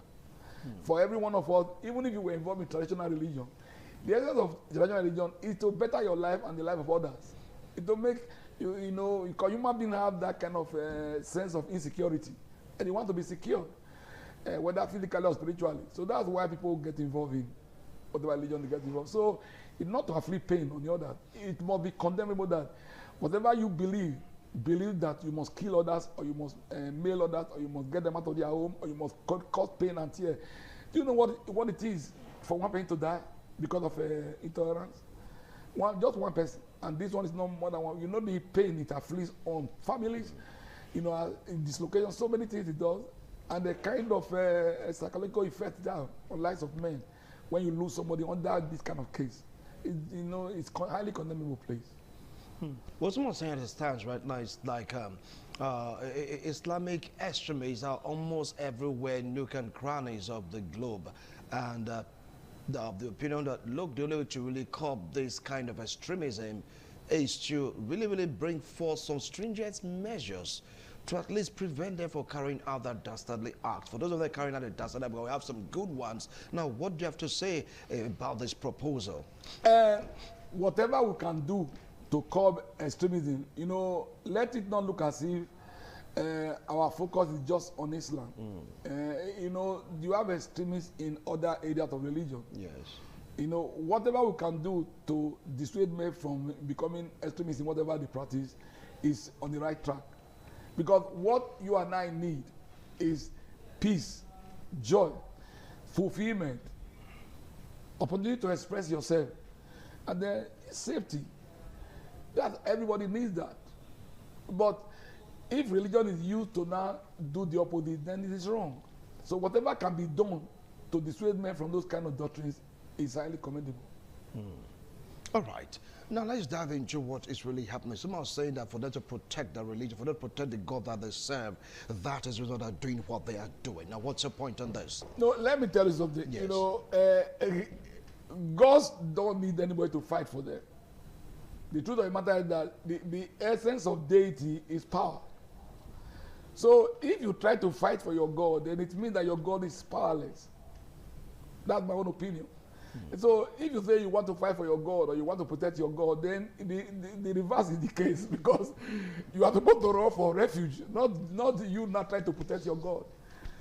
God will fight for himself if it's a God that is real. So the essence of saying I want to fight for my God, to me, is not necessary, because it's the other way around. We go to God because we want God to fight for us. So when you not take arms that you are fighting for your God, then it's wrong. It's wrong. But I'll give an example of one. Israel also bombarding their enemies, so to speak. That is part of all this kind of thing, fighting for your belief, fighting for your religion, fighting for your faith. No, the fight between Israel and Palestine is not on religious base. Let us understand that. It is on the fact that there's a territorial issue, and that there is also Hamas. Hamas is the problem in Palestine. Don't forget that in Palestine you have Christians, you have Muslims, and you have all kinds of people in it. The problem is not, the problem of Israel is not the president per se. The only problem is that the president are the one that's receiving end because they accommodate him. Let us be sure of what is going on. What is happening in Israel is not about religion. It's about territorial something. And the man that is at the center of it is Hamas. Hamas is not the head of Palestine. So it's not a religious matter. Israel is not trying to protect God, because God can protect himself. Israel is not trying to defend their own territorial integrity. That's all. So it does no issue of fighting. Israel is not fighting for God. Israel is using God to even fight for themselves. I think that's my own way of looking at it. Well, some of the people that way back, everybody call the Crusaders, so to speak. Remember those era where you get to see Christians trying to dominate the world for, like, you know, Jesus Christ. I mean, don't think that's replaying itself from the other religion. Listen, when you use the word crusade, yes. Crusade is not indicating violence. What everybody is against is whatever brings violence and terrorism. And the essence of the crusade is not just to, you cannot violently take a people for a religion, because religion is supposed to be a thing you do willingly. You cannot, for example, you can't coerce me to any religion. Religion is done willingly, and you are supposed to allow people, persuade them. When we use the word crusade, it's not as if we are going there to violently make them Christians. We are trying to persuade them. That's what the word crusade does not indicate violence, please. The word crusade means that you are trying to persuade them and, you know, appeal to their conscience and make them see reason why they should believe in Christ. But killings were done in the name of Christ. We're way back in the time of crusade. Well, I'm not aware of that. I'm not aware of that. If there was anything like that, then that's the extremists we are trying to talk about.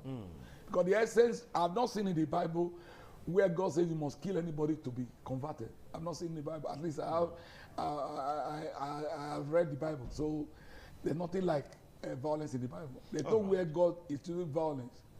God will not even compare you. I will not tell you to go and compare others by force to become Christians. Well, if you take a look at the world, generally speaking, you get to see some religious extremists carrying out some of those activities. Germany have got their own fair share. Australia, you know the story too well. When you take a look at the world, this particular region, Islamic fundamentalists, that's what they are called, are beginning to have their way, even their own sway in some of all these countries. How do you think this is being perpetrated? No, listen now. the greatest challenge we have, the truth of the matter is this extremism that we have right now all over the world. And it's something that we have to, number one, prayerfully and then persuade people. Because if you look at what's going on all over the world, there is that touch of this extremists going around. You know, I was reading somewhere where somebody was saying they should remove the cross from the British flag. He agreed that they are settled, and now he said we should remove. How do you come to a man's own land and you want to compare him to obey you? Doesn't make any sense to you. You are not supposed to be in that place. They allowed you, as you know, because we are brothers, friends, in the name of be friendly to your neighbor. And now you get to that place, you want to now force that people to become your. It doesn't make any sense to you. So I believe that this is a temporary wave, and with time, it will be off. Are you sure? Because we've been there for quite a long time. I'm too sure of that. That is a temporary wave because there's an awakening going on over the nations. Of course, I know of an Islamic cleric that was deported that same day from one of these countries when he sits on the land. So don't think that people are not aware. I also know that in Houston, a particular land was seized from a group when they bought a large piece of land and they wanted to develop it for maybe religious reasons. But I know that that property was taken over by Houston government. So there's an awakening going on. This wave, this one is a temporary wave, my friend. And people are also asking questions. Why must religion be associated with crime? That's what we're asking. And the people have the question because, you know, like somebody was saying, he asked a particular religion, why is the religion associated with poverty? He gives them as a part of that religion said, why must our religion be associated with poverty? Don't you look at the other religion that they are doing well? So that is the people asking to ask questions. Yes. All right. Asking questions. All right. If you just joined us, this International Forum will go on a break. When we return, we're going to expand on the frontiers of this particular discussion, taking a look at, yes, religion, extremism, how did we really get here? We have some good ones, but these extremists, they're really something to really talk about and be careful about. We'll be right back after this break. Don't go away.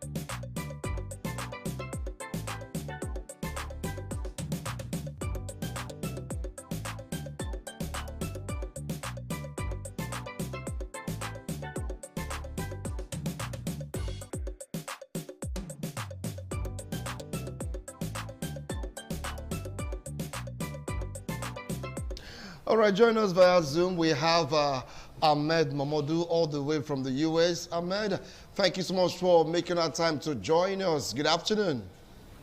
Good afternoon. Thank you for having me on your show. All right. And of course, we have Shem Orisha Femi all the way from France. Shem, thank you so much for joining us.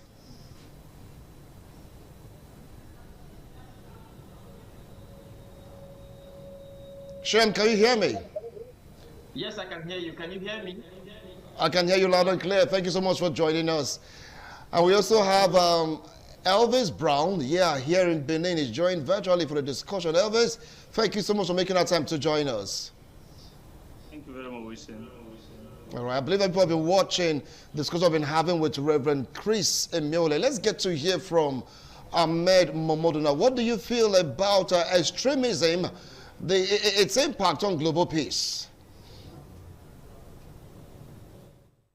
Thank you again for having me on the show, Wilson. It's very condemnable what the particular instance that we're talking about is the killing of several people in Australia by two individuals who have been identified to be adherents of Islam. And one of them was killed on the spot. One of them survived and is currently being haunted or is being treated or something. I'm not actually following that. It's too distressing. But then the other issue, the highlight of some of it was that the person who attacked who was able to subdue one of the attackers was also an immigrant Muslim himself. So some of these narratives are a little bit disturbing when you take a fanatic and then ascribe a particular religion to him and then run with that. Islam in itself condemns any acts of terrorism, particularly against innocent people, and you are not supposed to be killing people randomly. So the advent of the ISIS and then attacking the Jews and Islam, anti-Semitism is a wave that is growing in Australia, which the Australian government has tried to address following this shooting by trying to enact some laws that prevent the ease of acquisition of arms and how citizens have access to those arms. It will interest you also to know that the attackers were found to be immigrants from India, and even their background, though a little bit sketchy, has been proven that none of them have real ties to their home states. So these are people who have been somehow radicalized by the Islamic State, and we find that to be happening a lot. But the movement is gaining more awareness in people, and there's a pushback against some of the activities that the people adherents are doing. So it's condemnable. It's very disturbing that even any of these incidents are happening, but we all need to continue to be aware and preach against all these things that are going on worldwide. Thank you so much. I'll definitely come back to you, Mamoudou. Let's get to hear from Shem. Shem, what do you feel about this? Talk about the Bondi experience, the Bondi Beach experience in Australia, extremism and global peace. Yeah, thank you very much. For me, I see this as a conflict of ideology.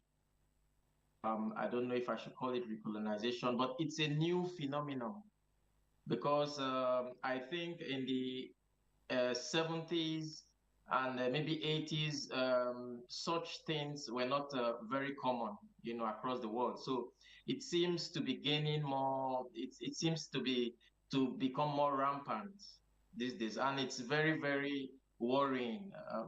If you look at only in 2025, I've been able to remember and record several of such incidents. This is not the first incident for this year. I'm just talking of 2025. I'm not talking of other years now. For example, on the 1st of January in Louisiana, a man, a 42-year-old man, I think a Muslim man, rammed vehicle on people, and several of them just on the 2nd of October in Manchester during the Yom Kippur Jewish holiday. A man also killed, went to a synagogue and committed this kind of act as well. After ramming, he shot right there in the United Kingdom. So it's becoming a global problem, and it's sad to also note that here in France, we usually have a traditional New Year, like 31st of December into the 1st of January. It's a traditional thing we've been doing for many years, but unfortunately, the concert, the Champelli concert for 31st of December this year, which is a few days away, has been cancelled in Paris. And the reason is for the security concerns as well, because there are a lot of immigrants in that area. So this is a very, very troubling phenomenon. And for example, on the 18th of May in Germany, people were watching football in a bar, just relaxing and enjoying themselves and watching football. And a man, a Muslim man, I think Ahmed Mahmoud, I think from Syria or so, came out with a knife and stabbed 5 people critically on the spot. And so this is really, really alarming and very troublesome. Same also, there was a stabbing attack on the 22nd. You know what? We want to take a break right now. When we return, you'll continue with your line of thought. We'll be right back after this break. Please don't go away. ITV.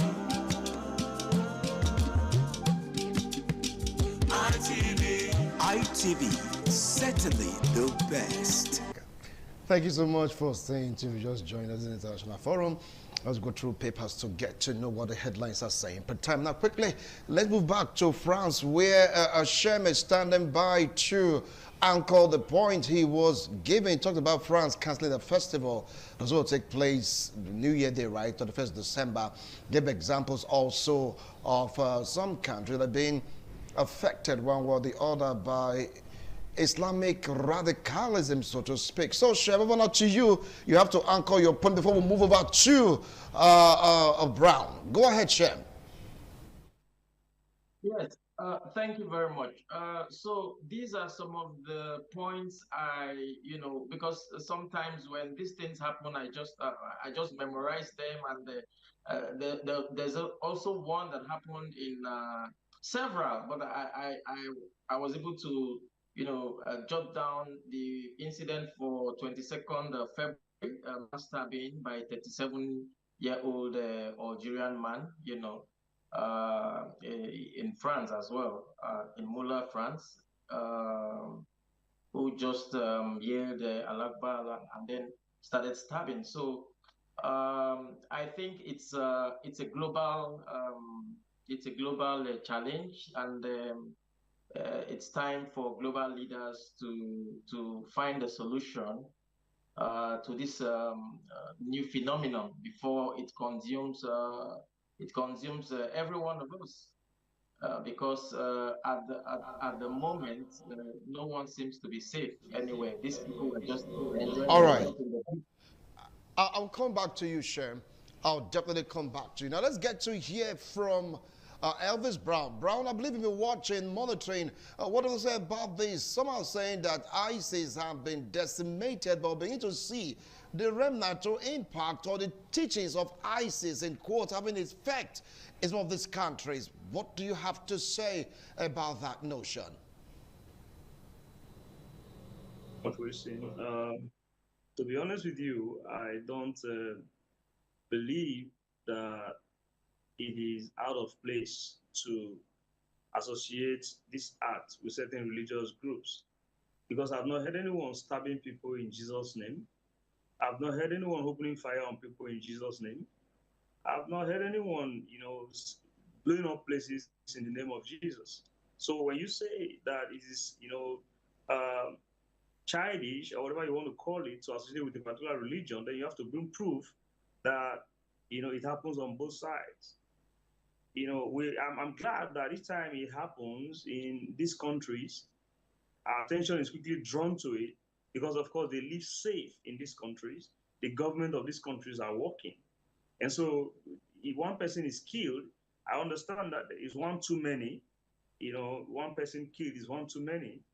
But one person is killed in these countries, you see the outcry, you see the news, the media, you see the courage, it's everywhere. But let's come back home to Nigeria. Then you understand that this extremism has been allowed to go on for political correctness. People are afraid to call it what it is. People are afraid to give it the name it actually bears, to be politically correct, not to be seen as being someone who is racist on the basis of religion. And so they are careful trying to want to be correct politically. And so you see things going on and on. In Nigeria, a community could be rounded up and over 200 people are murdered. And, it's not even on the global news. Recently, a Christian girl was to be forced into a marriage with a Muslim guy in the north. And when she refused, her hand was cut off. Someone just sent me a video yesterday of 4 children of the same parents that were murdered. So these things are happening on a daily basis, on a regular basis. And I thank President Trump for eventually calling it what it is, that, Christian genocide and all that. But whether you like it or not, what is happening is on the basis of religious belief, religious extremism, and which I think that global leaders need to rise up to begin to do proper vetting of people based on their beliefs. Are simple questions that you need to ask people, before they get into your country. And when they do violate the oaths or the allegiance that they do hold before they come in, you shouldn't find it difficult to send people back to where they come from. So these are issues that we actually need to critically look at. What happened in Australia, or what happened in America, what happened in any country at all when people are killed on the basis of religion is uncalled for, is unwarranted. And so I think that we need to look at it from the angle of religion. You hear people shouting Allah Akbar before they kill people, and you're saying it's not a religious thing. Somebody told you there that nobody kills in the name of Jesus Christ because no, we can't fight for him. He fights for us. And that's something that I think is beautiful. So we don't fight for our God. We don't kill for our God. We believe that he protects us, and we tender our prayers unto him.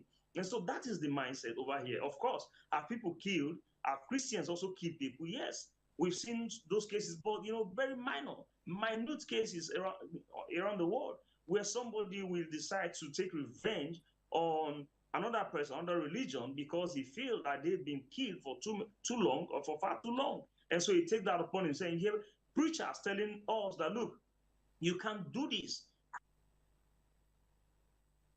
Not to kill. It is stated clearly that thou shalt not kill. But you find some other person telling you that when you do kill, there's a crown, there's a glory, there's a reward for you. And so someone is here telling us that, it's not a religious, it is a religious thing. And so we have to look at it exactly how it is. And I think that the other issue here is that I'll come back to you, Brown. I'll come back. You just hold on. I want to allow others also express their views. I'll definitely come back to you. Reverend, you've heard three of them, though they join us visually. Everyone is speaking from their own perspective. Now, some of the opinion that if this is to be checked, there should be a kind of a law conditioning some of these people of certain religions, so to speak, right now, to adhere to the tenets of the particular country they are going to. That might just work. Do you think it's going to work? I believe it will work. If you enter into an environment, you should know what that environment allows or what they don't allow. I know that if you enter into any country, for example, if you enter into America, you just maintain. If you don't maintain, the America will maintain you. And so that you have rules and laws put in place is good, but let us find out why it's going on, because the extremism is due to ideological reasons, political reasons, and socioeconomic reasons. So if you look at it from this, you must not just talk about that there's extreme. Why are these people going this way? There is extremism is based on ideology. Somebody tells you that, you see, if you die, you're going to have 10 virgins, for example. You're going to get married to 10 virgins. Somebody that is not stable in his mind can be carried away by that lie. So in most of the cases, you find out that some of these things happen because of ideological indoctrination. And that is one of the reasons why it's going on. But don't also forget that some of these things are also political. It is sad, but that's the truth. I found that some people just want to create a chaotic situation and have to condemn the government so that they can come in. I find it very difficult. Why will you kill somebody else because you want to come into power? Why will you stir up a crisis because you want to come to power? To me, it doesn't make any sense to me. And then you look at the socioeconomic issue. There are some people who are very poor, and a little money, they can do whatever they want to do. So when the government want to tackle this, we look at the different issues. Some of them is ideological, some of them is political, and some of them is socioeconomic reasons. A man who is poor does not have something to eat. If you tell him many things, if that will help him get money, he will do it. So that is the issue. All right. Now let's get to Ahmed Modono. He's standing by all the way from the U.S. Some are saying that ISIS is the particular body responsible for radicalization. They are accusing persons from that particular religion of not doing enough to stop their brothers right now, in quotes, from propagating the gospel of mayhem, of wanton destruction. What do you have to say about that? So ISIS and the Gospels of Mayhem, as you've put them, they are just agents of destruction. Those are people who are fanatics. It's as simple as that. The idea that fanaticism exists only in Islam is not only childish, it's completely ridiculous. You have several groups of disparate fanatics all over the world who are creating mayhem. There is no stamp or authority in Islam that allows people to go out and kill people. You have fanatics, you have deviants, and you call them what they are. They are terrorists. Where they are found, they should be rooted and taken out of the system. Now, in the case of ISIS in particular, one must look at it from a broader perspective. They are pushing an ideology that believes that they are being either repressed or that they are involved in some kind of freedom fighting. So the ideology of the fight is different from the ideology in general. Now, to go ahead and to say that this is covered by Islam is completely wrong. Islam doesn't advocate for such violence. It doesn't reward it. It doesn't accept it, and it doesn't condone it. Yes, there are fanatics in the religion who are pushing this false narrative, but it doesn't mean that it is covered or accepted by the whole majority of Muslims. That's completely wrong. ISIS is a fringe group.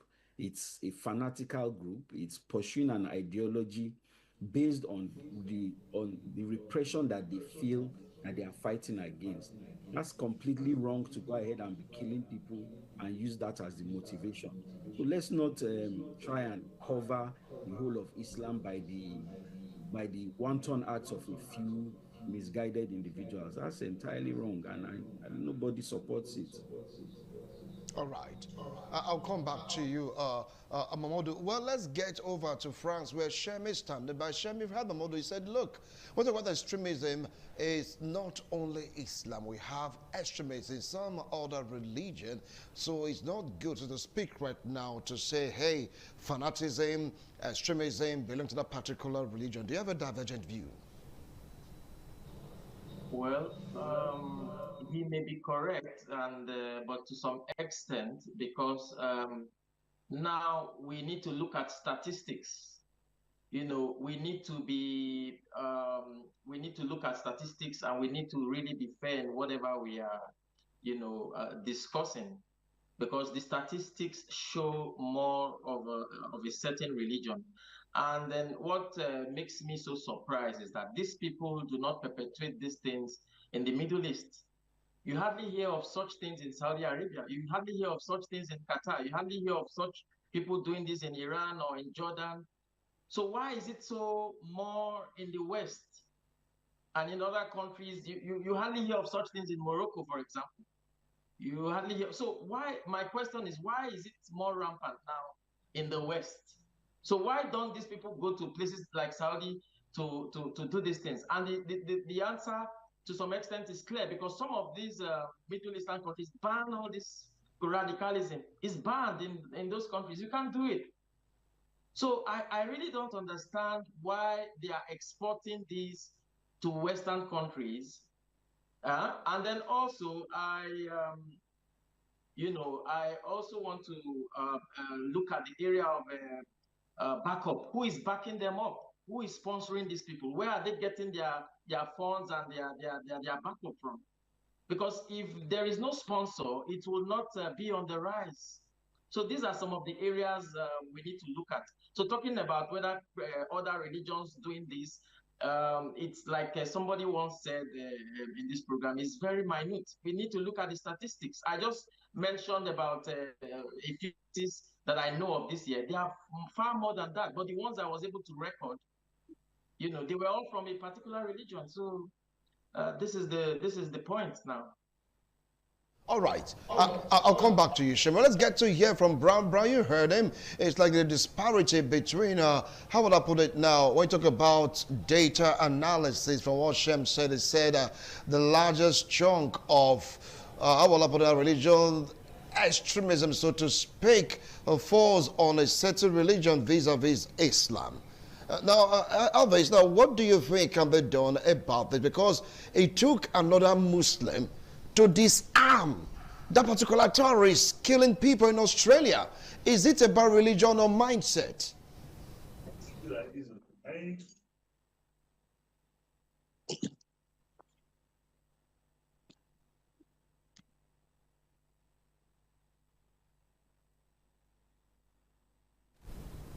Can you hear me? Elvis, are you there? All right, if we're able to let's call up with Elvis. Definitely we'll get to it at some point. Well, I'm going to throw the question to you, Reverend. I mean, talking about this abusing of the mind and this particular thing being, how will I put it now, hacking to, or so to speak, a particular religion, because it took another Muslim to disarm these same terrorists terrorizing people. Is it about religion or mindset? I seem to sympathize with Mr. Momo when he was trying to, explain himself about this unbelief concerning the situation. Unfortunately, most of these extremists is done under the guise of Islam. That let us be truthful. If you look at the history, what is going on, most of this is under Allah. And Allah, as we know, is a major thing in Islam. So that's the issue. So, in my own opinion, I believe that the Muslim clerics who do not believe in this kind of life should increase their teachings and voice on this matter. You will find out that in Nigeria, how many Muslims, let us be factual, how many Muslims are directly confronting and dissuading this kind of thing that's going on? That's the question we have to ourselves.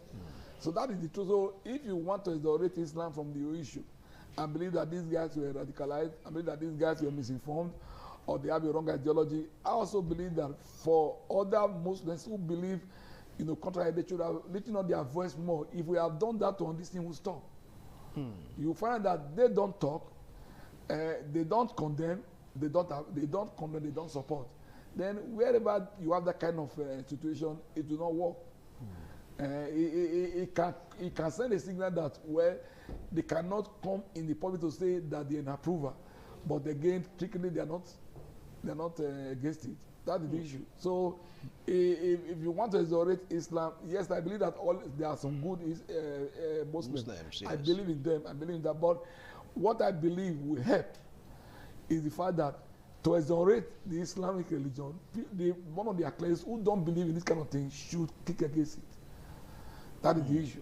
And then on the approach by the government, like I said, there's a need for the government to deal with the issue of socio-economic factors. And that's very important. Because like I said to you, a poor man will do anything for money. And the one that is not educated will be easily misinformed. Because you have one wife here, you can't take care of one wife. You are talking about 10 virgins when you die. It doesn't make any sense to you. If it's possible that you are going to give it 10 virgins when you die, can you maintain one wife here? First, how will you maintain those ones if you get there? So, you are poor here, you can't maintain one wife. They are telling you that when you kill anybody, you go and get 10 virgins. Who take care of them there if there's anything like marriage there? So, sometimes you find out that between all these factors, although poverty is involved, and that's what I'm telling you, and lack of education is also involved. All right. Now let's get to Ahmed Amodu. Well, from what Reverend said, he said some Muslims don't believe in this kind of killing or extremism. They don't speak much on this particular matter. Some of them choose to shy away from it. They don't support, they do not condemn. They don't think that it's high time they started condemning this kind of killings. What do you have to say about this, Ahmed?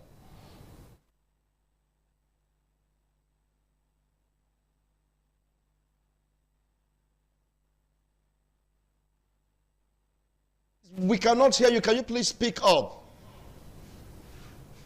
Myself. Sorry, I think I muted myself. You will find that that's not completely true.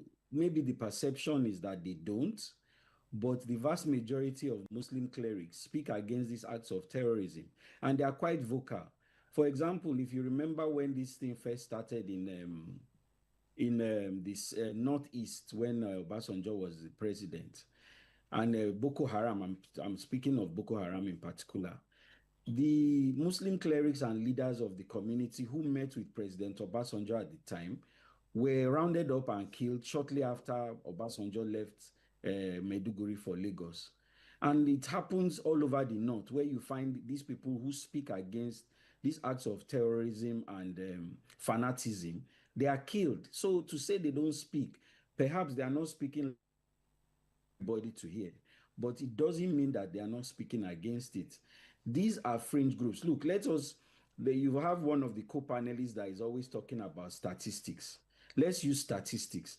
The world population is 8 billion, of which 2-point-something billion are Muslims. How many, if 2-point-something billion Muslims are terrorists and fanatics, how many of the 6 billion will be left that cannot be killed? So we need to rein in some of these outlandish claims. Yes, we have a lot of fringe groups who are running around killing people who feel oppressed, who feel demoralized. Maybe it's economic, maybe it's socio-political, whatever the case is, but they are by no means mainstream. They are by no means given tacit approval by Islam. They are by no means, in fact, a lot of the clerics that will speak against them will tell you that they are not even Muslims, because you cannot take a life and then come and justify it in any way. You don't come. All right. I will not take a life for any reason, and there's no reason for you to come and take a life. So these are fringe elements. All right. Thank you so much, Modu. That's your last line in the discussion because we are pressed for time. Shem, you really want to conclude this. What advice do you have for government of various countries fighting terrorism occasion by religious extremism? Yeah, thank you very much. One is for the immigration departments of every country to begin to, do a more comprehensive checks on those that are not just allowed, but those that are permitted to live in various countries. I think this will also go a long way to to checkmate those with bad intentions from exporting their ideas to other nations. Because what we see is that some of these nations that are experiencing these problems now are relatively peaceful nations. They never have problems with such things until a certain group of people, migrate into the country and start causing it. So this is my advice. Thank you.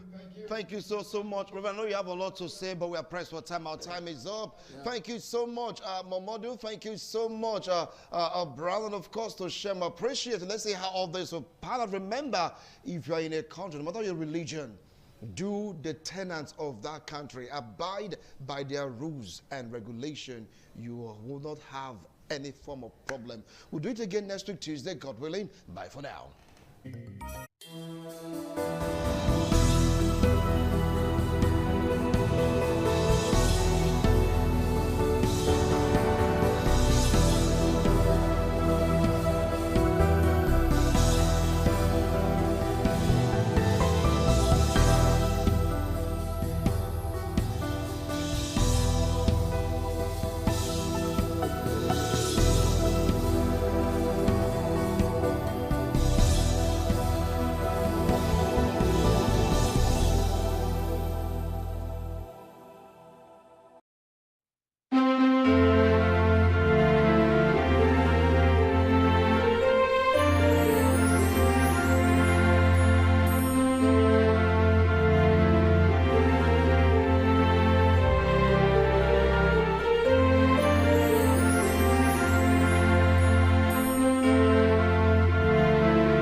ITV, certainly the best.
Merry Christmas and a prosperous New Year from Independent Television and Radio.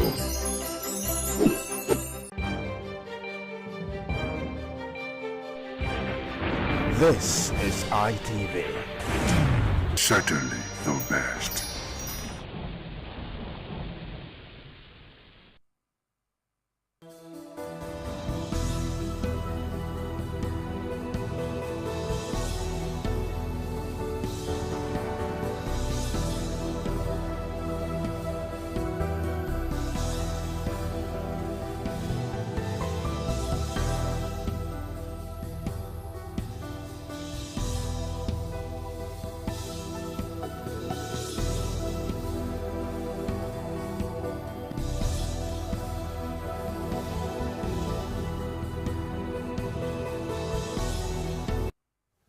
My first now, good evening. The program you watch now, Udota means heart of the matter. And with the regional from Independent Television. When they come here every Monday, they take a deep dive into different issues as they emerge. And after that, we'll now begin to look at people's opinion concerning those issues every day inside this country. My name is Matt Malolo, and today, in the last few days in this country, we have seen different kind of political alignment and realignment, and it's still happening. First of all, from maybe Saturday, counting from Saturday back, all the ESCOs of the PDP, yes, from the chairman, national chairman, all, they go Otagosi, former President Olusegun Obasanjo, and after that, the man come talk by himself, say yes, they are ready to take over 2027 and that they will to win the election from the ruling APC. Then we'll go back again. First of all, Osun State Governor, Oga Adeleke, from nowhere, take part for the primaries for your own political party will be a PDP. Can't go do for Accord. Now, Accord party again, don't make a candidate, but we can't say another faction of this same Accord party will come do primaries too. But after some time too, INEC don't come out. Say, look, this Accord party, and the person who say they win, say, INEC say, they don't recognize them. We'll say, they can go back again. That same Osun State, Oga Omishore, they don't bring one other man too, for APC too, as the governorship candidate of that election, and Oga President Tinubu don't say yes, so this person who say they bring also, well, that APC, they gradually want to take over Osun State. Now, look at River State. And they always tell people, say, politics get language. Politics get language. And my brother, what they call Sonny Gadosa, he can always blame out because anytime when I come on television or radio, I will tell you that politics has a language. If you use the language, you will be there. If you don't use the language, not be the discussion when they talk for street or what will they discuss for street. No, not be governance, not be fasting and prayer, not be eating, but he get language with the people operate. So today, Governor Fubara, he speaks the language of politics today. He's closest to President Ahmed Bola Tinubu. Right now, Oga Wike is neither here nor there because right now, Wike still the PDP. All the House of Assembly for Rivers, all of them go APC now. Now only Wike come the PDP. And PDP now, nowhere.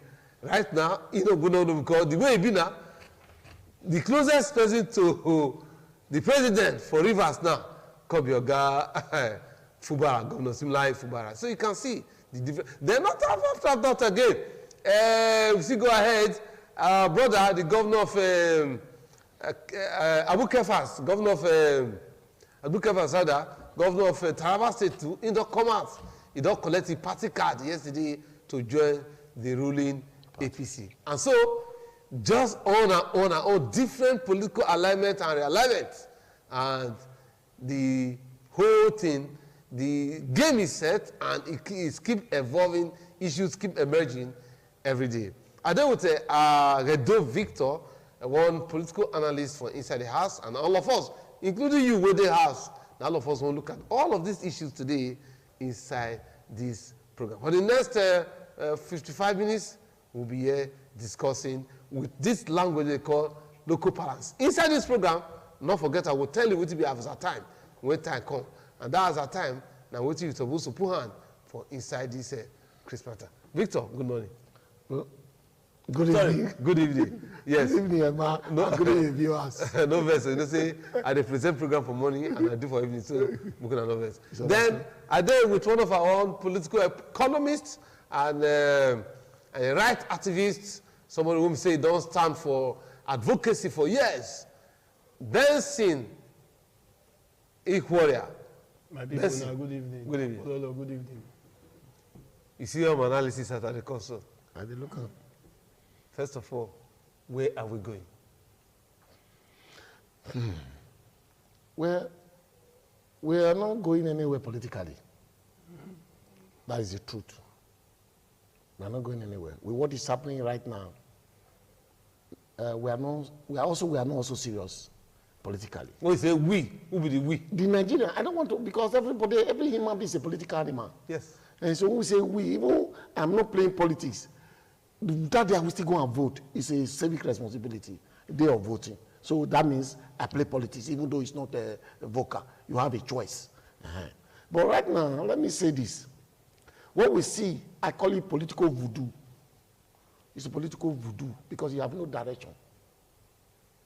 If people want to decamp, the Constitution make a provision for decamping.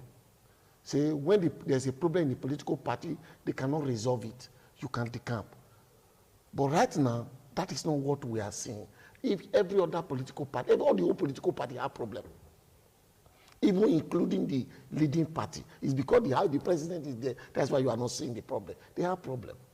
Okay. Now, having said that, you will not ask, why will people leave the party that bring them to power and decamp to another party? Number one, well, as at today, where we call political survivor. Will I survive with what is going on? That is fear, political survivor. That is number one. For example, like Fubara you mentioned, Fubara decamp was a smart move, and it's purely on political survivor. He want to survive.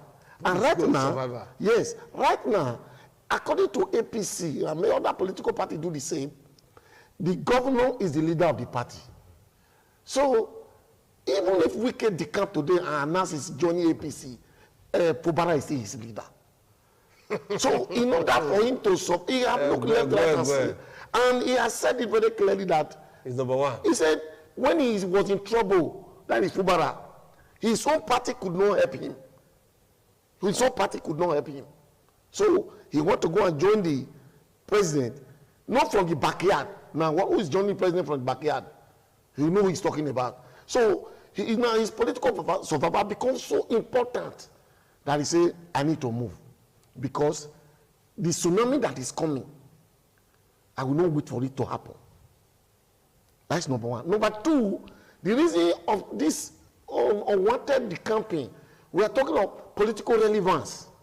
If you survive, you need to also be relevant. Yes. Political relevance. I want to be politically relevant in this dispensation. So they are seeking for relevance. Even the main thing that will make person to decamp, which is number 3, the economic prosperity of my people is not there at all. Rather, they are now doing personal economic survivor. Personal economy.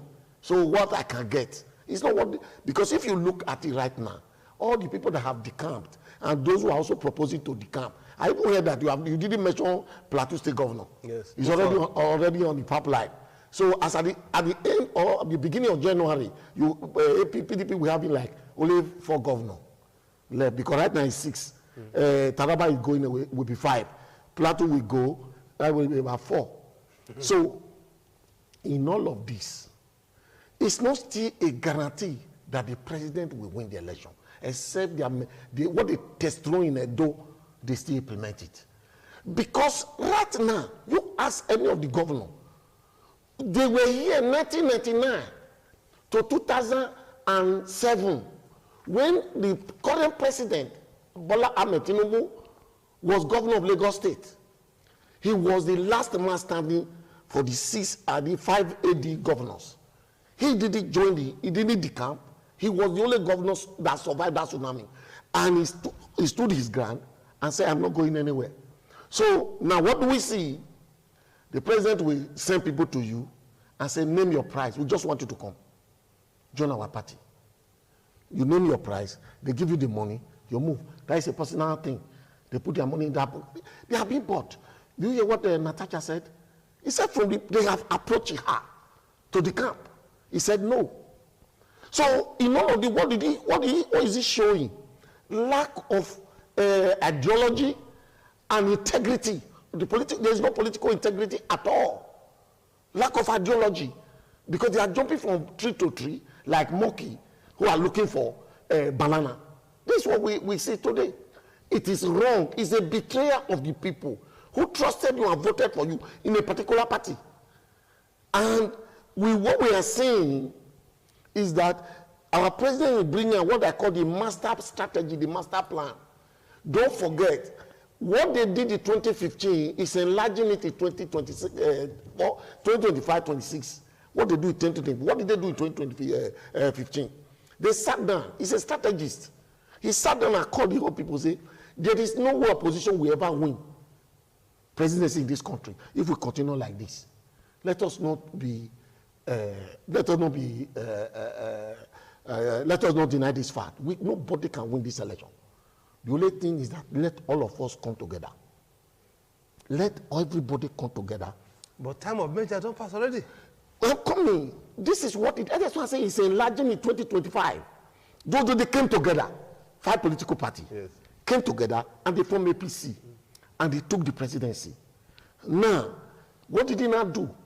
He became president and he's taking over all the whole state by his opposition, buying them over. It's not by development of the people or what he's bringing to the people. No, he just said, what do you want? Tell me, I'll give you corn.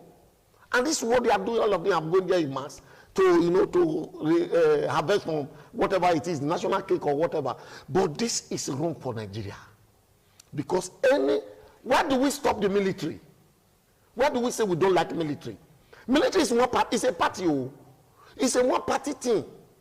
You have the president, you have the governors, you have the ministers. Then you don't have the legislature because it's a one-party thing. That is what we are going to. What we say we don't want. We are carrying Nigeria into one-party state. Then why do we need to do election? Do you know how much I spend in election? Do you know how much we vote in campaigning? Why all this waste? We say we need democracy, but those who were Democrats came and carrying us to a one-party state, which is a place where one person will now become an emperor. It's what we're heading to. It is wrong. Look at the only person I have a regard for as of this today is the governor of Osun State, Adeleke. He refused to go to the party. You see what the president's wife did to him? An elected person. You were not saying, I gave you 5 minutes to speak to the... Who gave you that authority? Where did you get that power? For an elected person. Elected governor. Elected governor. Of the state, the chief of a state. Officer. Do not cause I give you... Who are you? Are you elected? You are not recognized by Nigeria law or constitution. So Nigeria have degenerate into this level that if nothing happens, we just pray that there will be a savior along the line. If nothing happens, where we are heading to is going to be very bad. Listen, Oga Turaki is saying will be the national chairman of PDP as of today, and the ESCOs, they go on Saturday. They go visit former President Olusegun Obasanjo. When they come out, now he say he's confident that PDP will win the election for 2027. Who is confident? The president? No, former president? No, former, that is the PDP national chairman. Say they get confidence. Let's be very realistic. I best speak PG, because okay, yes, sorry. Make I talk calm the way our people go understand. This current situation where we did for Nigeria, so whether you like them or not, APC don't do in groundwork. They go take power 2027 and nothing will happen. Not waiting anybody. So you think? Not waiting anybody. I want to explain. I will tell you. With the alignment of Obasanjo, the vote to take over power. Not today. PDP don't talk. PDP they don't mess up. They don't mess up. So how they say mess up? They have messed up. They don't get opportunities where they for fee really drag the power, but they not take advantage. Make I tell you the truth. We are currently with a president where, amongst all the politicians within Nigeria, Tinubu are the only politician why I get respect for. And I will tell you why. He has never changed party before. The only time na major, not be say cross carpets. He has always, Tinubu they always stay consistent when it comes to politics.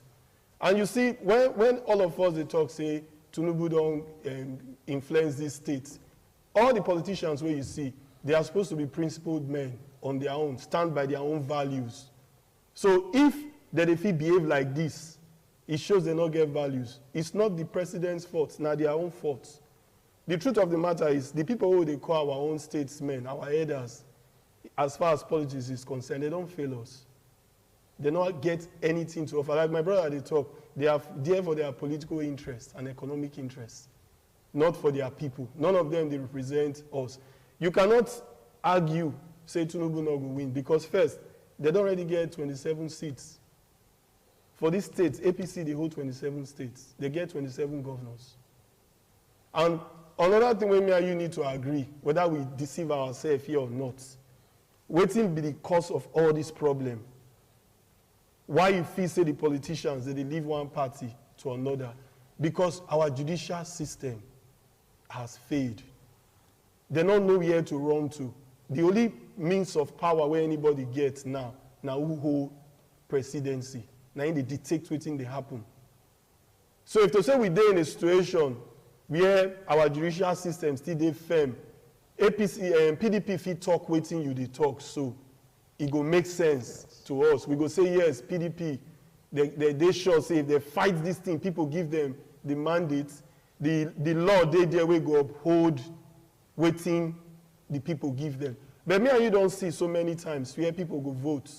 But when it comes to the results, not be as we take votes, not be so the results they be. So waiting with the talk. APC, everything that they do now, they just they do rehearsal, say, see us, we want to take over the country. Imagine in the past months, Enugu State Governor, he don't enter APC. Bayelsa State Governor, APC. Delta State the other time, APC. Akwa Ibom, APC.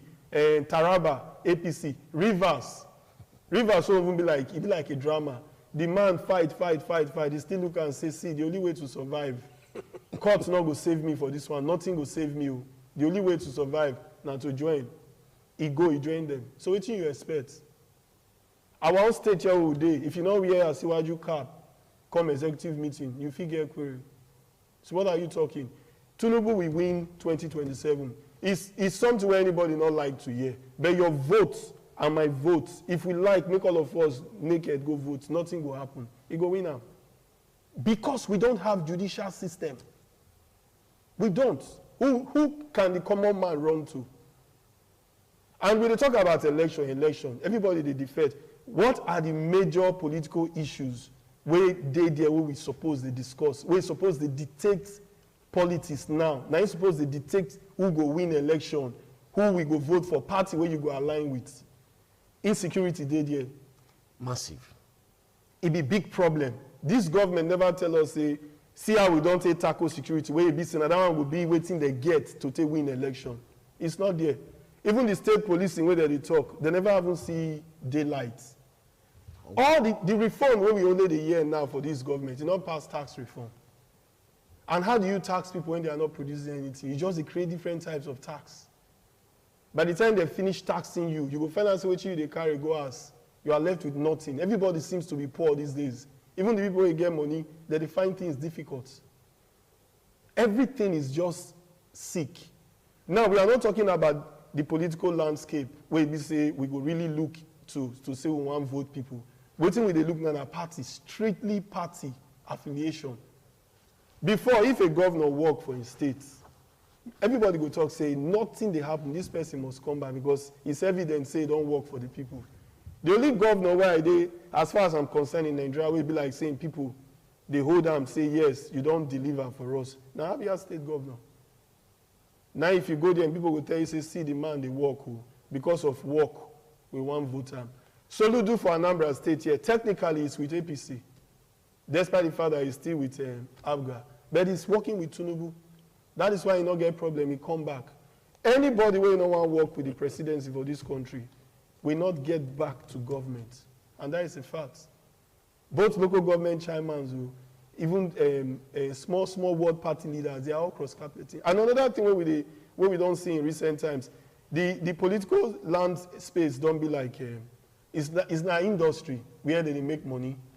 So it'd be like if you want to make money, join this party, you go they sure say during election period, something will do your hand. So the party system not be the way we used to know them. Where they go come tell you, say, waiting party want to do, where they get ideology or they get philosophy. Those things, they not they exist now. Waiting they exist now, who they power, support them, they give you. But the good thing about this thing, as all of them, they go one place, so problem go do. It go get where it go reach, they go fight dirty. Because you, where you come up from PDP, where you be now, you be governor, and you say you want to still retain your position. APC come tell you, say, no, we get candidates. Where now you don't be loyal to our party since. You just really come, you want to give them, they go fight too. Okay, they go fight. Victor, I beg this time around, you go speak pidgin English for this question I want to ask you. So. Now, going forward, where is now ADC? Where ADC go? ADC don't also collapse. They usually just come. They have been aligning. They get different. I think if was it last week or 2 weeks ago, they open different offices for Edo, and they do one rally for Edo. They do rally for different states. So ADC the system does also subsume ADC. I think in the local panels they will say leopard. You cannot a person who can turn to leopard, you cannot do magic for her. Person who is capable to turn to leopard. You can't do magic for him that way shaking. I said it in this studio some time ago that ADC will fade away. When they were doing new alignment, whatever, it will fade away. And I said, this is the reason. The reason is that what the system, the kind manner or the thing when they carry on they want to do, the game when they want to play, I see what you don't play and pass. In the university of the game, they now this primary school of the game. The game of trying to mobilize people and join force. Yes. He don't play the game pass. Bring Buhari. And he was not selfish in it. Are you getting what I'm saying? Yeah. When he mobilized everybody finish, he said, I'm not contesting you, Buhari, you go. When you finish, I will come. Look at the ADC they were doing. They already fighting each other. Amechi says he's going to be the presidential candidate. The other one says he's going to be the one. They have not been able to mobilize people.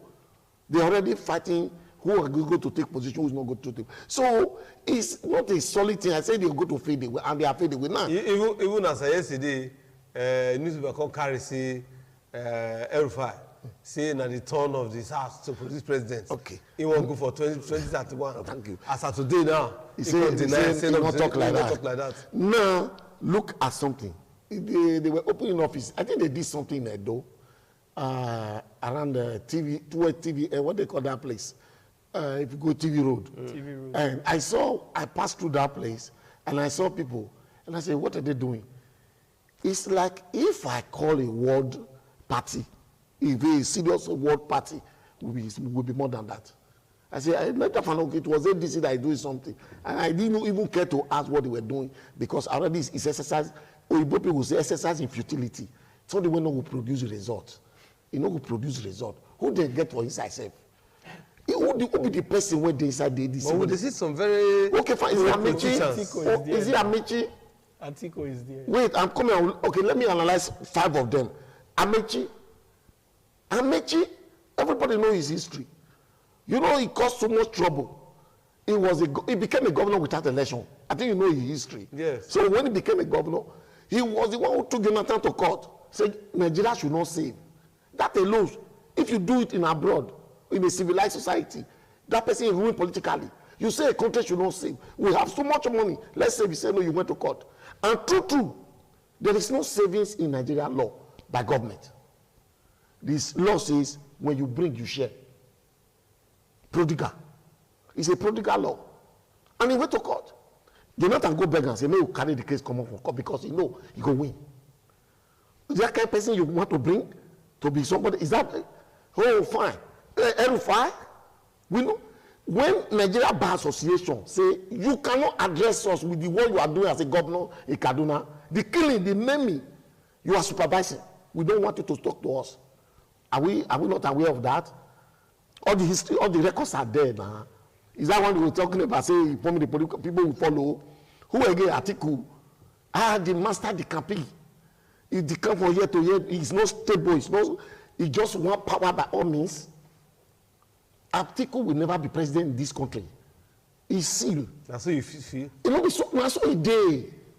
So that waiting. What of Aregbesola? Aregbesola was made by Tinubu. Even being a minister was also nominated by Tinubu.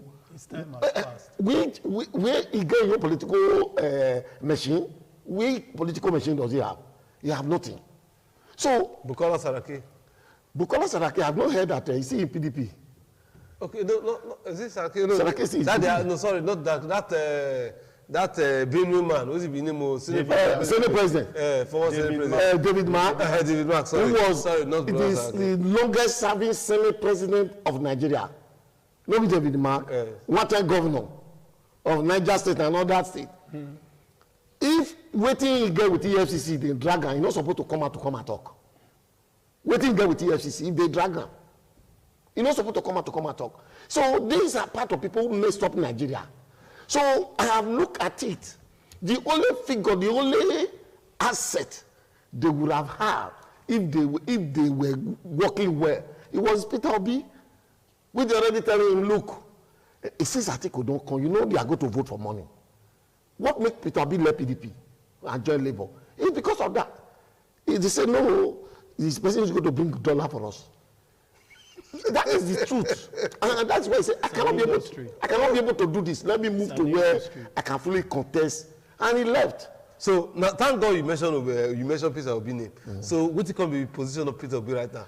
Peter Obi said, is neither here nor there. Yeah, he said, and what would be position and Labour Party? Okay, fine. As we speak, he's still in Labour Party. He has not left Labour Party. He was thinking of trying to see how everybody can work together to unseat this present government. Let's not call the talk again. Peter Obi will not be popular like before.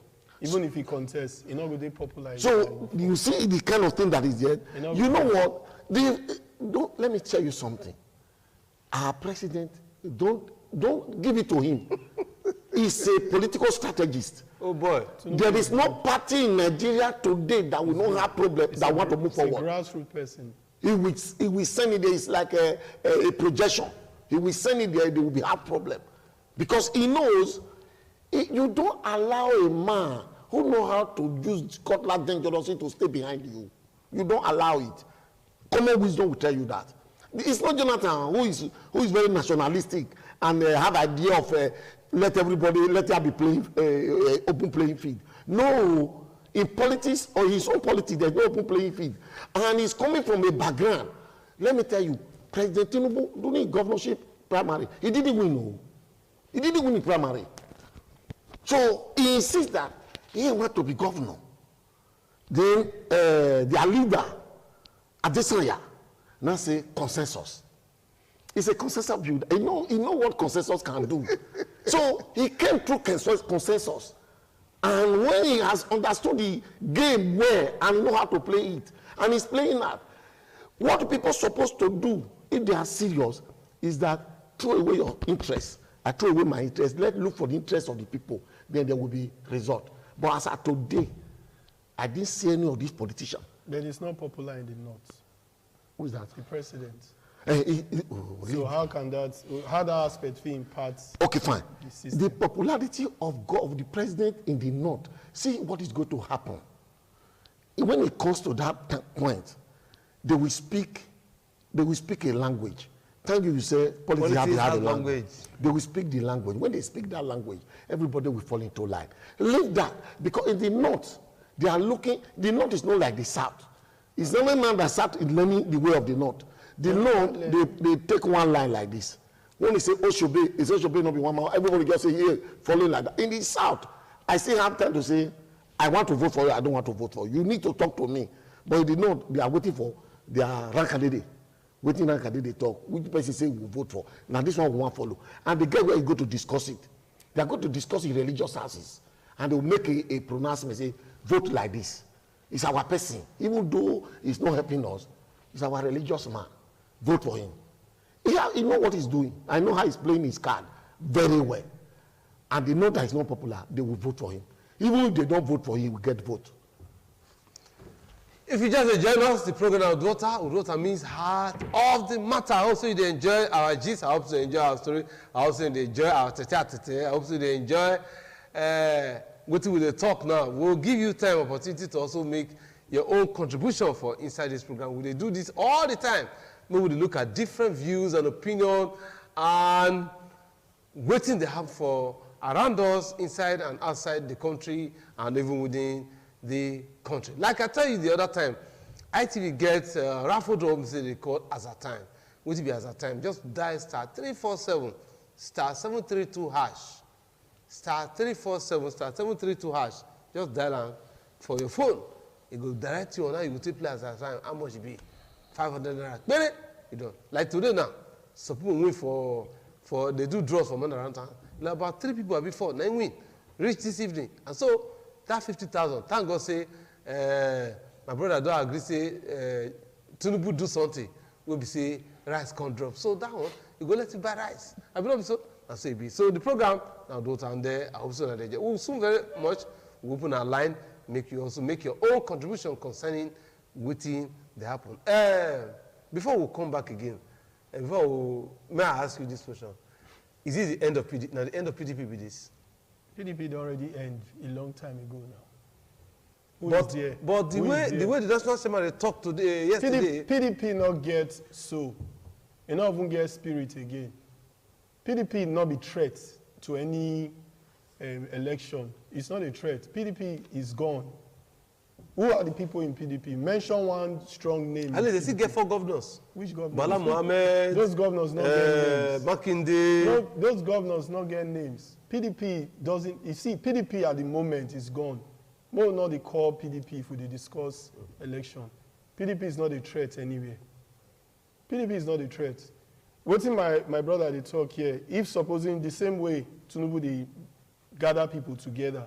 If supposing they get some agreement, PDP merge with some other parties, come up with a new name, and they get strong people, all of them agree, bring a reasonable candidate, come out. Just like the Tinubu say, Buhari, you fair go. And the reason what they said to us then, say, Buhari, they discipline. Say, Buhari no will take nonsense. And fight corruption. And 2, he can also calculate, say, only they get about, when they do election, I think for the CPC, yes. Only they get about 10% million votes. Buhari had something that was said. So about 10% million votes. What did they tell us? Say, go fight corruption. Yes. Then they started selling change. Say, we want change. And Jonathan, which me, I'm very disappointed in him, Jonathan not hold that presidency firm as a man supposed to hold him. That way my brother is saying nationalists, not be nationalists we define for this country. We define people where go hold something firm. Jonathan not hold that place firm. Now be the one who did today. In all I'm firm. Tinubu now wey don come. See, you get as you go look Tinubu, you go like him.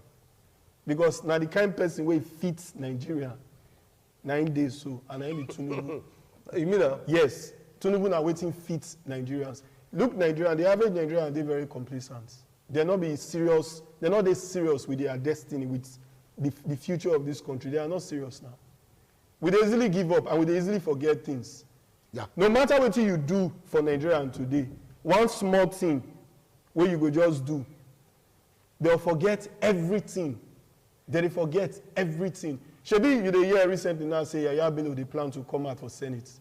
The same person had they dragged the other time with EFCC. They were Yaya Bello was the one that went to conduct Osun primary for APC.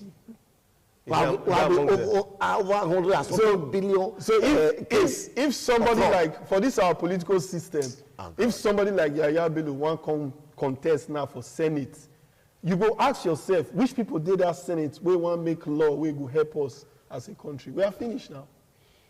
So the only thing we get now, the hope we get, now be Tinubu. Because Tinubu they consistent. We know him. We know what we expect from him. He not go feel surprise us. So that is the situation we find ourselves. If anybody they tell you say PDP, if PDP like, when Obasanjo they strong, when he still they very relevant, when he they very, very agile, he not even do anything. They just they go meet him for just ceremonial sake. It will not determine anything. If they go meet Babangida too, it not will determine anything. Anybody where they meet, as long as Tinubu na dey there, Tinubu understand Nigerians. He understands them better than any other person. And he's a grassroots person.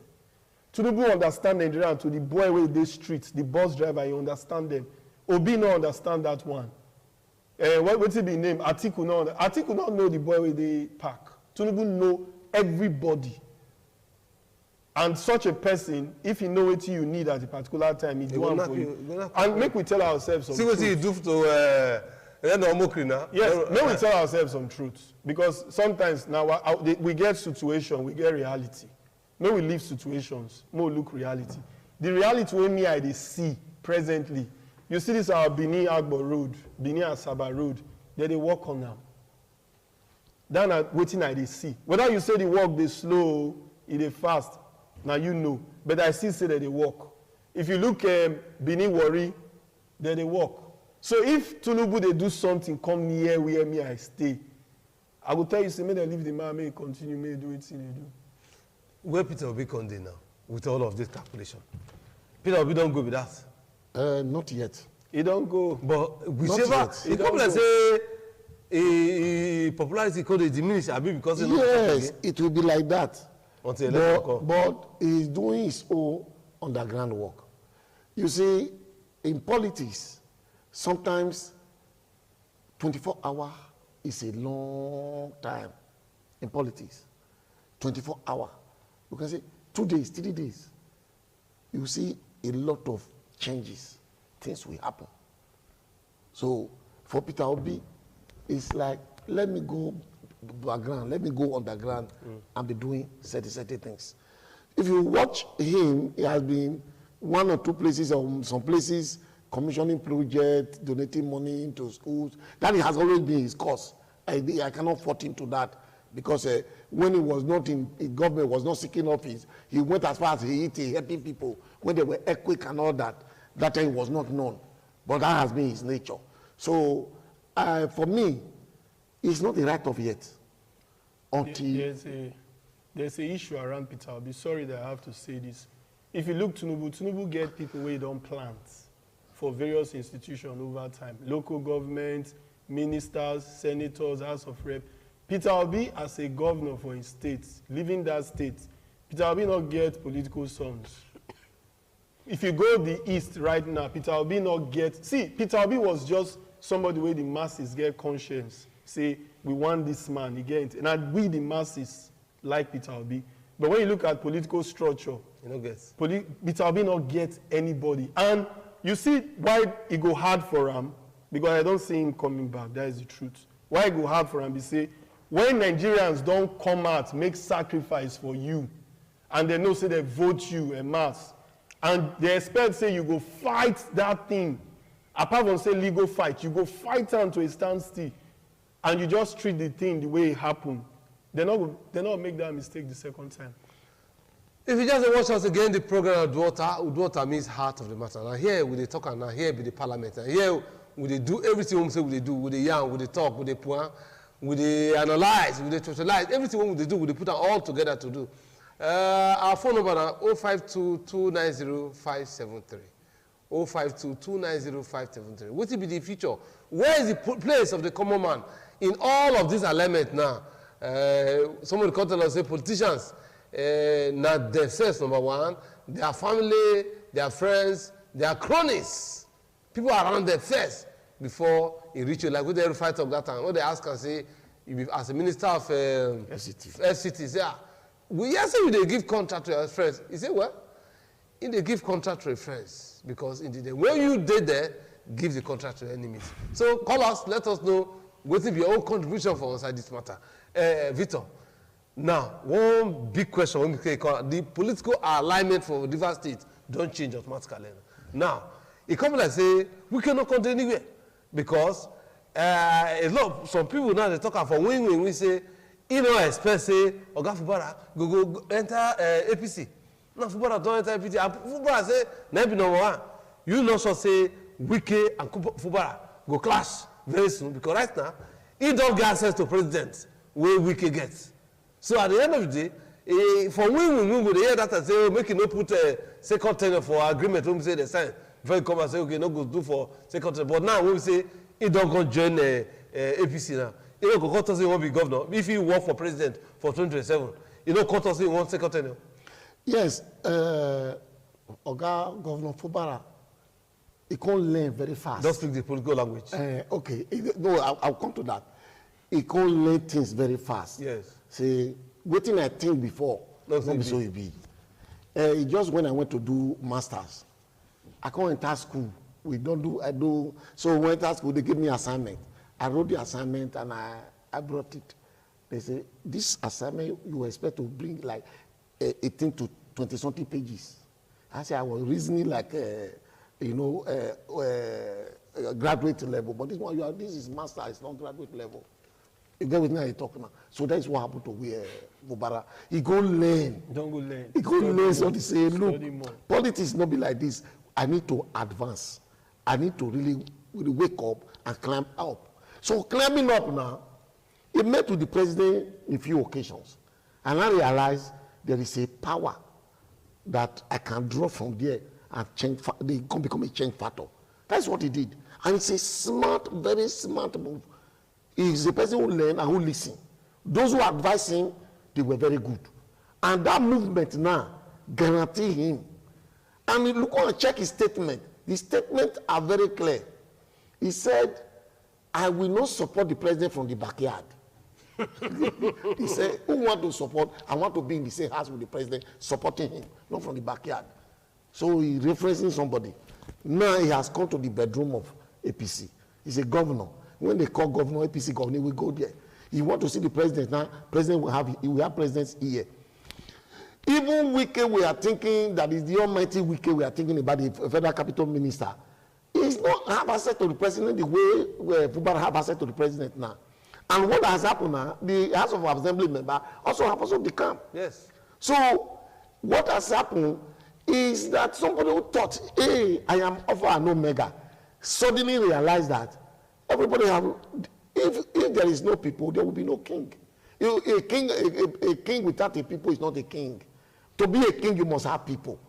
That is what has happened now. So a king is in rivers without a subject. But the governor now has acquired the whole place. Everybody. Now, if he come to APC, he's also coming late, and the governor is the leader. You have to follow the governor.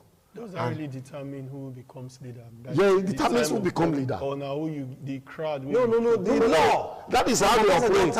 The law don't talk and say, governor is the leader of the party. Is the leader of the party. Look at just at that time now. When ex-governor Awaseki decamped to PDP, automatically, he say he reads the constitution of the party till daybreak.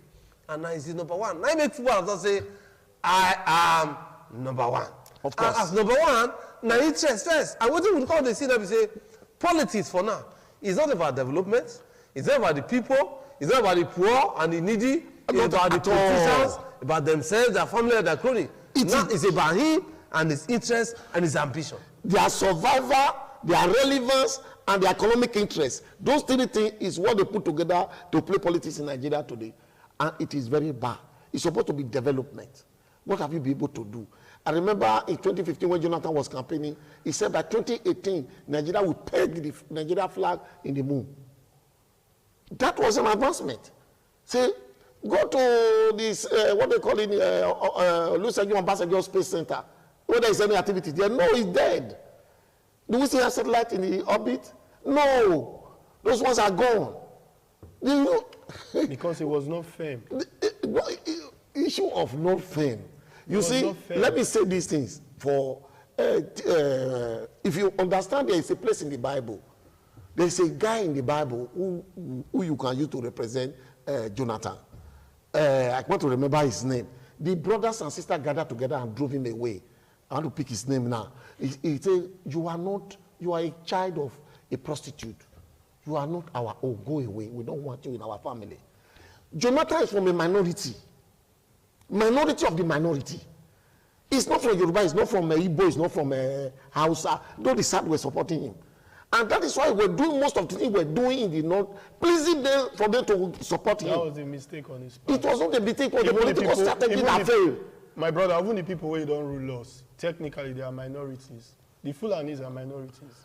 Oh, the Fulani. I'm telling you the truth. Let me show you your something. Resources is what speaks for you. Wait, let me tell you something about resources. Fulani. Niger Delta has the resources. You don't behave like a minority with that kind of resources. Let me show you something about Fulani. The man was not firm. Let's call a spade a spade. Let me show you something. Let me show you something about the Fulani. I'm not a minority person. I used to think so last year.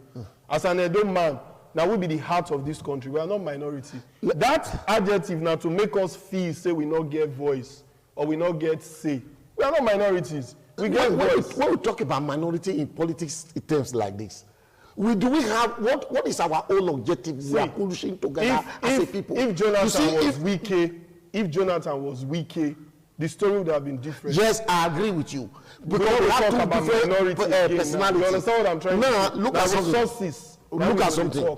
If Fulani, the whole northern Nigeria, or to Kwara, every traditional ruler is a Fulani, except Borno State, which is Kanuri. Shehu of Borno is a Kanuri man. Every other traditional ruler, how did they do it? It's strategy. There's no South state and Western state without. Are you getting what I'm saying? Are you aware? Let's call a spade a spade.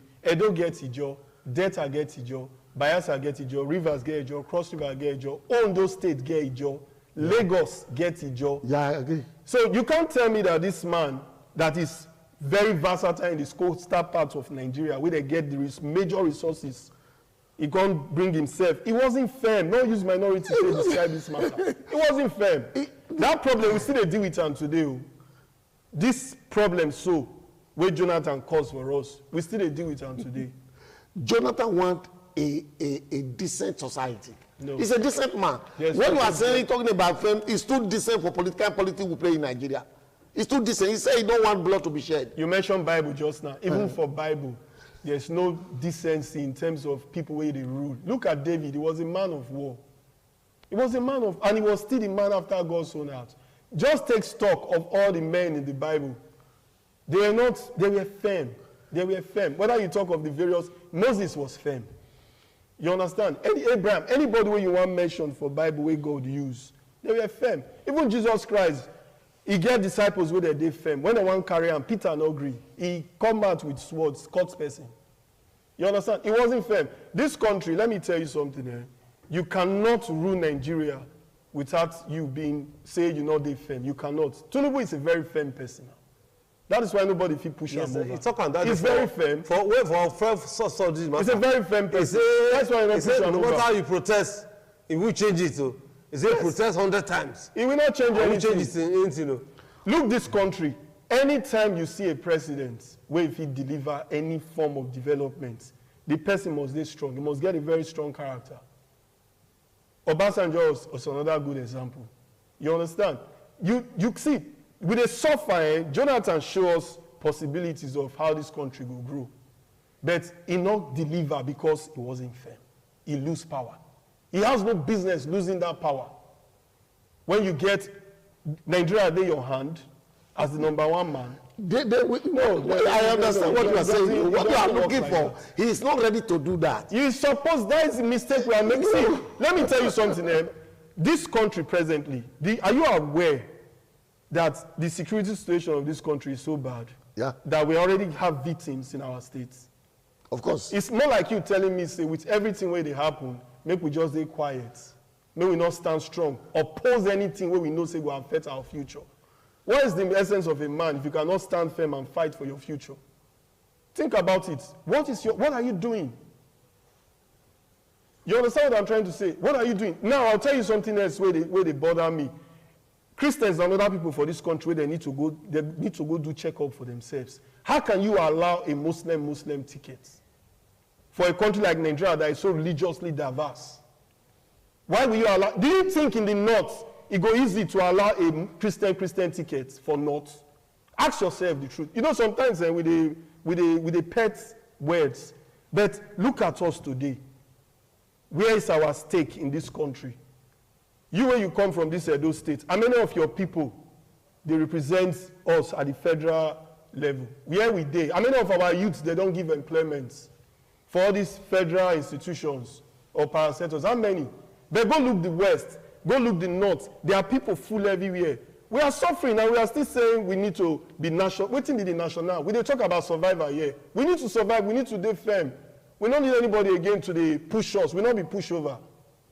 We don't dare this country for a lifetime. We must fight to make sure say our generation not be wasted. So he wasn't firm. I won't agree any day, anytime. We must fight to make sure say our generation not. The program of daughter means heart of the matter. What be the heart of the matter?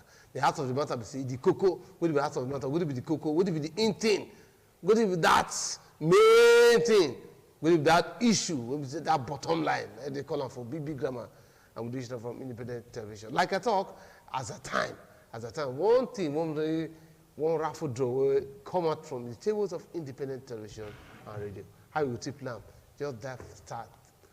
Star 347 star 732 hash.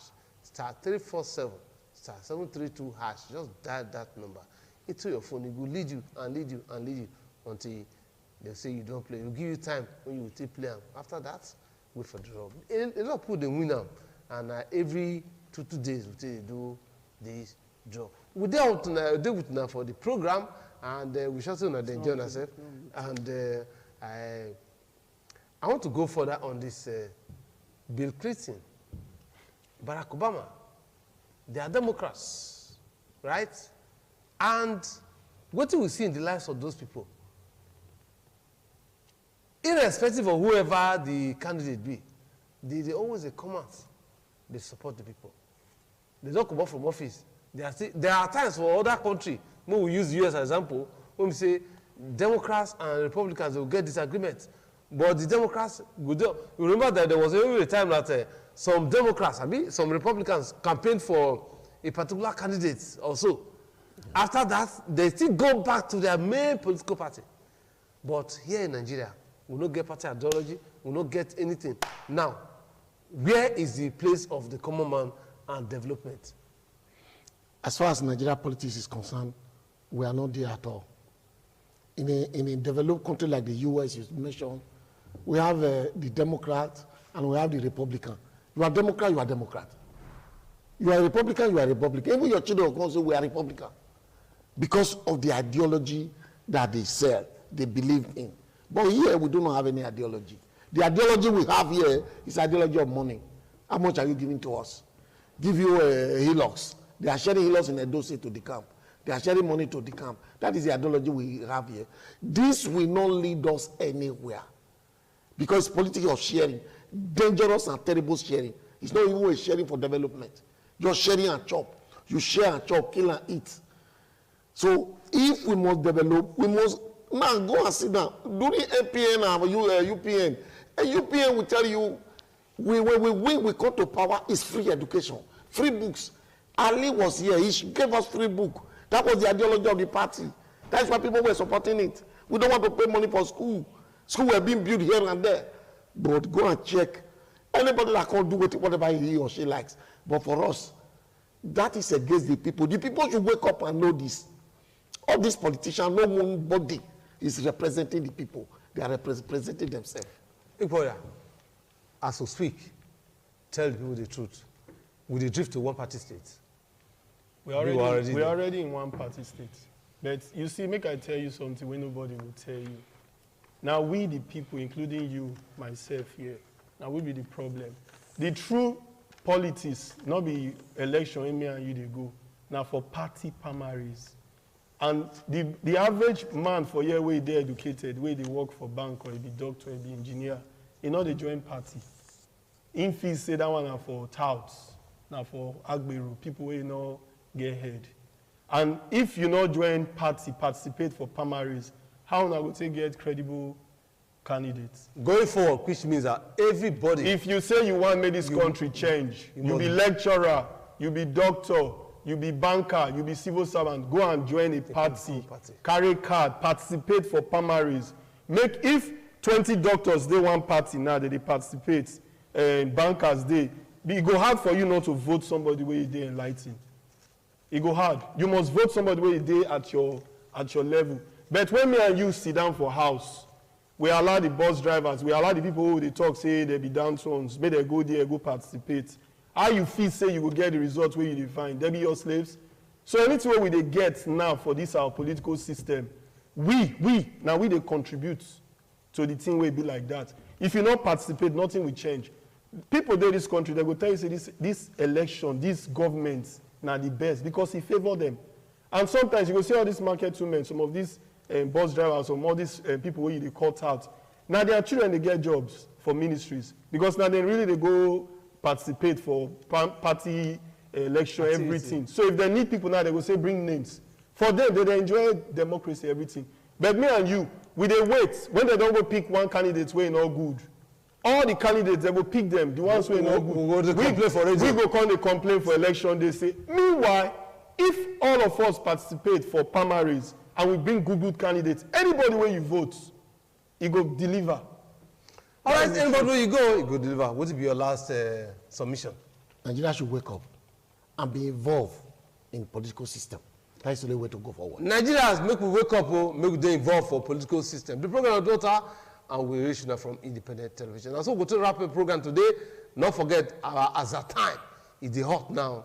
We'll do one draw today, and by Wednesday we'll do another draw. So play today, play tomorrow, so that by Wednesday you will know who will be the winner. Star 347, star 732 hash. Victor Agadu, I greet you. My brother Benson Oikwaria Oakina, I greet you too for the time when we say when I take the spend because they analyze issue for here because of the destiny and the future of our children, and of course for the sacrifices for Nigeria. Thank you again for the sacrifices for Nigeria and for the next generation.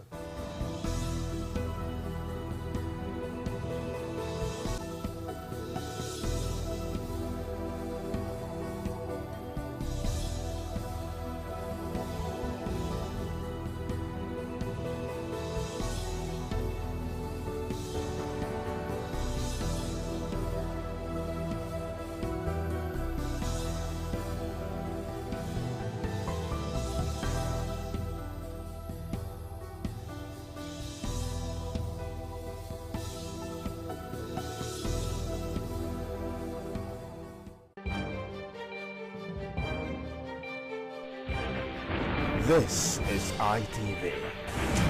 Certainly the best.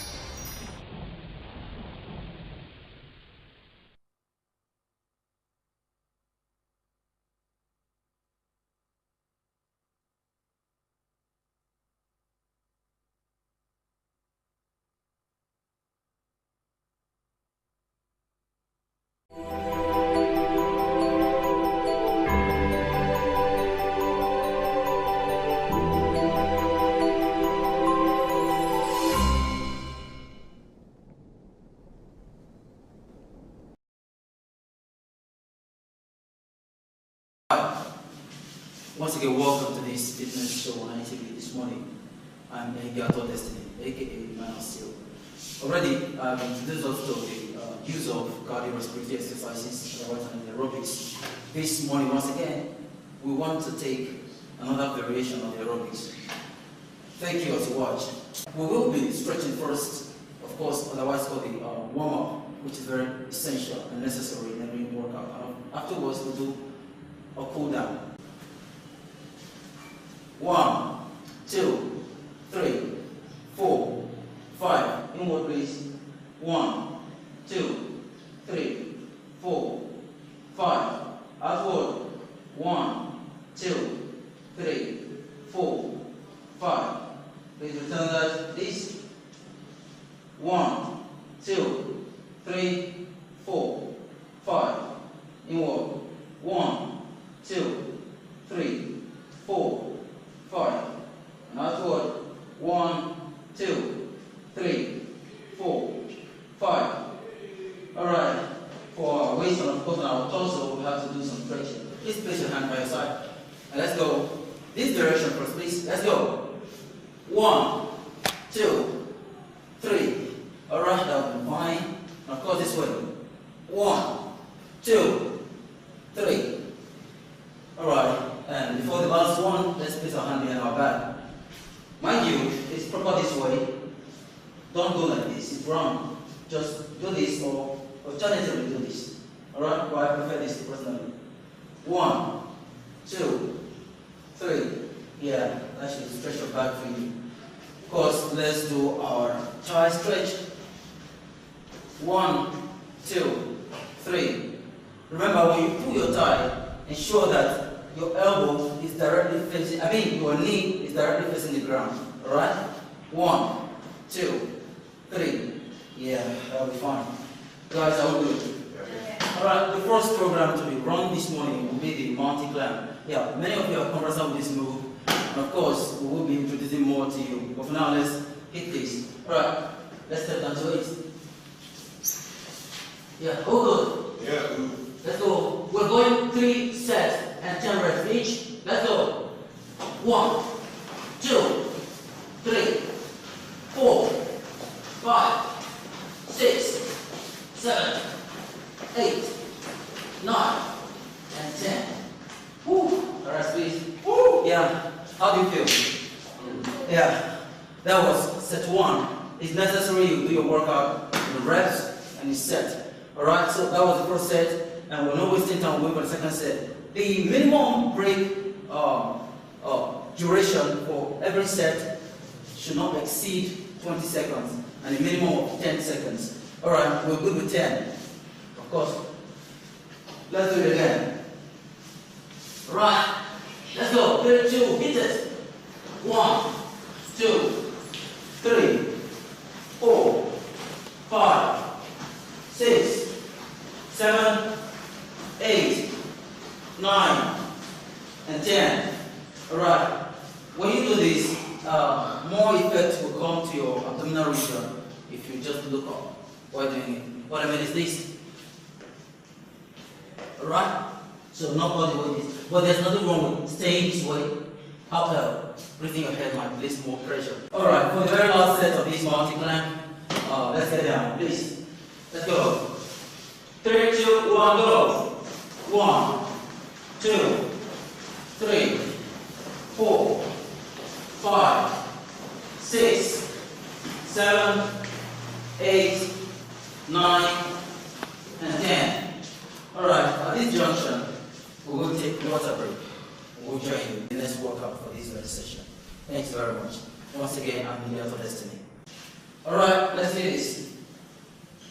1, 2, 3, 4, 5, 6, 7, 8, 9, and 10.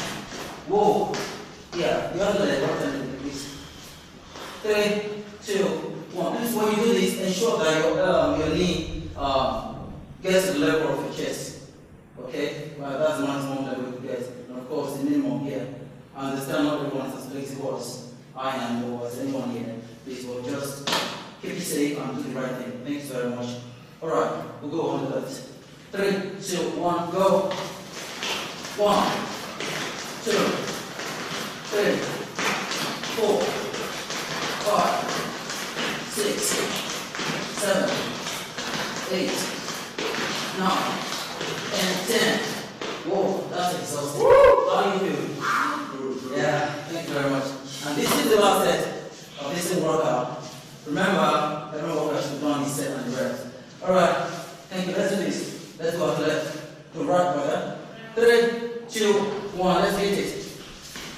1, 2, 3, 4, 5, 6, 7, 8, 9, and 10. Yeah, well, that's all. Let's go. 3, 2, go. 1, 2, 3, 4, 5, 6, 7, 8, 9, and 10. Whoa. And that'll be all for this morning. Alright, remember, I said in the beginning, before any workout, there's need for a warm-up. And after that, there's also need for cool-down. This is the cool-down. Alright guys, just suspend the breath, watch this first.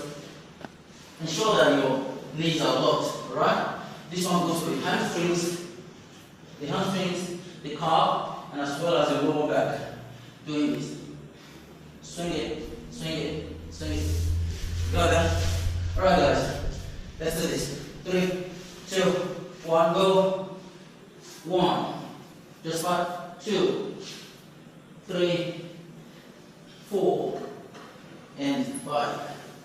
Alright. So, lastly, what we did before we started, let's stretch it. 1, 2, 3, 4, and 5. 1, 2, 3, 4, and 5. So that's the last thing. Yeah. Please let's target our hamstrings. Do this. Just sit inside of it. Alright? Please don't stand on it. Keep that shape like this. And both stands just this. Alright? Stand 1, 2. Yeah, this is a form of squat though, but this is not the purpose of developing or building the hamstring muscle, it's just for stretching it. Yes, today you do not need to use weights to build your pectorals, your chest, and of course your biceps, your biceps and triceps. You have programs you can do at home and get what you want. You understand? So we'll be doing push-ups this morning, otherwise called push-ups. We'll be doing push-ups this morning. And of course, we do have our ladies. There are variations for ladies. Please watch them very closely to get, if you're a lady out there, watch them closely to get what you have to do. And of course, our guys are here. Thanks very much. Let's hit it, guys. Are we ready? Are we good? Yeah. We're going to do the pyramid first, which is the closed wrench and push-up. Alright, let's go. 3, 2, 1. 1, 2, 3, 4, 5, 6, 7, 8, 9, and 10. Whoa, how does that feel? Yeah, that's the first set for this morning. And we'll be doing 3 sets of that. Meanwhile, the first one was close your hand in the pyramid shape.